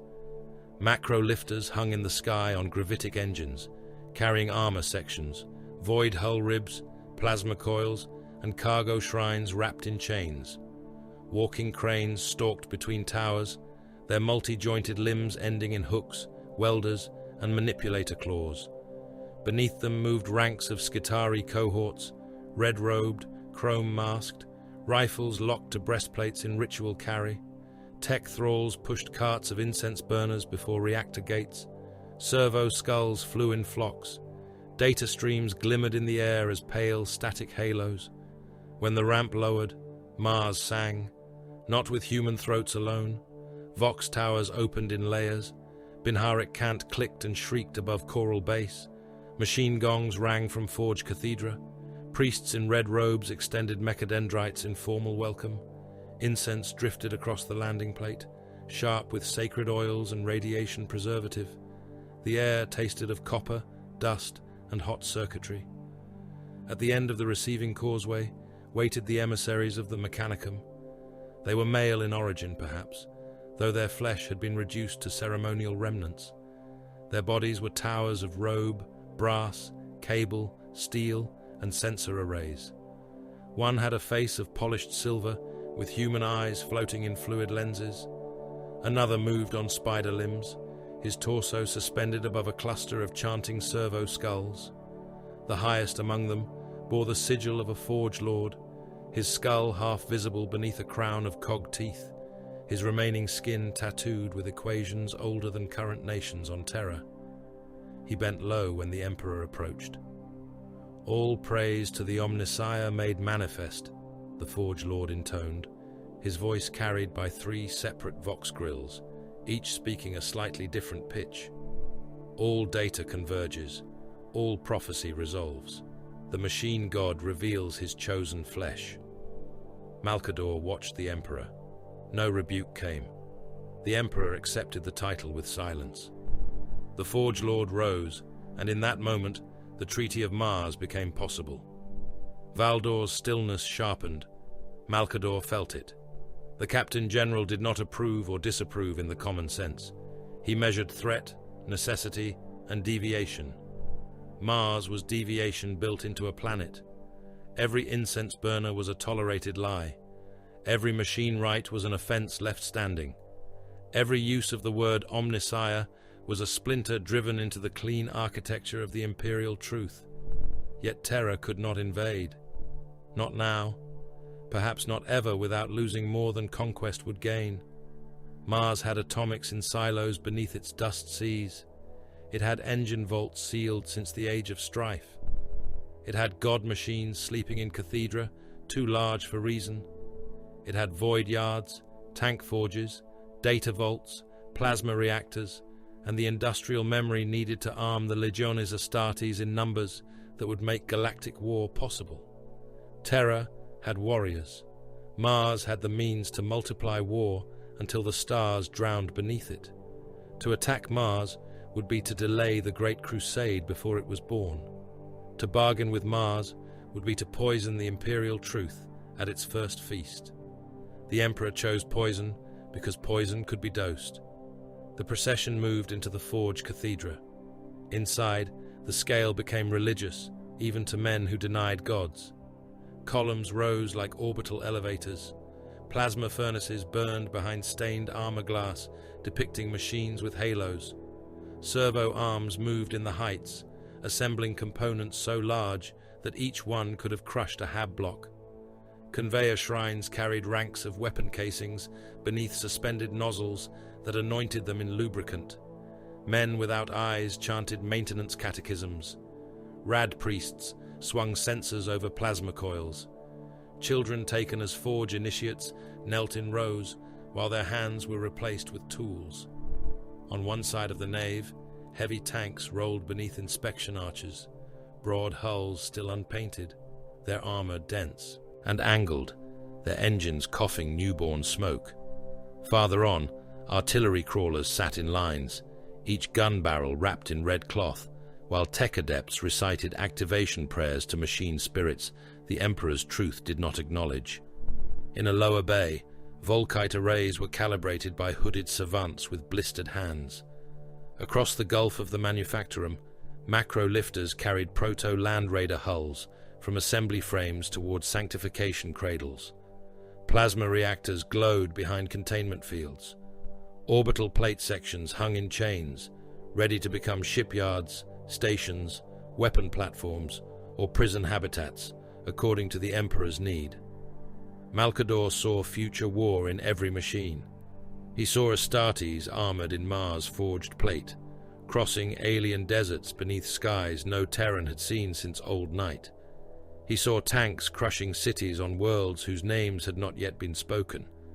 He saw expeditionary fleets leaving the Sol system like blades flung into darkness. He saw compliance spreading through void lanes opened by blood, guided by the Astronomicon yet unraised. He saw the Imperium as a thing not founded by truth alone, nor by courage, nor by destiny, but by supply chains. A forge priest presented a blade to the Emperor on a cushion of red metal thread. Token of recognition, the priest said. Iron welcomes gold. Mars recognizes the Omnissiah. Mars recognizes the treaty. Mars recognizes sacred exchange. The Emperor took the blade. He did not bless it. He did not kiss it. He weighed it as a weapon. Terra recognizes Mars as sovereign forge ally under imperial accord, he said. Your cult continues. Your forges arm mankind. Your fleets serve expansion. Your data and industry are bound to unity. The Forge Lord's lenses dilated. The quest for knowledge shall proceed. Within the boundaries required by survival, all knowledge is sacred. No, said the Emperor. All knowledge is dangerous. Sacredness is a word men use when they wish to avoid discipline. A ripple passed through the Mechanicum ranks. Mechadendrites twitched. Binary whispers flickered like static. The Forge Lord bowed again. Discipline is acceptable terminology. Malkador almost admired the speed of translation. Mars had survived by converting insult into vocabulary. While red priests and golden warriors measured one another in the forge light, terror mistook diplomacy for weakness. In the ash belts beyond the pacified Pan-Pacific, old officers who had survived Doom's fall gathered beneath a missile silo, whose warheads had been removed by Imperial hands, but whose chambers still remembered command. In the undertunnels west of Ursh, flesh scribes who had escaped the fall of Callaghan scraped new oaths into their skin and whispered that the Emperor had fled to Mars to beg iron from machine priests. In gene cult refugees below shattered medical cities, vivisectors sealed mutation vats and prepared their last forbidden stock. In the ruins between compliant states, petty kings, cannibal captains, rad prophets, and war clan remnants began to believe the same beautiful lie. The Emperor was absent. The Golden Tyrant bargained because he had run out of blood to spend. A message passed from bunker to bunker, carried by smugglers, coded vox pulses, blinded psychers, and couriers who swallowed data teeth and died under interrogation before surrendering them. The remnants would converge, not to restore old empires, not truly. Ursh hated Pan-Pacific. Gene cults despised machine tyrants. Cannibal kings trusted no one. But fear can lash corpses into one last shape, and hatred of a greater master can make allies of men who would otherwise eat each other. They named the place of gathering Urartu, Mount Ararat, an old name for an old height, already soaked in myths no empire had fully killed. Tyrannus heard none of this at first. He remained on Terra with the other Thunder Warriors, kept at readiness beyond the honor delegations, beyond the formal oaths and forge rites, beyond the crimson banners and machine choirs. He had not been asked to accompany the Emperor to Mars. No Thunder Warrior had. Custodians went, Malkador went, savants, envoys, remembrancer scribes, treaty adepts, and selected Astartes officers went. The Kataegis remained in mustering yards, barracks fortresses, and ash camps, like dangerous hounds chained outside a feast hall. Borhan called it wisdom. We would have broken. Their little red priests.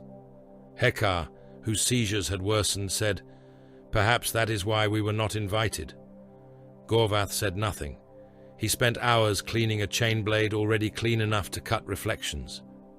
Tyrannus stood at the edge of the barracks yard and watched Astartes companies drill in formations that multiplied every month. Their bolters rose in unison. Their sergeants spoke in clipped command cant. Their armor was cleaner now, more uniform. Some had begun receiving weapons from Mars already, fresh from Forge Blessing, bright beneath transport seals. The Thunder Warriors had taken Terra with blood and laughter. The Astartes were being prepared to inherit the stars with logistics. Tyrannus felt the insult of it beneath his ribs. Then he felt shame, because the dream mattered more than his pride. Then he felt the tremor in his right hand, and hated the shame for being rational. On Mars, the treaty was signed beneath a vault of moving gears. There was no cheering. Mars did not cheer. It calculated approval in incense density, chant duration, data exchange, and access permissions. Terra did not cheer either. The Emperor placed his mark upon the treaty plate. The Forge Lord impressed the sigil of Mars beside it with a mechadendrite tipped in burning iron. Binary hymns rose. Custodians watched the shadows. Mechanicum guards watched the custodians.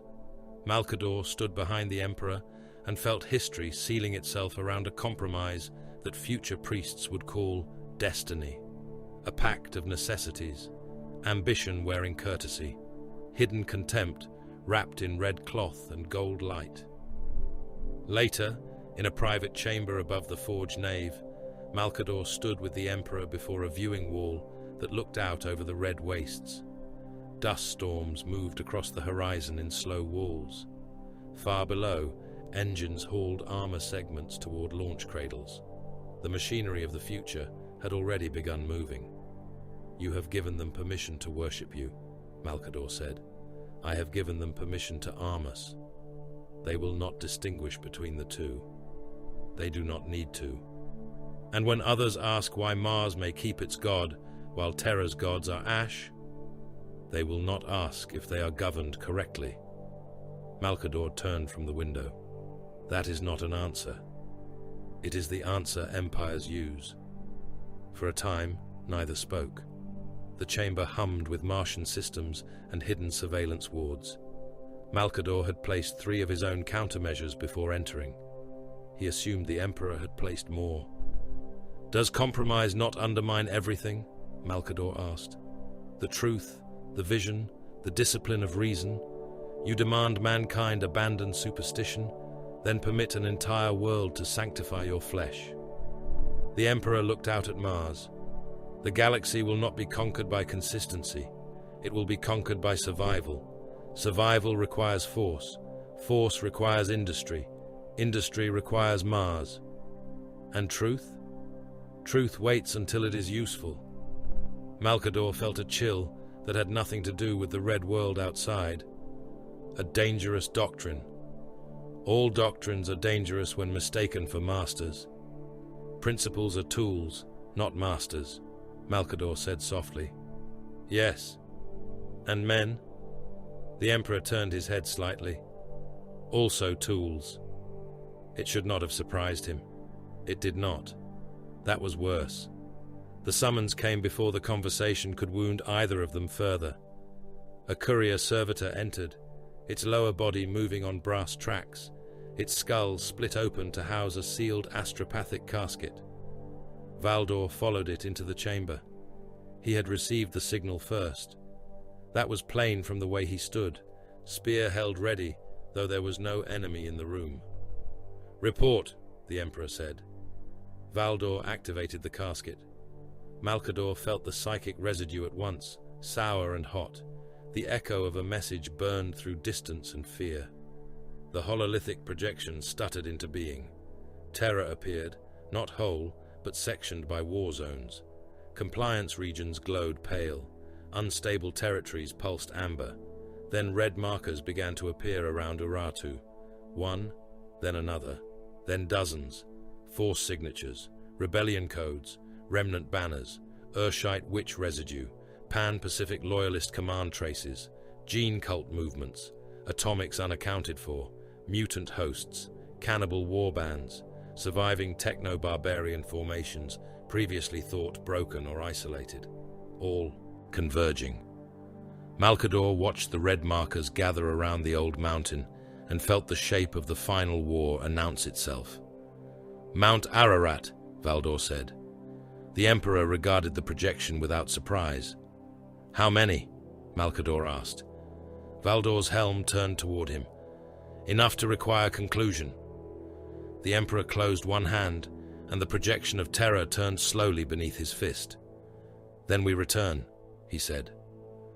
On the red world beyond the glass, forge sirens began to sound, not in alarm, but in mobilization. Mars had signed its treaty. Iron had accepted blood. Blood now demanded iron. Malkador looked at Urartu glowing red upon the map and understood that the last great battlefield of unity had begun calling its dead. The armies of terror gathered around Mount Ararat to murder the last shape of old night. The mountain rose from Urartu beneath an ash-choked sky, black against the furnace glow of a world that had forgotten how to dawn. Its slopes were scabbed with bunkers, trenchworks, collapsed hab fortresses, old roads, gun pits, shrine engines, and the wreckage of wars so ancient that no banner claimed them. Above its crown, clouds rolled in layers of soot and rad green light, split now and again by the descent of artillery trails and the false lightning of witchcraft. The air tasted of metal, sickness, promethium, and fear. Around the mountain, the Emperor's host had made a ring of iron. Kilometer-long artillery lines stretched across the broken plains, guns set wheel to wheel, barrel to barrel, crewed by men whose eyes were red from sleeplessness and propellant fumes. Mechanicum war engines stood among them on clawed feet and tracked bodies, their reactor hearts pulsing beneath red robes of heat haze. Heavy tanks grumbled in reserve parks, their hulls marked with fresh Martian sigils. Artillery crawlers crawled forward through corpse mud.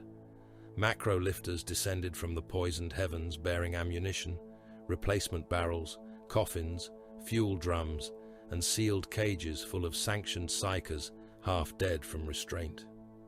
Thunder Warrior cohorts waited at the forward line, their Mark I Thunder armor growling in the ash.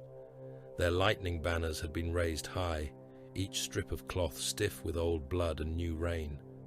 They stood like a wall of iron giants, broader than the Astartes formations assembling beside and behind them, louder in breath, heavier in stillness, more alive and more ruined all at once.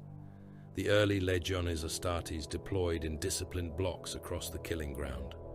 Their plate was cleaner, their formation tighter, their weapons checked and rechecked by ritual and drill, rather than laughter and threat. Kael Morn stood among the First Legion, bolter locked to his chest plate, helm runes scrolling with range estimates, atmospheric poison density, enemy force signatures, friendly disposition, and command hierarchy. His hearts beat evenly. His breathing did not change when the first enemy shells began to fall. Mortal levies filled the spaces between the transhuman instruments of unity.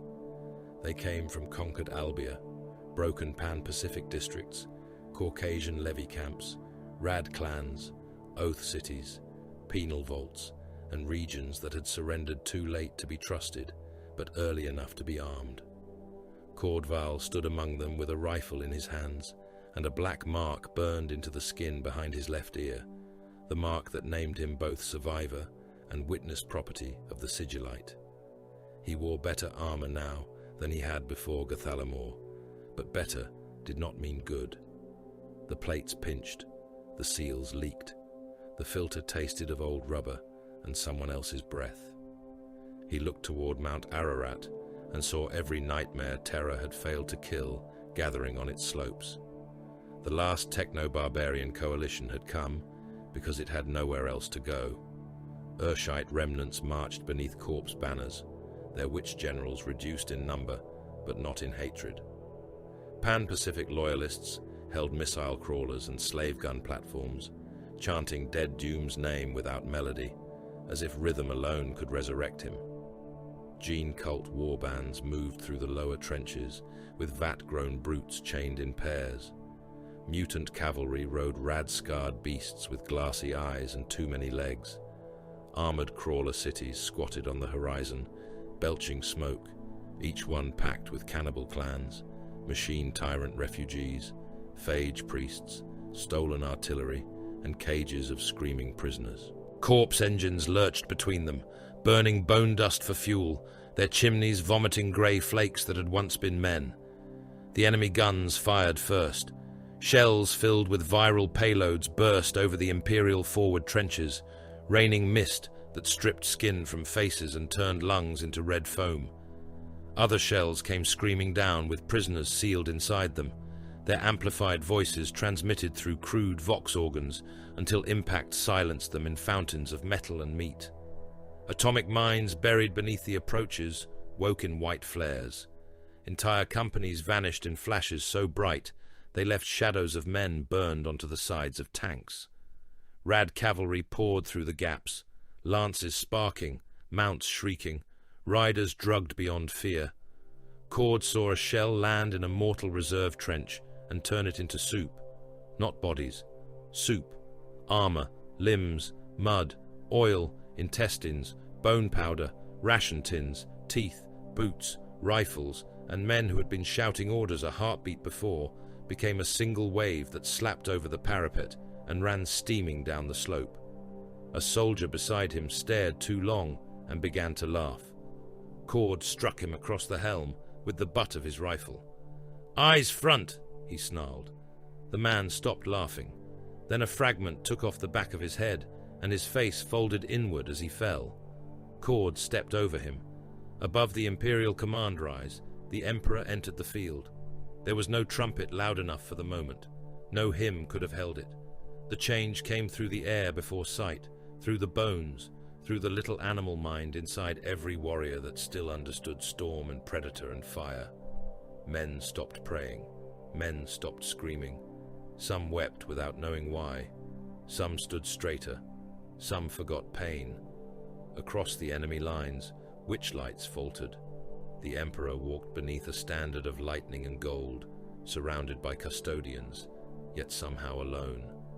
His armor caught the ash light and made it seem clean. Around him, hostile visions bent and broke. Apparitions sent by the witch remnants of Ursh rose above the field, giants with mouths full of dead stars, mothers with flayed arms, kings with burning antlers, children whose eyes were black doors into the warp. The Emperor looked upon them, and they ceased being visions. They became smoke, then sparks, then nothing. His will moved across the battlefield. It did not comfort. It organized. Enemy commanders went blind at their command tables, clawing at eyes that saw only gold. Witch generals convulsed inside their engines, their brains cooking in their skulls as psychic pressure crushed the thoughts from them. Panic struck, not as chaos, but as command reversal. Enemy guns fired too early. Cavalry charged into minefields. Crawler cities angled into crossfire lanes. Slave battalions heard orders that were never given and turned their weapons on their own overseers. The Emperor made mass slaughter orderly. That was what terrified Malcador most, as he watched from the protected strategium bunker behind the lines. The hololithic map above the central table bloomed with markers, each one 1,000 lives, or 10,000 deaths, or a region of terrain no longer fit to breathe. Officers moved around him in frantic discipline. Adepts recited losses. Mechanicum savants clicked casualty predictions in Binharik. Bound psychers moaned behind brass screens, their minds used as warning bells against witch assaults. Malcador saw the Emperor's plan unfold with hideous elegance. The enemy thought they had converged for one last defiance. In truth, they had gathered to be finished. Valdor stood on the forward command rise, close enough to see individual banners fall through ash and fire. His auramite armor bore no dust for long. It slid from him as if the world itself could not cling. Around him, custodian kill cadres awaited release, guardian spears lowered, but not yet aimed. He watched the Thunder Warriors as often as the enemy. A sealed order lived behind his thoughts, not opened now. It had already been read, already memorized, already deleted. The first phase ended when the enemy center buckled. The Emperor gave the order. The Thunder Warriors advanced. Arik Tyrannus raised the banner of lightning with both hands and roared until his vox grill distorted the sound into thunder. Around him, the Legio Cataegis answered. They surged forward over the dead, through gas, through tracer fire, through shell bursts, and rad rain. Their boots crushed skulls into the mud, their shields locked, their chain blades awakened, their power mauls hummed with disruption fields. Behind them came mortal infantry, but for a time it seemed as if the Thunder Warriors pulled the whole war after them by force of rage. Tyrannus felt his body failing. He did not care. His right hand shook around the banner pole. Blood filled his mouth, though he had taken no wound there. A warning rune flashed across his helm display, reporting cardiac stress, neural instability, endocrine overload. He blinked it away. Borhan charged at his left with one arm and a broken laugh. Hekar ran at his right, armor split in 3 places, singing an oath older than unity. Gorvath said nothing, only killed. They hit the gene brutes first.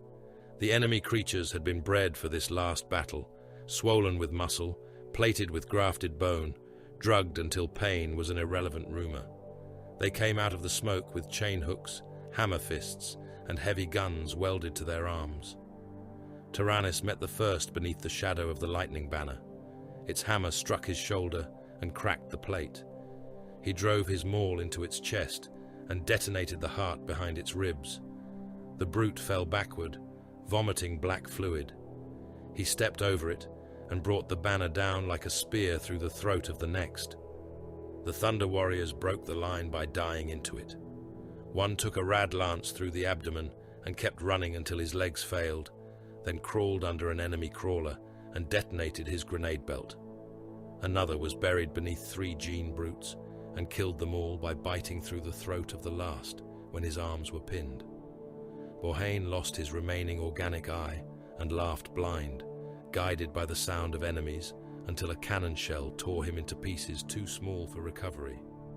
Hekar reached a corpse engine, climbed its ribbed side with a chain blade in his teeth, and ripped out the slave crew before the engine collapsed with him inside it. Tyrannus saw none of it as loss in the moment. He saw only the banner rising and the enemy falling. Kale's formation advanced behind the Thunder Warrior impact. The First Legion did not chase glory into the breach. They widened it.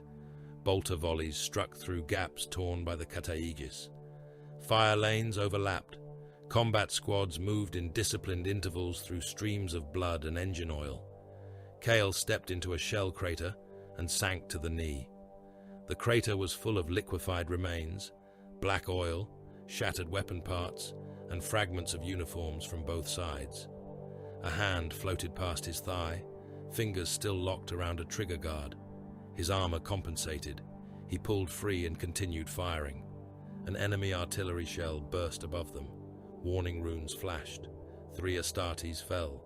One had his helm punched inward by shrapnel. Another lost an arm.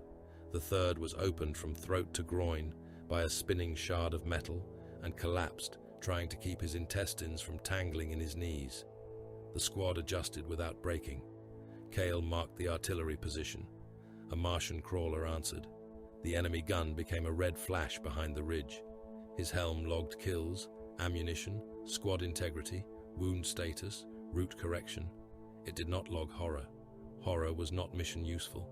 Cord's unit entered the lower trenches after the transhumans had passed. This was the part no later chronicle would sing. Mortal men with leaking masks and shaking hands, clearing dugouts where the enemy still breathed. Cord fired into holes until his rifle overheated. He bayoneted a Pan-Pacific loyalist who tried to detonate a phage charge. He watched an Albion levy crush a wounded mutant's skull with a trench spade. He saw Imperial Medici teams step over men still alive because their tags marked them beyond salvage. In one bunker, they found cages of prisoners loaded into shell casings, still alive, still wired to scream when fired. The officer ordered the bunker burned. No one argued. The mountain shook when the armored crawler cities began to die. Mechanicum engines advanced in red dust and flame, their weapons speaking in artificial sunrise. Plasma lances cut through crawler hulls. Volkite arrays flensed crews behind armor. Heavy tanks ground forward under shell fire, firing into breaches until entire mobile districts collapsed, spilling civilians, fighters, priests, mutants, and livestock into the mud. Some tried to surrender. Some tried to flee. Some were crushed beneath Imperial tracks before anyone decided which they were. Victory came before mercy. At the upper slopes, the last enemy line gathered around the broken standards of Ursh, Pan-Pacific, and the gene cults. It was less an army now than a clot of hatred.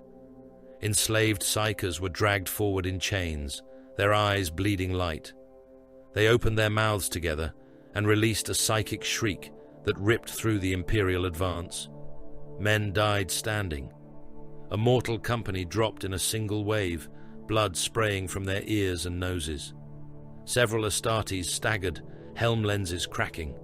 Thunder Warriors roared and pushed forward, some striking their own helms to drive pain against sorcery. Tyrannus felt the scream enter him and find every fracture, every failing organ, every doubt he had buried beneath oath and thunder. He saw Narok's dying face. He saw Valdor in rain saying nothing. He saw the silent Astartes drilling. He saw the Emperor looking at him as tissue. Then the Emperor raised his hand. The shriek became silence. The enslaved psychers burst, not outward like men struck by shells, but inward, collapsing into themselves as if crushed by an invisible fist. Chains fell around, smoking bundles of meat and bone. The final enemy line stared at what had been their last weapon. Tyrannus charged before the order reached him. Perhaps the order had always been there. Perhaps he moved because the dream required it. Perhaps because if he stopped, his body would remember it was dying. He carried the banner of lightning up the slope through bolter fire, through arrows, through rad flame, through the broken remnants of a species that had spent millennia learning how to destroy itself. His brothers came with him, fewer now, always fewer. He reached the final barricade and drove the banner pole into the chest of an enemy warlord in brass armor.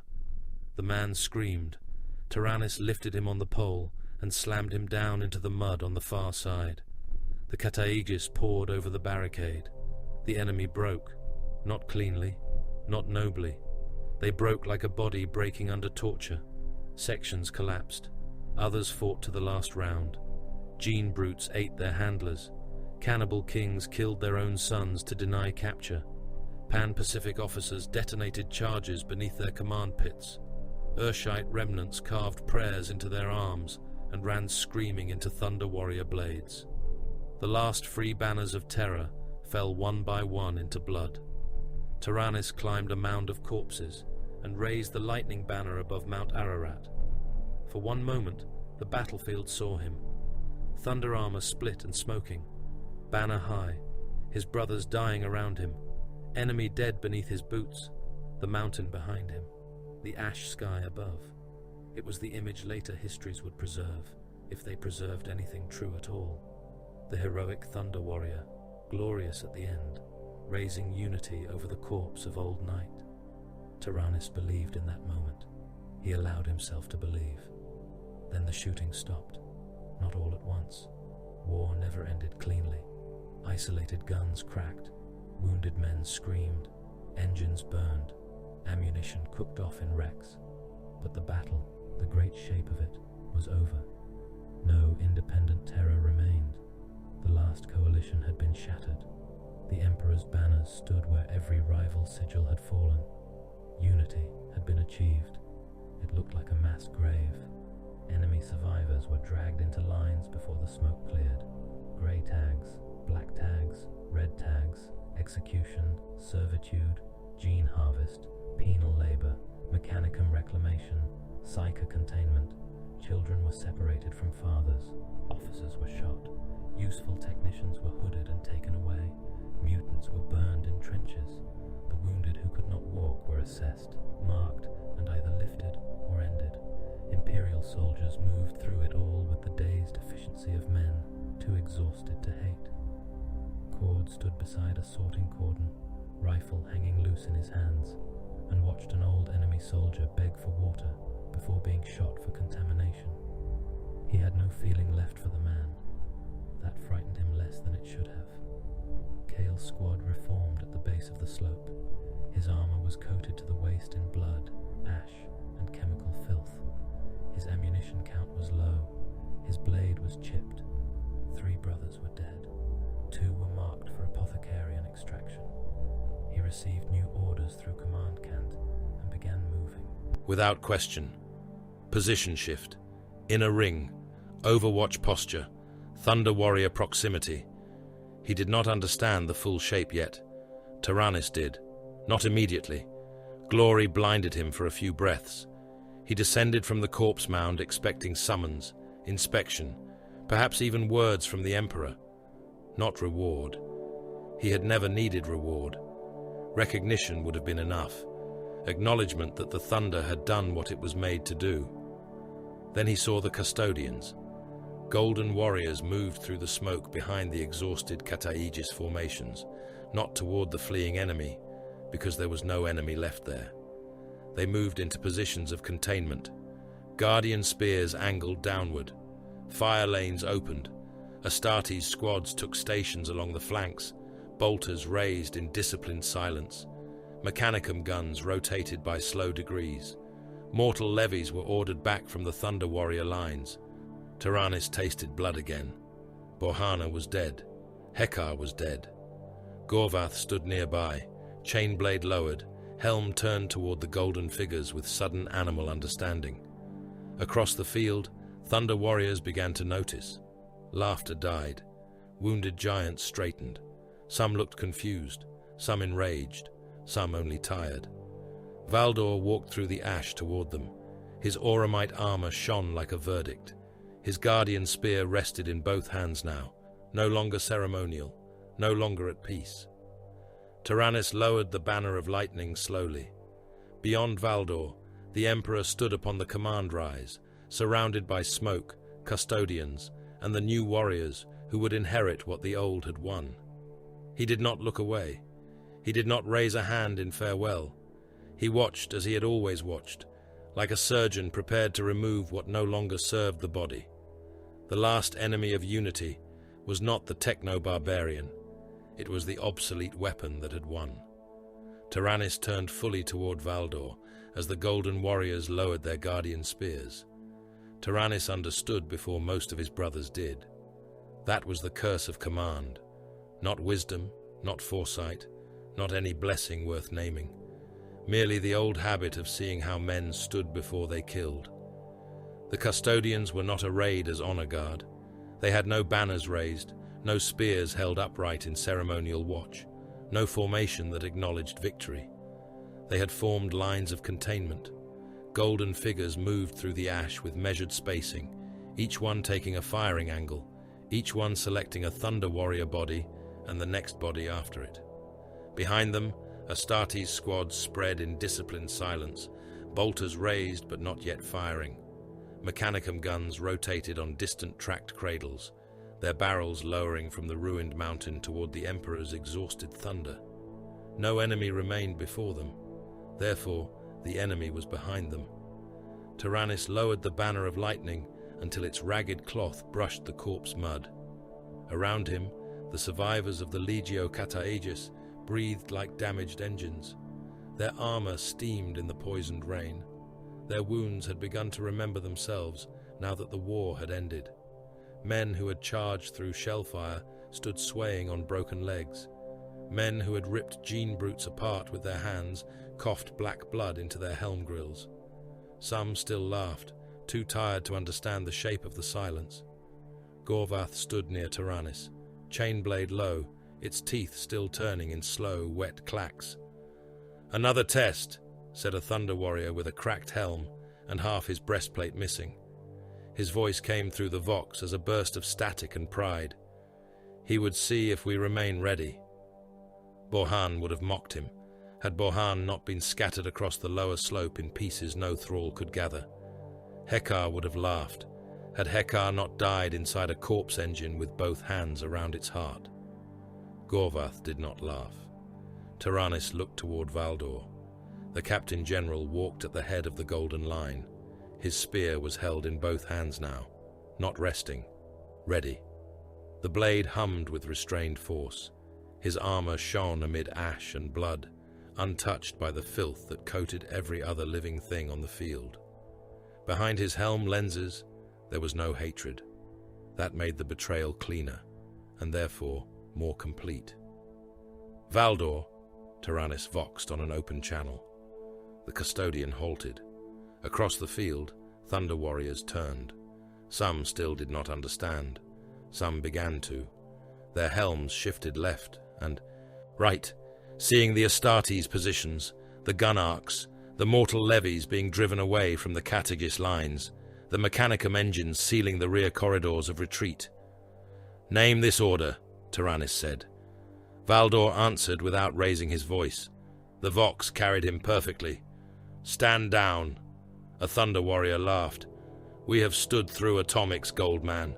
We will not stand down from breathing." Another roared, "Who remains to kill? Point us." Valdor's spear lowered by a handspan. "You are to disarm." For a heartbeat, even the burning wrecks seemed quiet. Then denial came as thunder. The Cataegis roared across the corpse field. Some shouted oaths to the Emperor. Some cursed the custodians. Some believed there had been a mistake, a corrupted signal, a final enemy trick, a witch illusion crawling out of the ruins. One giant tore his helm free and hurled it into the mud, screaming that the master of mankind would never betray the sons who had brought him terror. Another raised both hands as if to show loyalty, and an Astartes bolt struck him through the throat before he could speak again. That was when the custodians opened fire. Guardian spears spat death in disciplined pulses. Bolts struck exhausted Thunder Warriors at optimal range, punching into armor seams and detonating inside failing bodies. The first line of Carthagis warriors jerked under the impacts, staggered, then charged. They had never been made for surrender. They had barely been made for survival. They had been made to move toward the thing killing them and break it before they died. The field became war again, but not the grand war of moments before. This was execution disguised as battle. The custodians struck command nodes first. Tyrannus saw senior cohort leaders marked and killed within breaths. A spear round punched through a captain's helm lens and blew the back of his skull across the banner behind him. Another commander took 3 bolts through the spine and fell forward, clawing at the mud while his legs kicked uselessly. A third reached the golden line and killed a custodian with a power fist through the breastplate before 2 more guardian spears crossed through his torso and severed him into steaming sections. The Astartes did not charge. They formed kill boxes. Kael Morn received the order through Command Cant. Engage Legio Carthagis assets. Lethal force authorized. Maintain interval. Prioritize damaged armor seams, helm joints, spinal cabling, exposed reactor packs. Do not enter close engagement unless unavoidable. For one fraction of a breath, the order existed in him beside memory. Tyrannus demonstrating breach angles at Cardoon. A Thunder Warrior dragging Kael from under a collapsed barricade during Samarkand. Hekar laughing as he showed the younger warriors how to tell the difference between fear and true retreat by the angle of an enemy's shoulders. Borhane calling the Astartes little brothers and pretending the insult did not hide unease. Then the order settled into place. Kael raised his bolter. The Thunder Warrior coming toward his squad had no helm. His face was grey, eyes bloodshot, mouth open around a roar that sprayed red strings across his chin. He carried a chain blade in one hand and the broken haft of a banner in the other. Kael's squad fired together. The first volley struck the giant's chest and shoulder. The second targeted the exposed neck and right hip joint. The warrior stumbled, but did not fall. He crashed into Brother Oars and smashed him flat with the banner haft, armor crumpling inward as if struck by a vehicle. Kael stepped to the flank and fired into the Thunder Warrior's exposed spinal cabling. The detonation blew out the back of the giant's torso. He fell to one knee, turned his head toward Kael, and smiled through teeth slick with blood. "Good," the dying Thunder Warrior rasped. "You learned." Kael fired again. The head burst. His helm logged the kill. No triumph came. No disgust came. Something else attempted to form and was smothered by discipline. The battle around him became a study in incompatible futures. Thunder Warriors were stronger. There was no denying it now, no comforting abstraction in training vaults or performance ledgers. When they reached the Astartes lines, they tore them apart. One Carthagis warrior plunged into a squad with both arms outstretched, caught 2 Astartes by their helms, and crushed until ceramite split, and skulls burst inside. Another took a dozen bolt impacts, lost an arm, and still killed 3 legionaries with his teeth and remaining hand before a custodian impaled him from behind. Gorvath leapt into a firing line, chainblade screaming, and carved through bolters, breastplates, limbs, and faces in a red arc before disciplined fire hammered him backward. But strength was not victory. The Astartes replaced gaps before the Thunder Warriors could exploit them. They withdrew by pace and angle. They fired in layers. They did not chase glory or answer insult. They made the Carthagis spend rage against geometry. The Mechanicum guns spoke whenever a cluster of Thunder Warriors broke toward open ground. Plasma blasts reduced giants to flaming silhouettes. Volkite beams cored through damaged armor and set organs alight inside. Escape routes closed beneath artillery and tracked engines. Tyrannus raised the banner of lightning again and drove forward toward Valdor. He no longer shouted. There was no need. His brothers saw him and followed where they could. Every step hurt, not from wounds alone. His body was betraying him from within, as if it had heard Valdor's order and decided obedience belonged to flesh as well as soldiers. Pain bloomed behind his sternum. One heart hammered too fast. The other stuttered. Bones in his right forearm grated when he tightened his grip. Blood poured from his nose into his mouth. Warning runes filled his vision until he blinked them away. A custodian came at him from the left. Tyrannus met the spear with the banner pole. The blade sheared through cloth and haft, severing the lightning standard in a burst of fibers and sparks. Tyrannus let the ruined banner fall and stepped inside the next thrust. His power maul struck the custodian's pauldron with a sound like a bell breaking. Auramite dented. The golden warrior slid back, recovered instantly, and fired from the spear haft. The shot punched into Tyrannus's abdomen and detonated against reinforced internal plating. His armor held badly. Heat and blood filled the cavity beneath his ribs. Tyrannus caught the spear before the custodian could withdraw. He pulled. For one breath, the perfect guardian lost balance.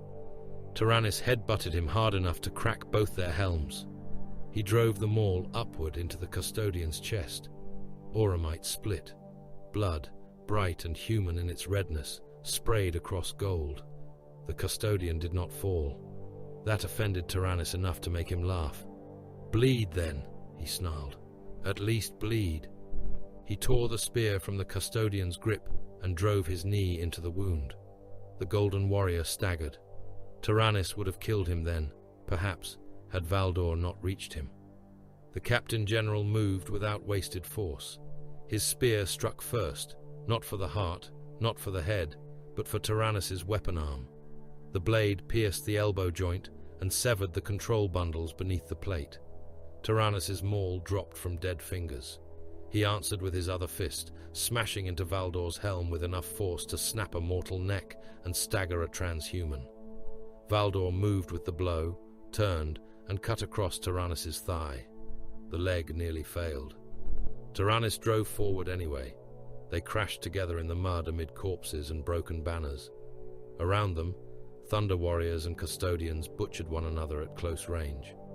A Kataegis warrior seized a custodian from behind and tried to tear his head free. Another golden spear pierced both of them. An Astartes squad fired into the mass, killing wounded thunder warriors, and one of their own caught too close. The field no longer cared for clean lines. Execution had become resistance.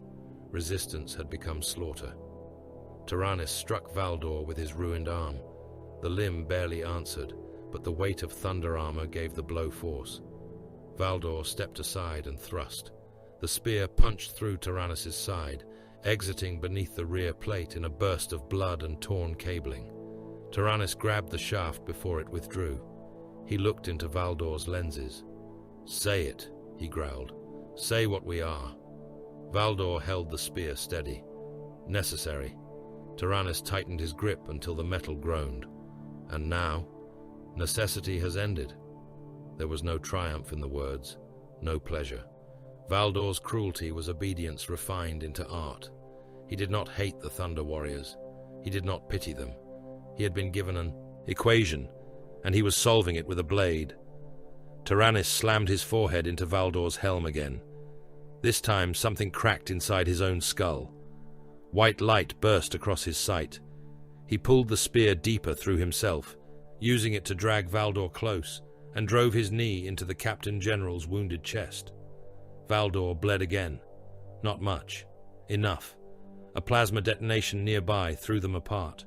Tyrannus hit the ground hard, half buried beneath a dead Astartes, and two corpses he did not recognize. His armor system screamed. His breath came in wet sores. He tried to rise and could not.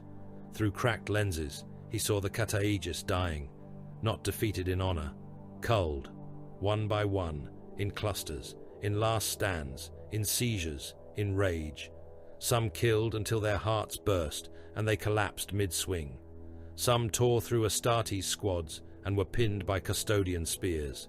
Some tried to reach the Emperor and died under Mechanicum guns before taking a dozen steps. Gorvath stood atop a mound of bodies, chainblade broken, hands around an Astartes' throat.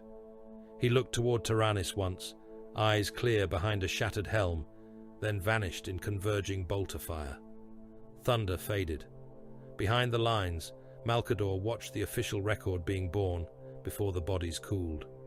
He stood inside a mobile archive chamber, while scribes, remembrancer savants, and sealed cogitators received dictated phrasing.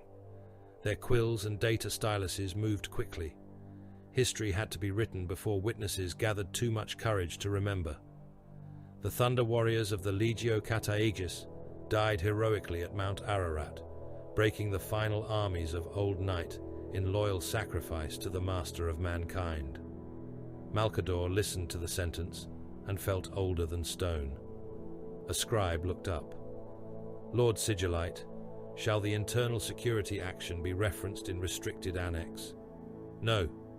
Casualty reconciliation will require explanation. Fold it into battle loss. Survivor discrepancy? Minimize, isolate, discredit where necessary. Preserve only what cannot threaten continuity. The scribe bowed and wrote betrayal out of existence. Outside, the last gunfire rolled over the mountain. Inside, the lie hardened into record. The Thunder Warriors would be remembered as glorious dead, because glorious dead did not ask why their killers wore the same sigil. The Emperor's first monsters would become martyrs of unity, not casualties of policy. Their blood would water the foundation of an imperium that could not afford gratitude. Malcador looked toward the field through the armored glass. He saw Valdor standing amid the fallen, spear dark with blood. He saw Astartes securing the perimeter. He saw Mechanicum engines cooling. He saw mortal levies being told to look away. He did not see the Emperor from where he stood, but he felt the shape of his absence. The Master of Mankind had made no speech. That was mercy of a kind, perhaps. No. Malcador rejected the thought as soon as it came. It was efficiency. Tyrannus survived because the dead were many, the smoke was thick, and even perfection had to count its costs. He awoke beneath corpses as night fell over Ararat. His armor was dead from the waist down. The spear wound through his side had clotted badly around torn cabling and ruptured meat. One of his hearts had failed.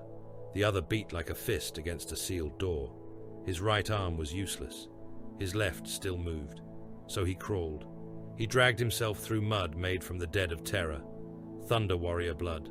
Astartes blood. Custodian blood. A little of it. Precious as proof. Mortal blood beyond counting. His fingers sank into faces. Armor gaps. Intestines. Old shell holes. And puddles of engine oil filmed with ash. He bit down on every sound that tried to leave him. Above, searchlights moved across the field. Execution teams walked among bodies, firing into those that twitched. A beam passed over him. He lay still beneath Gorvath's corpse. The searchlight moved on. Tyrannus waited until the footsteps faded, then pushed the body aside with the last of his strength. Gorvath's face was calm in death. That seemed wrong. Tyrannus wanted him snarling, laughing, cursing, anything but calm. "You were never built for peace," Tyrannus whispered. His vox was broken. The words stayed inside his helm with him, hot and wet. He crawled through burning wreckage toward a drainage cut split open by shellfire. It led down from the battlefield into older ruins beneath the mountain, perhaps part of some pre-strife aqueduct or bunker system. He did not know. He did not need to know. Down meant hidden. Hidden meant alive for one more breath. At the lip of the cut, he stopped and looked back. Mount Ararat burned under the ash sky. Imperial banners rose over the slopes. The bodies of the Thunder Warriors lay among the enemies they had destroyed, indistinguishable at a distance, except for their size and the lightning marks that would soon be stripped from salvageable plate. Custodians moved like golden judgment among them. Astartes stood in ordered ranks, the future already wearing armor. Mortal soldiers worked under orders, building pyres, sorting bodies, erasing evidence with shovels, flamers, and obedience. Far above the smoke, somewhere beyond sight, the Emperor's dream endured. Tyrannus had loved that dream. He still did. That was the wound no spear had made, and no clotting would close. Unity was real. Terror was won. The tyrants were dead or chained. The species had been given a road out of the grave it had dug for itself. The Emperor had saved mankind from old night on earth, and in doing so, he had taught the clearest law of the age to come. Mankind might be saved. No individual was sacred, not the tyrant, not the slave, not the son, not the warrior who won the world, not the thunder that had carried the first dawn of empire. Tyrannus slid into the dark beneath Mount Ararat, leaving a trail of blood behind him and the truth of unity burning above. Terror was unified, and it still looked like a world waiting to be executed. Banners rose from walls that had not yet cooled. Lightning sigils hung over Castrum gates, Pan-Pacific missile silos, Urshite shrine ruins, Nord-Afric atomics bunkers, gene cult laboratories, cannibal fortresses, reactor cities, ash ports, mountain redoubts, and the hollowed ribs of dead hives. The old flags came down in heaps of burned cloth and severed heraldry. Some were trampled into the mud. Some were catalogued by silent archive adepts before incineration. Some were kept, not out of respect, but because conquered symbols were useful reminders when hung beneath the mark of the victor. The oceans remained poisoned. The cities remained hungry. The dead remained uncounted. Unity did not cleanse the ash from the sky or sweeten the water in the cisterns. It did not fill the ration lines or close the graves. Across old Earth, billions woke beneath a new order and learned its first mercy was that the guns had turned away from them for the moment. They learned its first law was obedience. They learned its first truth was that salvation wore armor and carried a ledger. Cordval stood in a ration line beneath the statue of a dead thunder warrior. The statue had been raised in the central square of what had once been a Pan-Pacific execution district. Its old name had already been stripped from public record. The square now bore a designation in High Terran administrative code, though the locals still whispered older names when patrols were not close enough to hear. The statue showed a giant in thunder armor, raising a lightning banner over Mount Ararat. His helm was noble, his armor was clean, his posture carried triumph without pain. Around his boots, sculpted enemies lay broken in theatrical ruin. Cord had seen Mount Ararat. He had seen the Thunder Warriors after victory. He had seen golden figures moving through smoke. He had seen Astartes firing into the giants who had broken the last line. He had heard men ordered to look away, and had looked anyway, because obedience had not yet reached the deeper animal habits in him. The statue lied with excellent craftsmanship. The ration line moved forward by a pace. Cord's stomach twisted. He wore the grey coat of an Imperial Army auxiliary now, the cloth stiff with ash and old sweat. The black mark behind his left ear had faded into a scab, but the men who knew what it meant kept their distance. Sigillite property, witness stock. A man kept alive because someone powerful had decided his memory was useful. Men had been killed for less fortunate blessings. Ahead, Medici servitors screened citizens beneath a row of lumen rigs. Men stepped forward, opened their mouths, bled into small glass tubes, submitted to retinal lamps, skin scrapes, marrow needles, and questions asked by officials who did not care whether the answers were true, so long as they were recorded. Grey tags meant ration eligibility. White tags meant labor reassignment. Red tags meant military tithe. Black tags meant contamination review, which everyone knew was another phrase for walking behind a wall and not returning. A boy ahead of Cord tried to run when the scanner chirped black. A soldier caught him by the collar and smashed him face first into the stone. The boy's teeth scattered across the square. His father made a sound, not a word, only a wound becoming noise. The father was struck down before he could move. Both were dragged away. The line closed around the space they left. Hunger defeated pity before pity could learn to stand. Above the square, vox horns crackled. All citizens of Terra are reminded that the Legio Cataegis, his thunder in human form, died in loyal sacrifice at Mount Ararat, breaking the final armies of Old Night so that unity might be born. Honor the glorious dead. Serve the living Imperium. Cord looked at the statue and wondered whether stone could feel shame. The vox changed pitch. A trumpet note sounded across the square, then across the city, then across the chained network of new Imperial transmissions spreading over the world. Men in the ration line looked up. Soldiers straightened. Servitors halted. Aerial picked drones turned their lenses toward the great screens mounted on the old execution towers. The Emperor appeared, not close enough to seem human. Never that. He stood upon a high platform of black stone and unfinished gold, the rising foundations of the Imperial Palace behind him. Himalaysia's bones reshaped into walls vast enough to humble the mountains themselves. Scaffolds climbed into the ash sky. Armored cranes moved like iron insects across terraces. Custodians stood in ranks of gold. Astartes formations filled the lower processional fields. Mortal armies stretched beyond them in blocks so vast the Pict could not hold their edges. When the Emperor spoke, warmth did not come. Terror is one. The words crossed the world without strain. The tyrants of Old Night are dead, chained or forgotten. The witch kings are ash. The atomics hordes are sealed. The gene cults are cut open. The machine tyrants are broken. No throne remains upon this world, save the throne of mankind's future. Men knelt in the square. Some did so from devotion. Most did so because armed soldiers watched from every corner. This is not peace, the Emperor said. Peace is a dream for lesser ages. This is preparation. Terror is the first battlefield.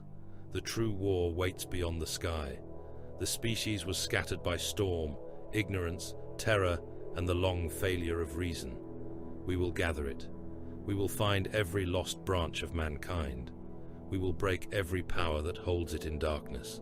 We will end the age of isolation. We will carry unity to the stars. Cord felt the crowd tremble. Not hope, not entirely fear.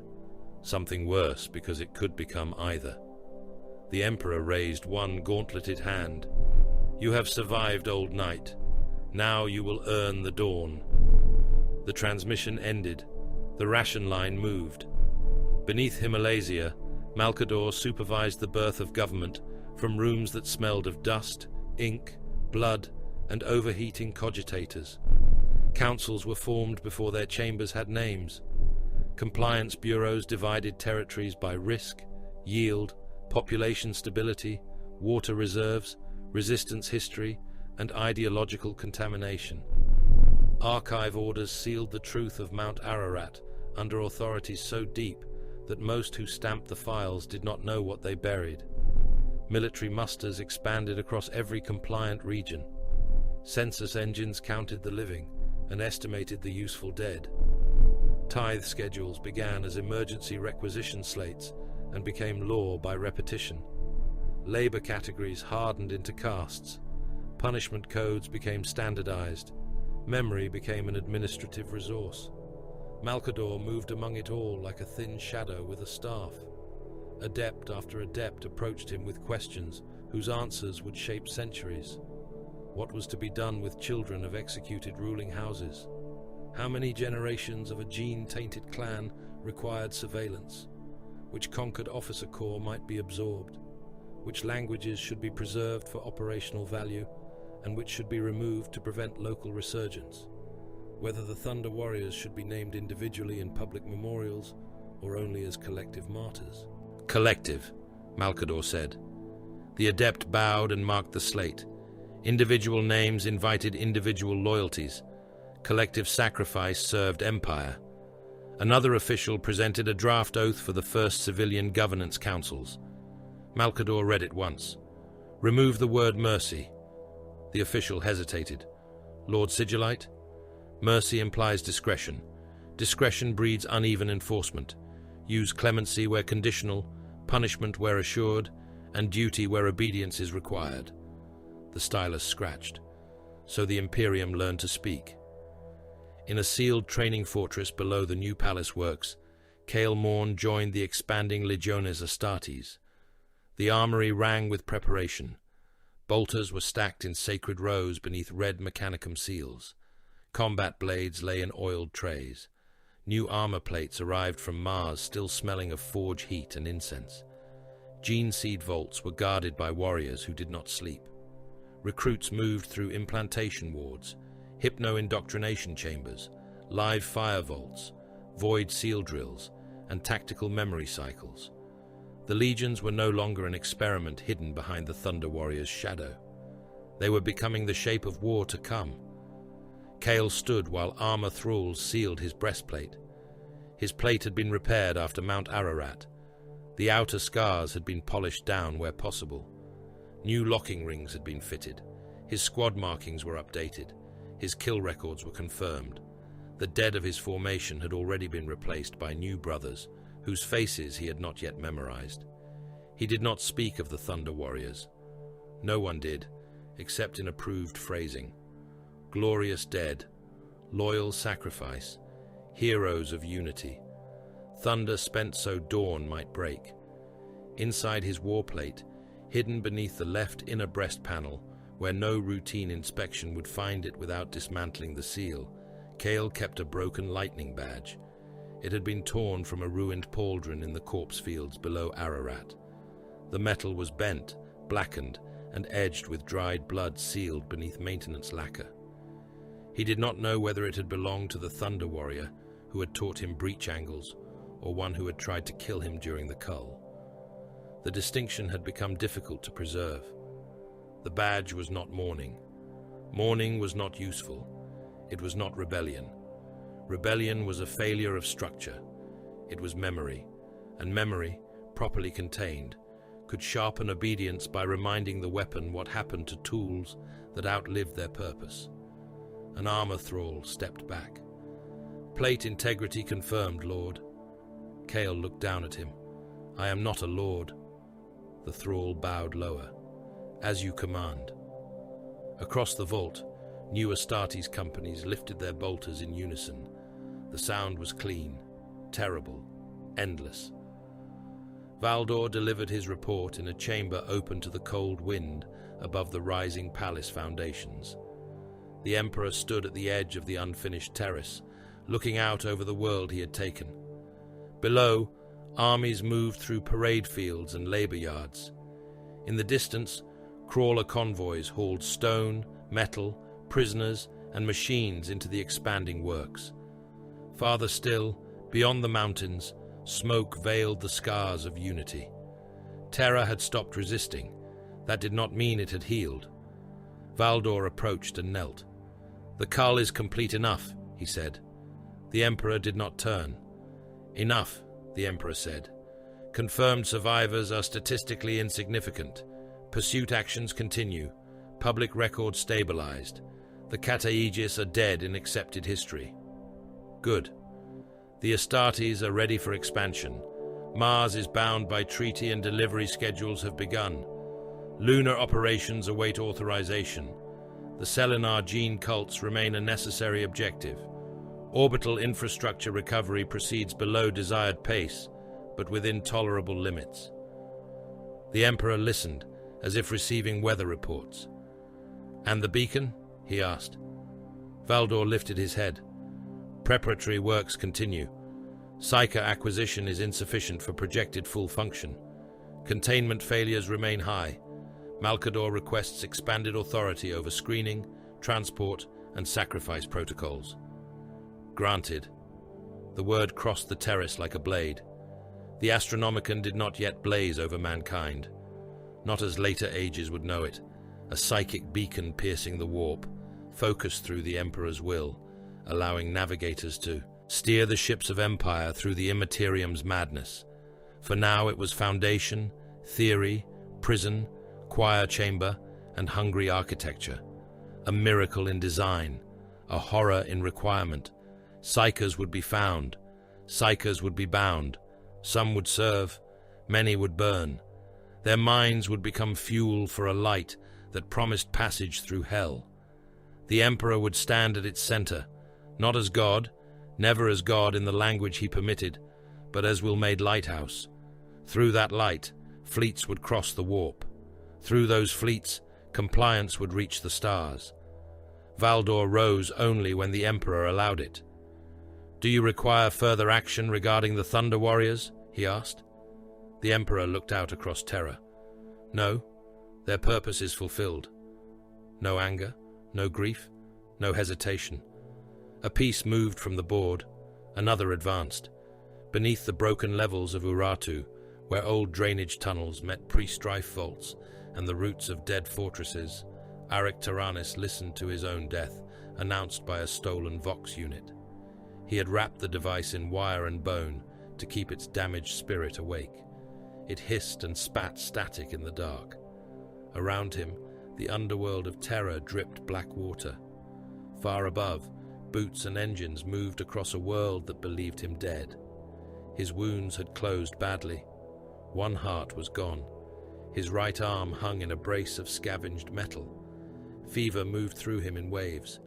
Sometimes he woke standing with no memory of rising. Sometimes his hands shook so violently he had to pin them beneath his knees until the seizure passed. The Vox voice was smooth and official.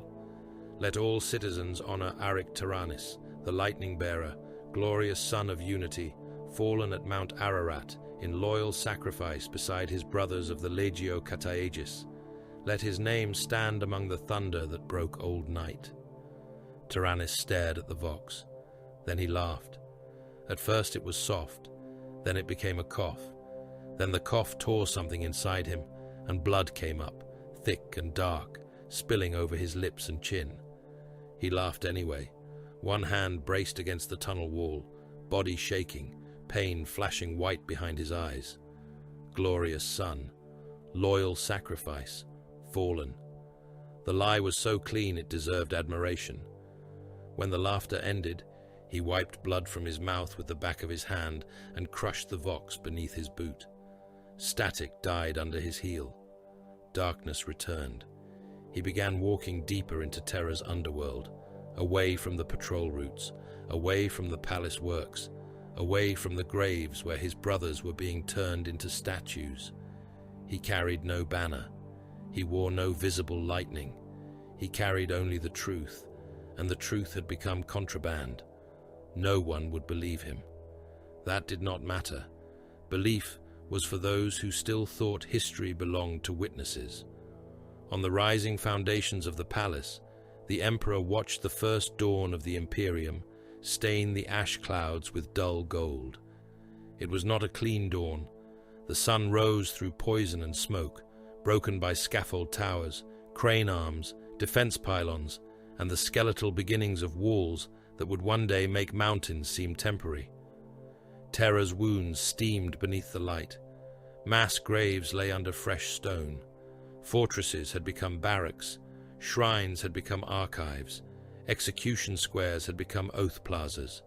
Starving cities raised new banners because the alternative had been fire. Old night had ended on terror. It had ended by blade, gun, genecraft, deceit, sacrifice, diplomacy, terror, and the cold arithmetic of a will strong enough to break a planet and call the breaking salvation. The Emperor had crushed the tyrants. He had bound Mars. He had made armies from monsters and then buried the monsters beneath approved memory. He had offered mankind a path out of extinction. He had also planted the seed of the cruelest regime imaginable. Not from malice alone. That would have been simpler. Not from madness. That would have been easier to forgive. He had planted it through necessity, through certainty, through the belief that no individual could weigh against the survival of the species. From that seed would grow councils, tithes, crusades, purges, prisons, priesthoods, despite his denial, sacrifice engines, corpse economies, and laws that would outlive the compassion of those who wrote them. The dream of enlightenment would march wearing iron boots. The promise of reason would be enforced by terror. The salvation of mankind would demand mankind's blood forever. The first ships rose from Terra before noon. They climbed on pillars of white fire from launch fields carved out of conquered ground.